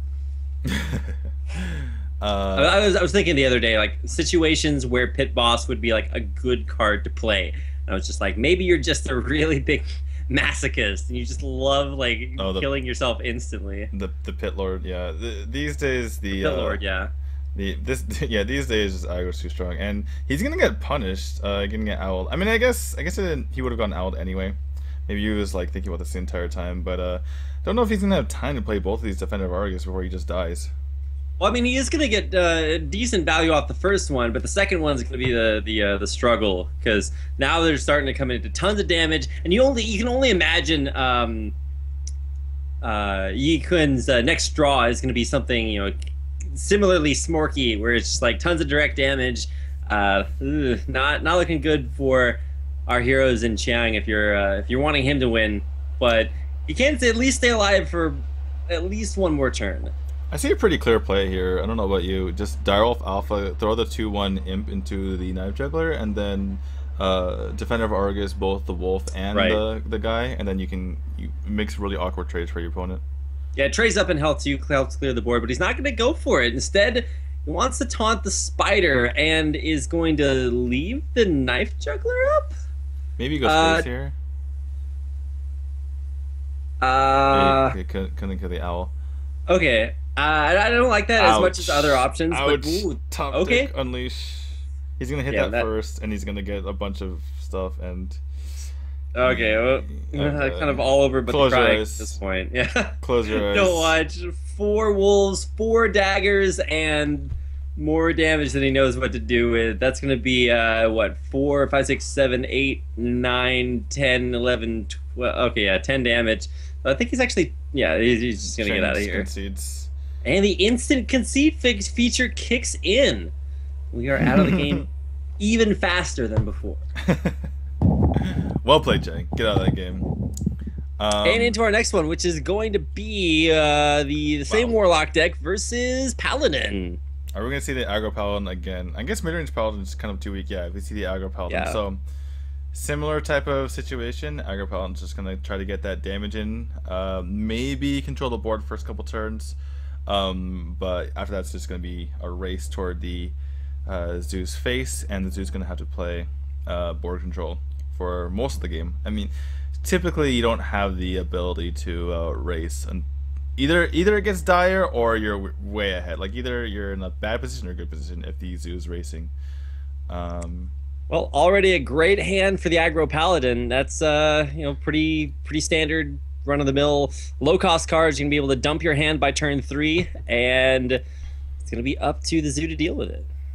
Yeah, so Cheng had really no choice but to play this egg. He doesn't have any way to activate it, but Knife Juggler gets kill off, which is pretty horrible. There's better targets for the Owl. Like, he can Owl now, which is nice. It's not the best Owl target. You want to Owl something like something that's Blessing of Kings, but I mean, this will have to do for now. You can't really. You need to compete for this board right now. Yeah, and plus you're going to get rid of like 2 negative buffs. You have the Divine Shield and the 2 damage from the Death Rattle. Snipes the Owl. Wow. That's a 33% chance, and he hits it. So Equine with that sniper. Wow. Are we gonna see? What are we gonna see here? We might see a Knife Dragon and an Owl. That actually. Yeah. Yeah, because Zoo can't deal with this kind of board. They don't have Unleash the Hounds. They don't have AoE. Both options are good, but just getting so many guys on the board is just so good right here. Yeah. And you see Chang's pretty happy about this. He's feeling himself. He's got this big smile going on, and he is going to be able to deny with all those daggers coming out, might have silenced the egg, but I don't even think he cares either way. If he was going to silence Inking Bus, I think you owl the Inking Bus first before a knife hits it. Right. He basically missed 2 damage in that situation. Like, why do you want the extra knife anyway if you're gonna like lose 2 damage if it doesn't go? Oh, that just happened. Wow. That's just happened. Do you consecrate here? I think he's gonna go for the consecrate here. Yeah, I think he's gonna make sure that he can clear afterwards. So he's gonna take out the egg and then, kill off the Nerubian afterwards. But Yeah. I mean, I don't know. Kings is the aggressive option where you're like pushing for like actual threatening damage. I mean, he's down to 10. His hero power hurts himself. He needs to play out of his hand right now. He's just gonna concede. Yeah, that's it. All right. I think he had a chance to come back there. I think he's giving up too easily. And these matches are important. I don't agree with him. And there's an outside chance, obviously, but I think he should at least go for it. And he's facing a rogue in this last matchup, and that's not a great matchup either. I mean, it's 50-50. You could maybe make the argument that Zoo is favored, and like some pros maybe make that argument. Oh, that's a cold blood. Okay, well, it's aggro rogue. Okay, yeah, this ain't your standard oil rogue anymore. This is gonna be South Sea deckhands. You're gonna see tons of stuff out the hand just to get as much. Oh, and that hand is horrible for Chang. Jeez, oh man, Chang, and after, like you said, a somewhat maybe hasty surrender in the last game, finding himself, and he instantly sees the oh god. This is gonna be, Mandarin. And he picks up power and he's just horrible. This is gonna get countered by Coin SI. Oh, and Coin SI, basically the best turn 2 you can get, outside of This Is Our Town Scrub. Yeah, beat it. No, this is better. You'd rather have this situation rather than. But you can get that a turn earlier. Yeah, but you kill off a knife. You kill off a knife juggler and put a 3/3 on the board for 3 mana. That's my favorite card comment. Good. Would you not just play the Void Walker here? Just save 3 damage. Just dump it. Yeah, that's at this point you're already in tons of trouble, and you can see Chang. He is well aware of the dire straits he faces, down 7 damage in 3 turns. I'm actually kind of surprised that just happened. Why did he play the Deadly Poison when he could have used it to activate the buff on the Cold Blood? I guess he was anticipating this happening. I guess he was anticipating this happening. He's gonna Blade Flurry and double Cold Blood. This game looks to be over. He's gonna get 9 damage to the face right now. Chang is expressive once again. He's not liking this, and he sees the first Cold Blood, and then he sees the second one, and he's just like, "Okay, I'm down to 8 health in turn 4."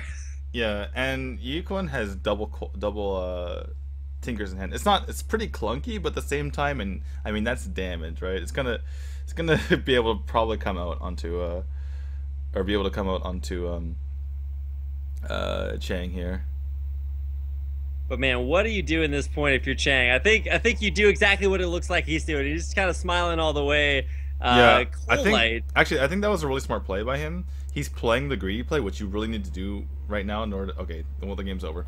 It was right onto the Voidwalker, hit to the face. I mean, I was going to say he needed to make the greedy play. He needs to get his Defender of Argus onto multiple targets.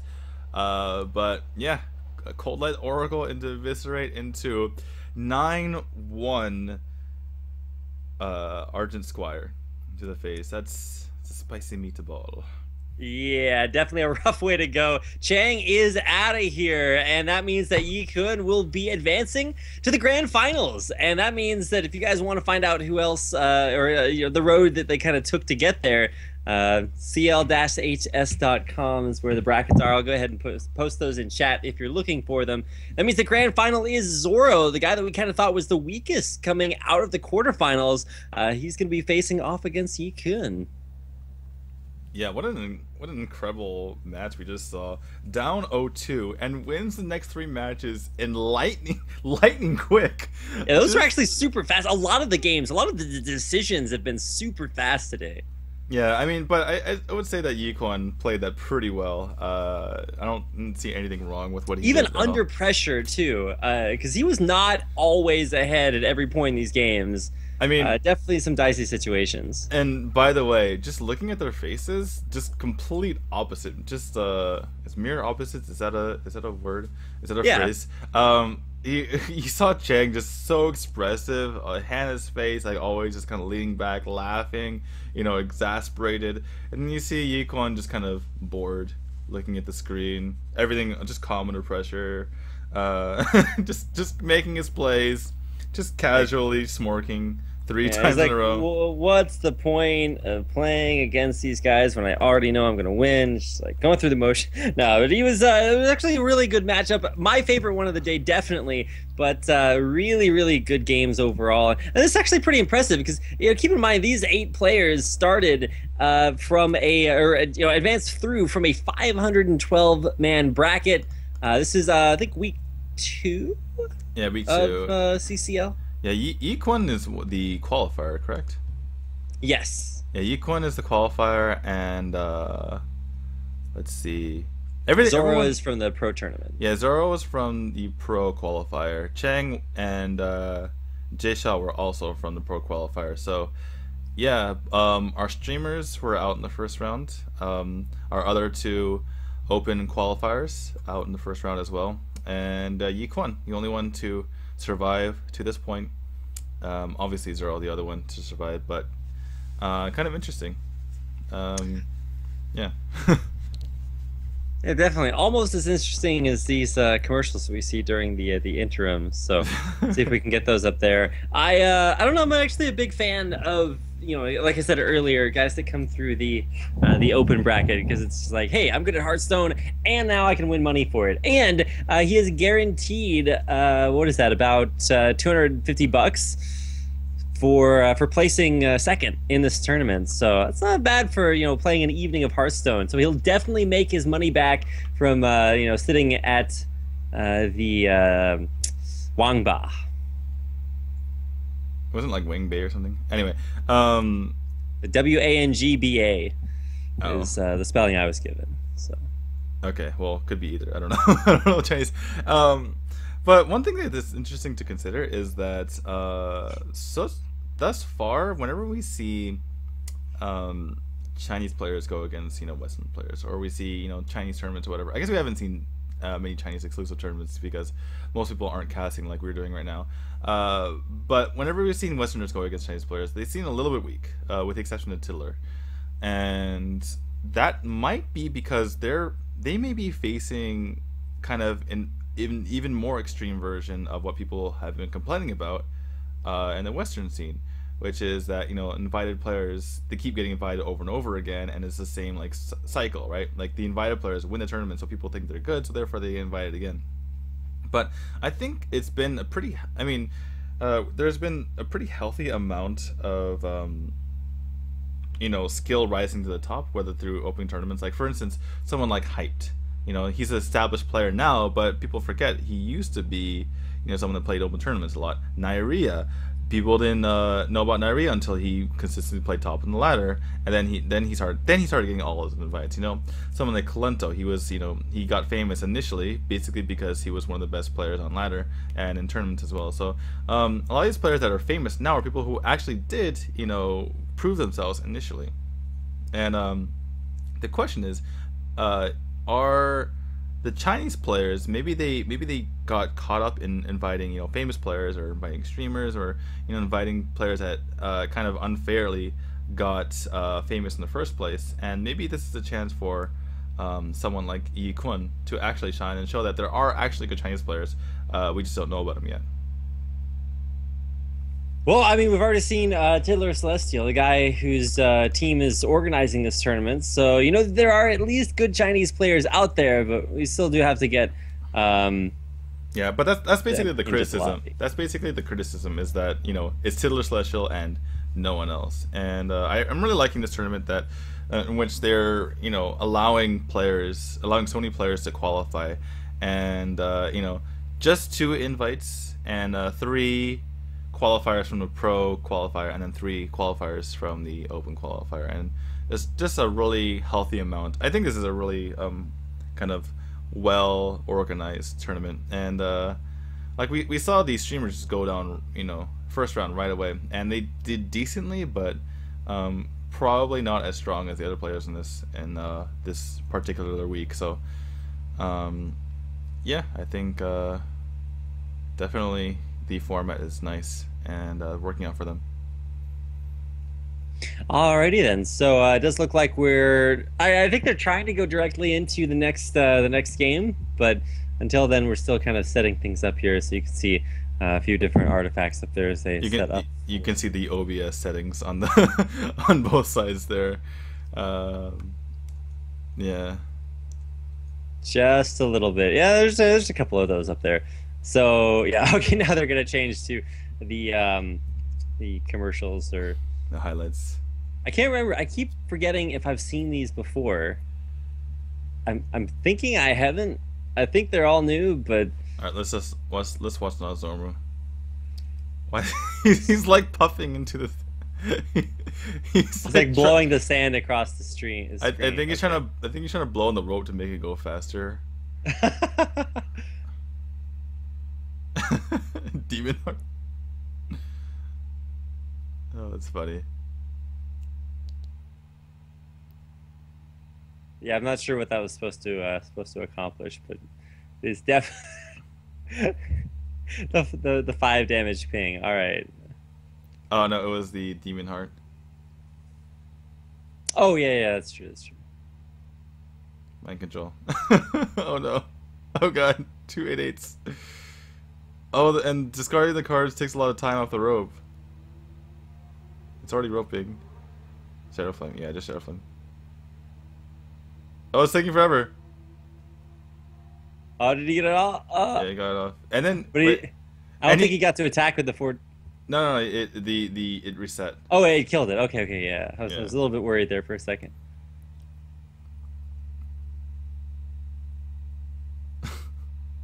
So I'm guessing he like loses this in hilarious fashion. That was a really interesting interaction because the Cult Master spawned and then he got the card off of Shadow Flaming the guy. Huh. Oh, I think I've seen this. He oh the axe flinger guy. That's so funny. And then the shot, even though it kills it, it still does the 2 damage to face for the maximum BM. There you go. Axe flinger. What a card. I'm pretty sure that was one of those cards that everyone projected to be absolutely useless. It is still kind of useless since there's no aggro warrior. What they're basically doing is he has 1 health and there's 2 knife jugglers on board. This is really funny. Okay, let's watch. So he just spams 6 cards down. He's like, all right, no possible way. No, there is a way. It's yeah. I mean, how likely is this? He's just gonna throw everything into one of them. Yeah, just make it as likely as possible that.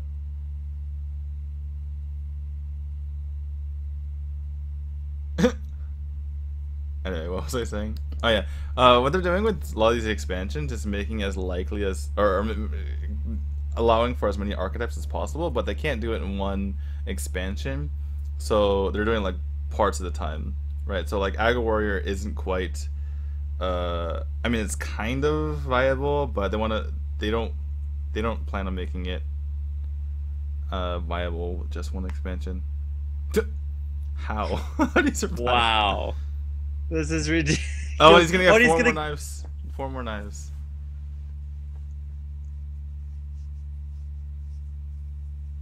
Oh my god, that's funny.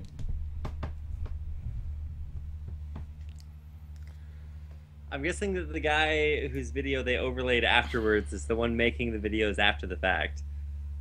Okay. Laughing at, you know, the misfortune of others. The guy's name in the top left is Big Bear. Okay. Or it's actually Bear Big, but maybe you read it from right to left. Sometimes, I guess know.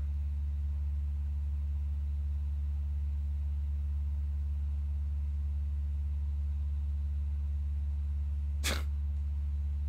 That reaction, though.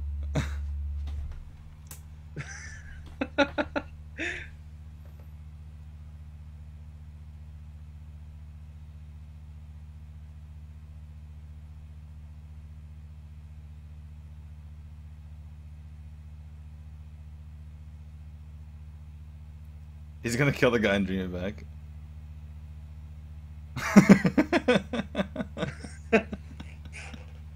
Wow. It's just like, oh, sorry. Deal with it all over again. He just looks paralyzed. Okay, this guy confuses me because he's like, the gates are open, but he taunts, so the gates are closed? Light bomb. Oh, man. This is painful. Couldn't you just heal it? No, not good enough. You gotta replay it. Completely unnecessary. And somehow, the game continues. It's just like, not this again. Wait, it came from the left side of his hand, so it means he played his entire hand. Polymorph. And then he Ysera's. Or then he Ysera's Awakens. Watch. I'm calling it. Otherwise, this highlight video wouldn't exist. Awakens. Sorry, then followed by Awakens.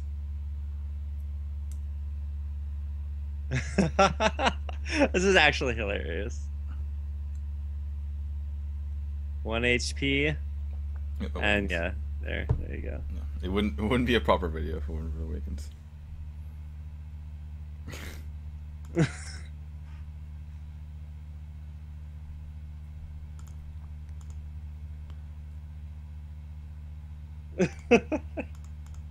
Man, those are the losses you feel for a little bit. Yeah. It's just like, come on. Feels bad, man. Just quit when he plays Ysera. For the third time. Yeah, for the third time. Alright, looks like we might be getting back into it. Okay, there we go. I love how that guy is like always like, wait, we're on now? He's either like laying down or like a couple of times ago he was eating. It was like... Speaking of eating, I haven't eaten for like... We started this at 4, right? Yeah, I was going to say, it's actually gone a lot longer than I expected. Yeah, I mean, I knew the 7 matches were going to go on, but I think there's been a little bit too much downtime between the matches. Yeah, so it's been, what, 5 hours so far? No, it's been, wait, yeah, no, that's right, it's been 5 hours, yeah, you're correct, sorry.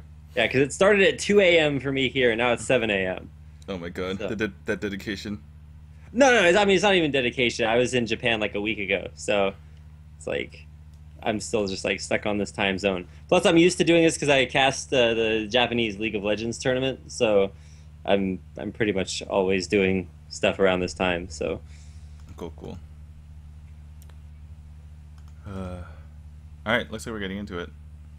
okay, so Zoro versus Yi Kun. You didn't have to say it that way. I'm trying to get the emphasis down. I think it just makes it sound weirder when you Yi Kun. Yeah, see, I can't. I'm trying. Equin. Yeah, I'll just go with that one from now on. So this is Mech Mage. Yeah, so these are the last decks, and they both have Shaman. watch like, them. They both have Mage and they both have Shaman. Like we saw Mage beat the downfall of J-Shaw the last round. And, oh yeah, that's right. It just never worked. Yeah, and Mage versus Mage this round, and then Shaman worked. I mean, Chang won with Shaman, but then he got knocked out last round, and that reverse all kill. Okay, so you see the Mad Scientist. I wonder if Yi Kun is playing Mad Scientist or Blingtron. So when you see Blingtron, you might also see. You usually see Harrison. You might also see Water Elementals as well, because what the strategy is that you give your opponent a weapon, but you just freeze them over and over again, so it doesn't matter. Yeah. Intriguing tale, compatriot. We will see if that works out, because there's going to be a lot of freezing going on, but that was not face.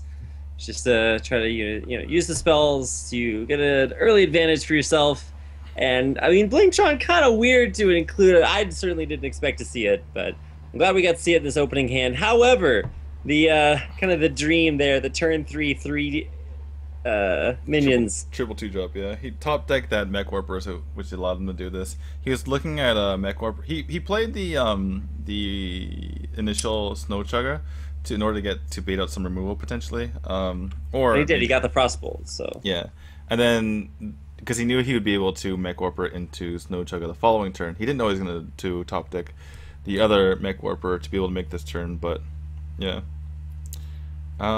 Interesting set of rolls. Looks like he's probably just gonna face. Yeah, this is pretty bad by the Goblin Blast Mage. Didn't kill anything and absorbed all the hits.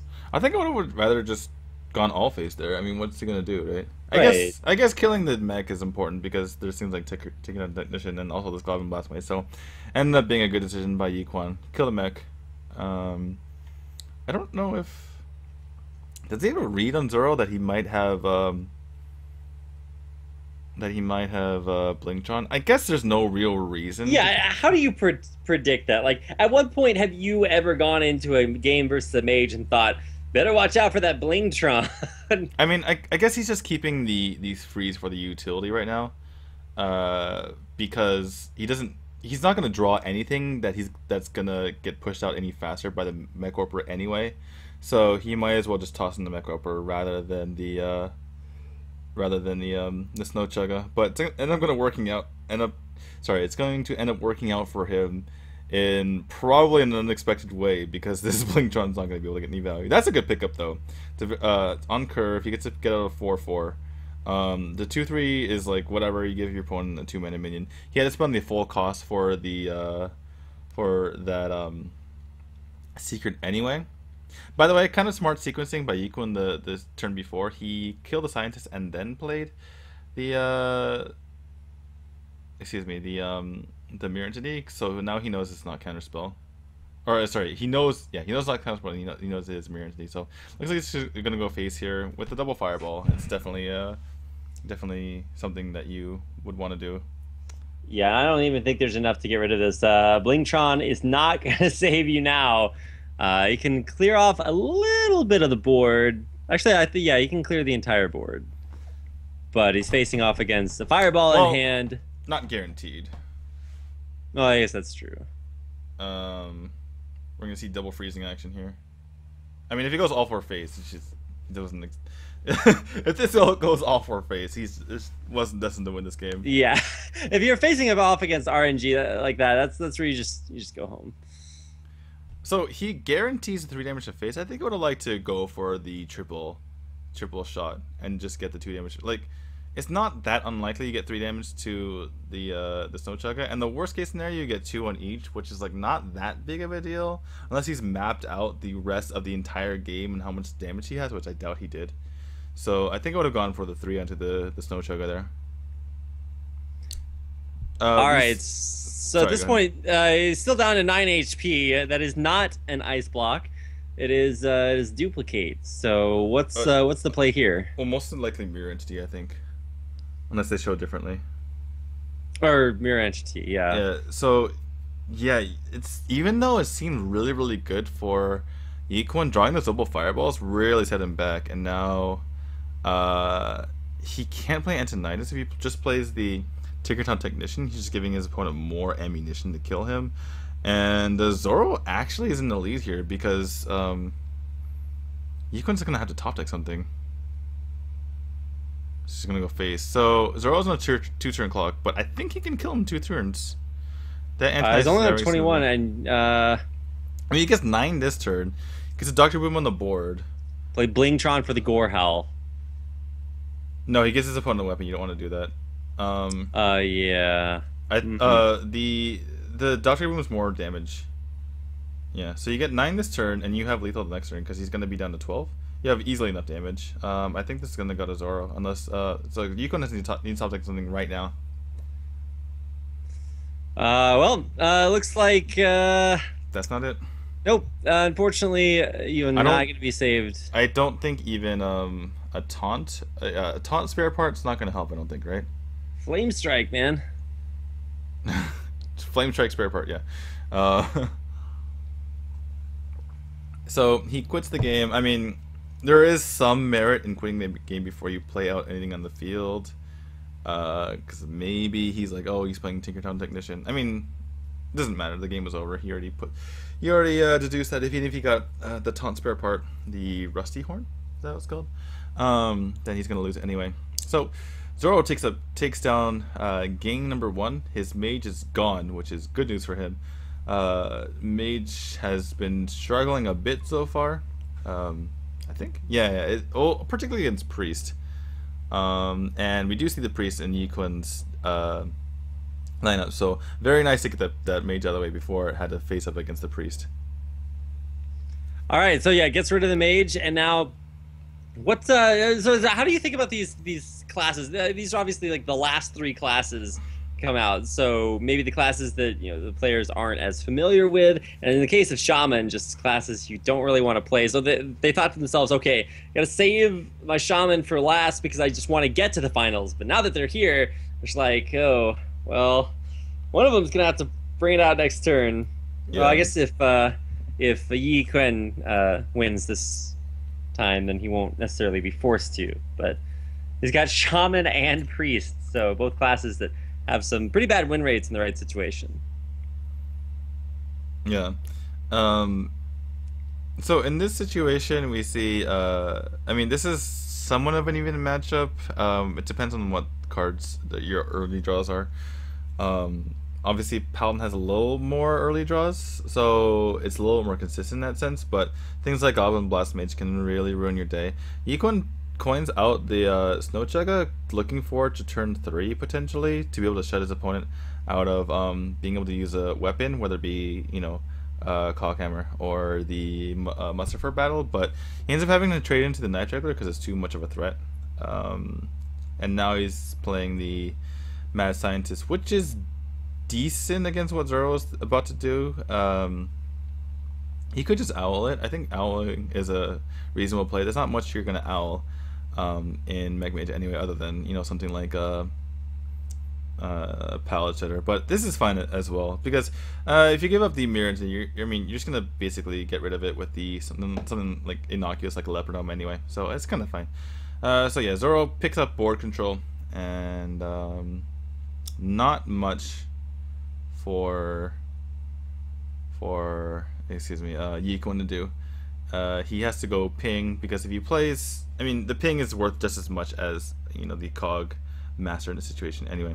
So yeah, Zoro's gonna bait out this not bait out, but he's gonna get this Miranji out of the way with Leopardome, then play a Mukla, and let's see how Yikun can respond. All right, well, Mukla's actually pretty decent in this situation because he's going to remove stuff off the board. I think he kills the Leper Gnome, or does he leave that up? I don't know. I guess bananas are coming out no matter what. Yeah, there's no real reason. If your opponent is using, obviously your opponent can use 2 mana to clear, a 1 health minion like that. But if they're doing that, they're really losing tempo onto the board. Also, the bananas are really nice in an aggro matchup like this, or really nice. Obviously they help your opponent, but it's fine to do it in an aggro matchup like this because you need to be saving all the mana that you can, or you need to be using all the mana that you can, and it's really hard to do that when you have or you can't really do that when you have bananas because they're really inefficient as far as the value or the mana cost that they are. And good play by Zoro here, silencing his Mukla off of that freeze, and yeah, he has huge board control now. And he can't even, Yikun can't even play this Pious Golgum. Yeah, he's got Hammer of Wrath in his hand as well, so some removal there. He's got full of the board, and opponent with 22 HP is going to be set very far behind, especially when you start to try to deal with this, Leper Gnome. It's got 2 guaranteed, and then probably more to the face with this turn. Yeah, one of the worst draws in his entire deck, because he already had Miranji in hand, and now he's playing Scientist. There might not even be another secret in this deck. So, yeah, Zoro looks like he's kind of running away with this game. Not sure the reason. Okay, he just wants to. He doesn't want even this Argent Squire to get copied this turn. Doesn't want to have to deal with it, even though it's a 1-drop. Doesn't matter. He's gonna get enough drop damage this turn anyway to be able to close out the game. And yeah, doesn't want to give his opponent. And also, the secret doesn't even go off. So this game is pretty much over. There's nothing you can do from Yikun's side. Is there lethal on the board? 7, 8, 9, 10. He has 10 damage on board, plus the Leper Gnome does an automatic to it after that. And everything that Paladin draws into is annoying. And yeah, he's just gonna concede. Zoro takes a 2-0 lead, and the person that we said was likely the weakest of the 4 semifinalists is now in a commanding position to take this. Yeah, not even just this game. Possibly, okay, we'll be getting back in there, hopefully. Well, yeah, the entire tournament is what I meant, yeah. The person that we thought was the weakest of the semifinalists is 1 game away. He has 3 chances to win the tournament now. And it all comes down to his shaman. And this is Mech Shaman, and I'm imagining it's Mech Shaman on both sides, although it might be a little bit more of a tempo-y one there for Yi Kun. But decent start. I guess it's not the best start, but he is going to have a decent curve. Yeah, this is what you're looking for, Zoro. He could have mulliganed away the Lightning Bolt, but it's knowing he's going against Mech Mage, it could be useful.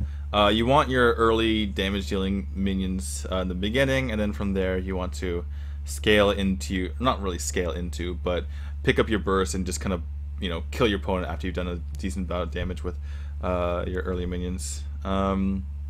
Excuse me, Yikun's gonna make sure to get out this Clockwork Gnome so that the buff goes off onto the Cogmaster, so that Zoro doesn't get a free trade. Kind of a necessary thing that he had to do.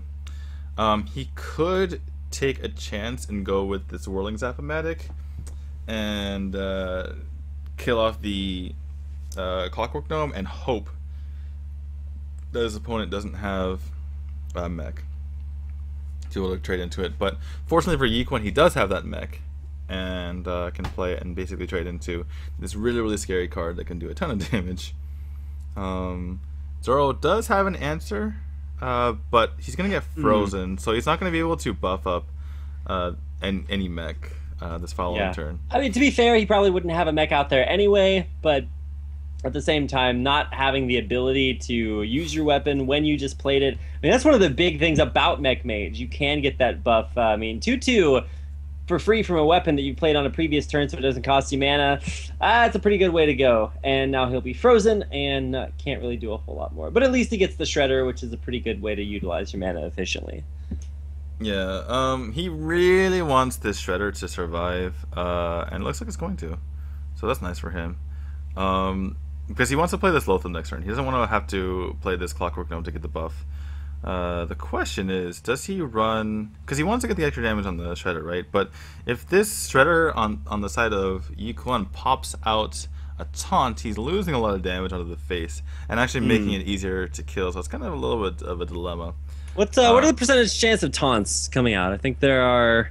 There's 4 out of 69, I think. I think it's like there's a Noyatron, the grunt, the 2/2 grunt, the bear cub thingy from Druid, and the he's not even going to worry about he's not even going to worry about that thing. And it also makes sense, not even from the taunt point of view, but from the I don't want to give my opponent's 2 drop charge point of view.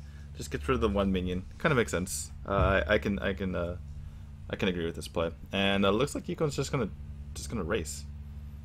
Yeah, racing against the next shaman. This is where you bust out your Wind Fury card and you're just like, suck it, and then double hit them in the face. They're just like, damn, 12 damage. Did not see that coming. Yeah, this is a lot of damage coming from Zoro. Wow. So he's gonna get 4 off the totem, and then 3, and then 2 from Crackle. Holy, that is quite a might as well roll the totem just because you might get something going. No, not spell power. So spell power actually would have been super scary there. I mean, he could have had lethal if he rolled the highest on the Crackle without if he roll the totem. I think you just get out your well, he could use this is actually tough. Do you use the lightning bolt onto one of these guys? You lose a little bit of burst, but you secure your board position a little bit better here. If he did not do that, his opponent could have gone Pilot Sky Golem and Freeze. But yeah, I think the freeze almost has to come out at this point. Let's see. Yeah, so he's gonna take care of that. Probably run into a Lothar first. Ping the Lothar. Oh, that is a card. Okay, well that's at least a little bit of health back. And he will be able to get rid of most of the stuff on board, freezing and then killing off as much as possible. He's definitely still in this game, and very low card situation for Zoro to be in. And he's going to protect his Lightwell, his precious Lightwell. Oh my goodness. Yeah, which would have gotten silenced that turn. Yeah, exactly. That's a good silence target in this situation. What he could do is like maybe damage this this Shredder so that it's kind of... Oh, he's going to silence his own guy. Oh wait, is that lethal? Is that guaranteed lethal? 3. With Crackle, if it hits for 4. Well, he well, okay, well, it hits for 6. All right, Neville. Yeah, he actually had guaranteed lethal because he's 3 over. Yeah, okay. I'm sorry. Sorry, guys, we missed that play. Wasn't thinking about the silence on the own. Freeze. That's a play in particular that I tend to miss a lot. So sorry about that. He actually had guaranteed lethal, even if he rolled the lowest on the Crackle. And Zoro takes it 3-0. Well played, and the tournament's over. That was quick. Good job. Wow, just like that. It seems like kind of just started, except for the fact that I am way more tired now than when I started, and I'm sure all the players are too, especially after having, played through 512 bracket earlier, and then, well, not today, but, previously. And then... Well, Yequan had to. So, unfortunately for Yequan, goes through 500 players, goes through 2 rounds of this, and then falls right at the end, gets kind of crushed 3-0. He still gets about $230 for playing a video game, so that's pretty good in my book. It was closer. He was pretty close to getting much more. I mean, 230 versus 400 plus. You get to go to the finals and get to meet all the famous Westerners, and yeah, I don't know. I feel bad for him. But yeah, congratulations to Zoro. Makes it out of the pro qualifier. Gets through all of the players in this particular bracket, and is the benefit of the caster's curse, or because we kept saying that he was unfavored. Well, that is true. He definitely proved us wrong, or at least he proved me wrong. Winning consistently over every single one of his other matchups, and let's see what he wins. He'll win 2,500 yuan, which is about $400, and we'll go on to the next stage of the tournament to face off against international pro invitees in the main Celestial Championship. Yep. So the week 1 winner was Shadowy, I believe, and yeah, the week 2 winner is now Zoro. Yeah, and I'm not sure when week 3 will be. I mean, probably going to be next week at the same time. I assume. I would imagine so. And so yeah, if I'm available, which I at this moment, looking at my schedule, I am, then we'll be doing that next week, or if I get permission again, because this has been kind of fun. And yeah, definitely. And you don't see too many Chinese tournaments out there, especially for Hearthstone, that are also broadcast in English. So I'm just excited that there's interest from we had like over 100 people watching earlier. If there's interest in this in an English broadcast of it, that's just really cool to me to see. I guess how into it, and just for me personally to get a chance to see what the Chinese Hearthstone scene is like, because it doesn't get a whole lot of exposure. Yeah, and definitely, and especially because we're going to be seeing, the Westerners. I mean, I'm sure they're going to, Team Celestial is going to set up some sort of broadcast when the actual final tournament takes place. So it's nice to see, how these players got here and see, the road that it takes to get here, instead of, once it gets to the final tournament, like, oh, these random Chinese players, I don't know anything about them, So I think yeah, I'll as much as I can, I'll continue to do this so that we can see. We can kind of highlight these players and see the road that they took to get here. So it's not, the Westerners playing against random players. It's the Westerners playing against, players with a face and a character and a road and, a backstory. Definitely. All right. Well, I guess that's it. That'll do it for this week. Well, cool. All right. Well, thank you very much for having me on. I super appreciate the opportunity to come and, talk about Hearthstone with you, and I certainly hope everybody else enjoyed it too. If anybody has any feedback, feel free to leave it in chat. I'll be sticking around to see what you guys had to say, because I know I personally always want to be more entertaining, say less stupid stuff, stuff like that in general. But thanks for the opportunity. Yeah, definitely, it was super fun.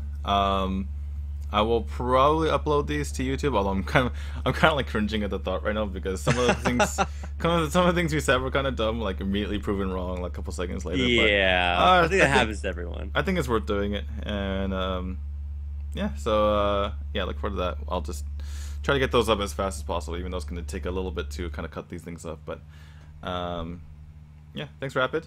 And all right, yeah, no sweat. Guess we're gonna just sign off.